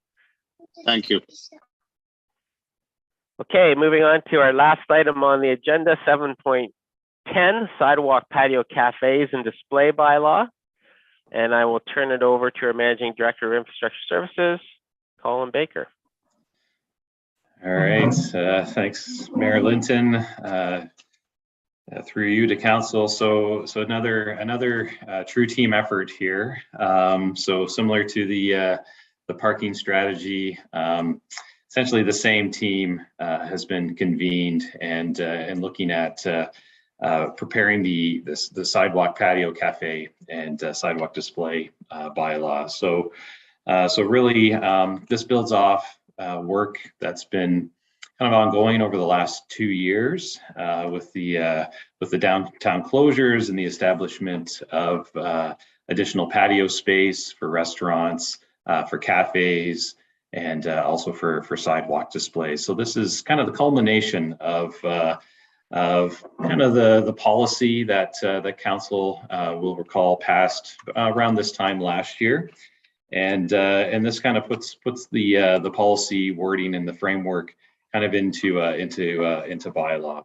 It also mentioned that that this is again like a team effort involving clerks and and Dorothy with the very long title in community services, as well as Paul Dre, as council would be familiar with, has assisted in the drafting of the bylaw for this one here. So essentially, based on our experience, just give you a highlight of some of the what the bylaw contains. So essentially, we're looking at an expanded timeframes for the patios, cafes, and displays starting April 15th and going till October 31st. That's a little bit longer, but by 2 weeks. And so we've got some specific insurance requirements, of course, for businesses occupying public space within the sidewalk and the travel portion of the road, and parking spaces. We have a permit process very similar to what we've had in place over the starting last year under the policy. Design requirements for patios and pedestrian platforms, again, very similar to what we had last year. Kind of standard hours of operation. And the use of decorative planters and benches along the sidewalk, along the facade, that's been included in the bylaw. And also standards for furniture, lighting, fencing, umbrellas, and heating devices as it relates to patios and cafes. And so just a couple quick comments for this. A lot of this goes back to the Roger Brooks report that was prepared back in, I think, 2017. And really looking to transition the downtowns and kind of that more European feel that we've been talking about this afternoon, kind of that open air seating, more emphasis on outdoor spaces with recommended addition of decorative planters and benches throughout the downtowns. And so what the bylaw does is provides a very fair and consistent approach for all business owners and makes the kind of rules that are basically established to make sure we're maintaining accessibility in the downtowns, make sure we've addressed safety and liability issues, just make sure all the businesses are playing by the same rules. In terms of the fees, as council may recall, last 2 years we've waived all fees associated with obtaining a permit. Again, kind of a business support through the challenges of the pandemic through the last couple of years. Staff are recommending, now that we're kind of emerging slowly from the pandemic, we are recommending reinstating those fees. And so we're proposing a permit fee of $250 per patio and cafe, for patio and cafe permit applications, as well as $100 for a sidewalk display application. And so should council approve this report, staff will be bringing forward an amendment to the fees and charges bylaw in the very near future to kind of enact those revised permit fees. And I think that's about it. I'll open it up for questions. Thanks very much, Colin. I'm going to read the recommendation, then open it up for questions. That the Council of the Township of Center Wellington authorize the mayor and municipal clerk to execute a bylaw to regulate patios, cafes, and displays on roadways and sidewalks in the Township of Center Wellington, and that council directs staff to bring forward to council revised sidewalk, patio, cafe, and display permit application fees in a future revision of the fees and charges bylaw as outlined in report number IS 2022-14, dated April 19th, 2022. Mover for that, please. Councillor McElwain, second by Councillor McCray. Comments, questions from council? Councillor Foster. Thank you, Mayor. I generally agree with the report. I have a restaurant supply background, and a good restaurant might make 20% gross profit. So to pay the fee, there's quite a bit of sales required to make enough money to pay for the fee. And given the challenges of Canadian restaurants recovering from the pandemic, I'd like to propose that we do waive the fee for 1 more year. And this will help our restaurants potentially have a patio or display on the sidewalk and help them a little bit to try to recover from two very, very difficult years. So is there a way we could waive the fee for one more year for patios and so on? That's my question. I guess that's the council decision. We can decide to waive the fee. I just believe it's a great way to help the restaurant sector recover from two very, very difficult years.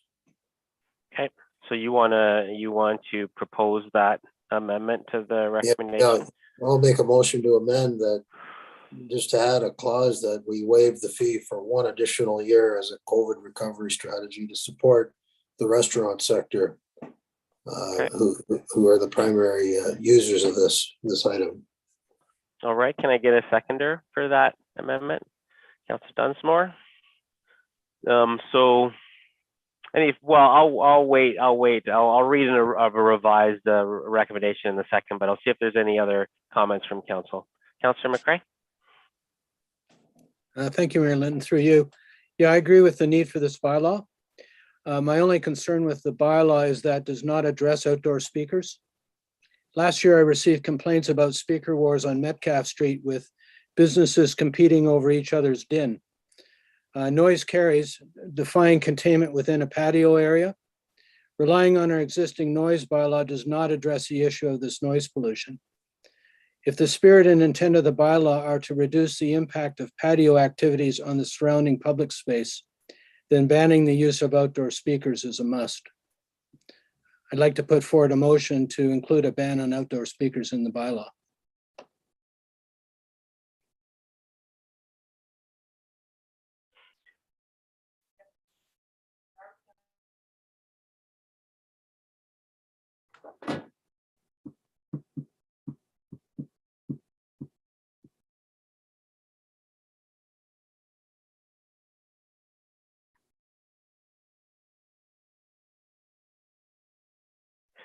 Okay, you guys have just made it kind of hard for me, so I'm just making sure I'm going through the process right. So we have an amendment already, and that is to waive the fees for an additional year. So we have to get a vote on that first, and then we'll move over to Councillor McCray's motion amendment. So do I have to read this recommendation with Councillor Foster's amendment?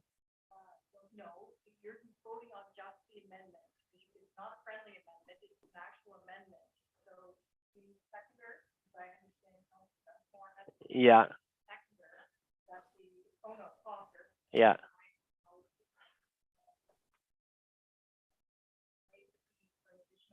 So just that. Okay. So waiving it's a standalone amendment to waive the fees for an additional year that was put forward by Councillor Foster, seconded by Councillor Dunsmore. All in favor? And that is carried. And then there's a second amendment, and there's only two amendments allowed to a recommendation. So this is our final amendment to this one. The second amendment was to ban the use of outdoor speakers. Ban the use at all times? Well, what I'd like to see is not to have any outdoor speakers in the patio, because the problem is you start cranking those things up and it just creates noise for everybody. So the best thing is not to have the outdoor speakers. Okay, so I just have to ask our clerk for clarification, because there is a county noise bylaw, and I don't know how this would, if we pass a recommendation now, if that conflicts with the noise bylaw, what lives?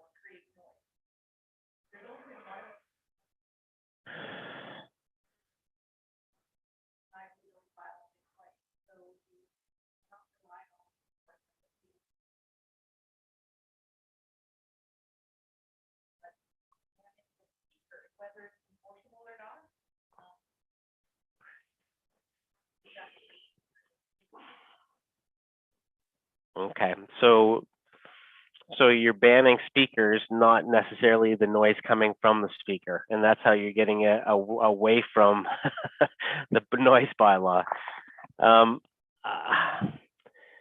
That's kind of creative. I don't know if there's any negative repercussions because, you know, we've been at this council meeting for what, 6 hours. I'm not sure any of us are thinking that clearly to be making policy decisions about stuff like this.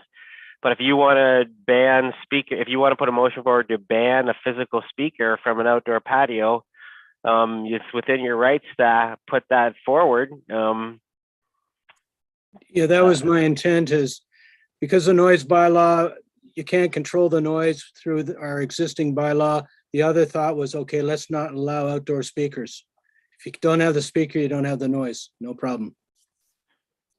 Yeah, I'm not exactly sure how enforceable that is, but because it's not a bylaw yet, right? So I don't know how we can enforce it, which might make it kind of frustrating for our staff. Like in the bylaw. Within the actual bylaw you're pulling together, where you're outlining what type of fences you can have, planters, can you not just include no speakers allowed? Okay, so we moved that. Yeah, you can change the bylaw. So you've moved it. Can I get a seconder for that one?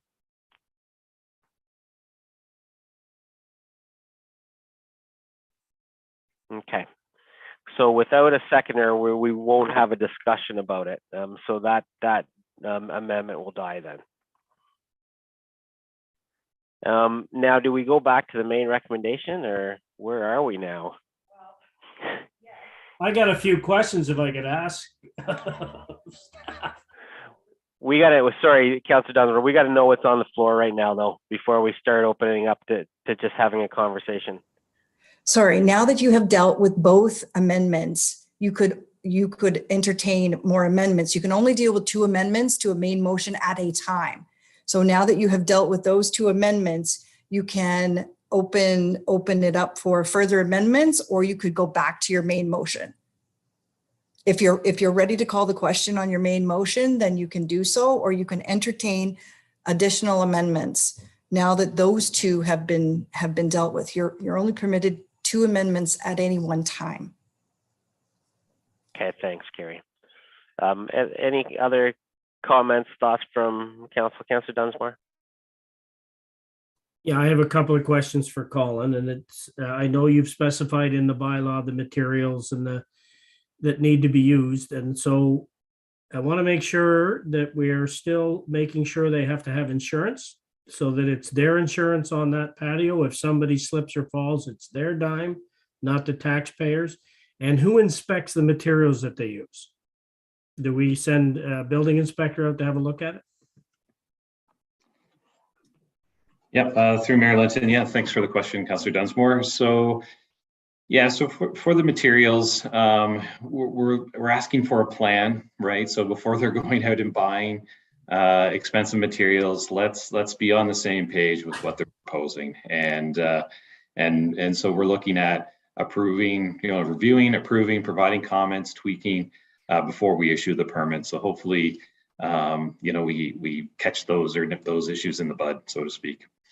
Sorry, and the follow-up question was the insurance. Yeah, they have to have insurance. It's their insurance. Yeah, absolutely. So so we're asking for a proof of insurance with the township and the county named as additional insurance on the policy, and minimum levels of insurance as well. Okay, thank you. Councilor Foster. Thank you, Mayor.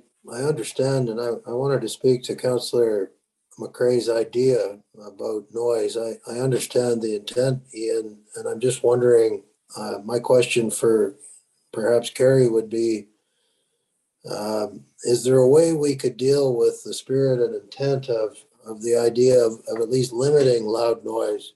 Is there a way we could do that, Carrie, administratively, such as, rather than banning speakers outright, is there a term we could put in an agreement that would speak to low volume music only, or something? Is there any administrative way to achieve the same objective as what a speaker band would have done, which is limit noise and music wars downtown. Or perhaps through you, Mayor Linton, the only way to enforce anything is to include it in a bylaw. That is enforceable. That's why we've moved from a policy to a bylaw in order to be able to enforce it. We do have a noise bylaw, and that's the mechanism. If there are these wars, that is the mechanism that we currently have at our disposal. The limitations within that bylaw are very real, however, in that it doesn't address amplification of music during the day or excessive noise during the day. And an amendment to that bylaw is something that, again, it's a countywide bylaw, and it requires all the area municipalities to agree on any amendments to that. Councillor McLean. Thank you. Just wondering, instead of making it an enforceable bylaw, if as part of the agreement with the patios, we had a stipulation that they coordinate with other patios to, to be friendly competitors, so to speak, instead of having, because there were, Councillor McCrae is absolutely right. Last year, there were a couple of situations where it was a, really unpleasant noise downtown as patios competed. I'd hate to see any discontinuing the noise or the ability, because some of them have outdoor music and just residents walking by sit and listen to it as well, and so you can't. I mean, it probably would also apply to a concert in the green space or something if you were going to do something of that nature. So I don't think we should try to stop it, but perhaps just have an agreement between the patio owners that if they're going to have outdoor music, let the neighbors know or something of that nature, and discuss a viable solution.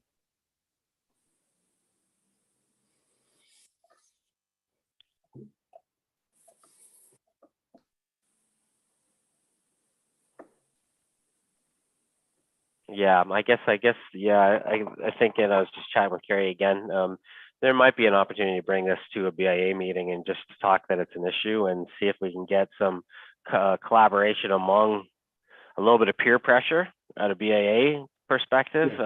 Otherwise, the enforcement stuff is what's going to be a problem. But if we bring it to the attention, say council's had this discussion, we're concerned by it, can you folks get together and try to work things out, because we are getting complaints. Councillor McCrae is exactly right. We are getting complaints downtown. Can you guys do something? Otherwise, we're going to be forced to have to make a bylaw change. Maybe that's the way to do it. A little bit of carrot, a little bit of stick. Yeah. Okay. I'm going to read the recommendation. I'll see if I can get it, because I have to read it as amended slightly, don't I? Okay. Recommendation of the Council of the Township of Center Wellington authorize the mayor and clerk to execute a bylaw to regulate patios, cafes, and displays on roadways and sidewalks in the Township of Center Wellington, and that council directs staff to bring forward to council a revised sidewalk, patio, cafe, and display permit application fees and a future revision of the fees and charges bylaw as outlined in report number IS 2022-14 dated April 19th, 2022. I don't think there's anything that had to be changed there. No, I think we're good.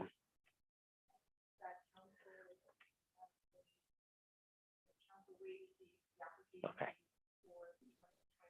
Okay. And the council waives the application fee for the 2022 year. Mover? Councillor Foster, second by Councillor McElwain. All in favor? And that is carried. Moving on to section 8, we have a list of 7 information items. From minutes of our committees to a couple reports and the committee of the whole tracking sheet of those 7 items. Any questions that members of council had on any of those 7 items?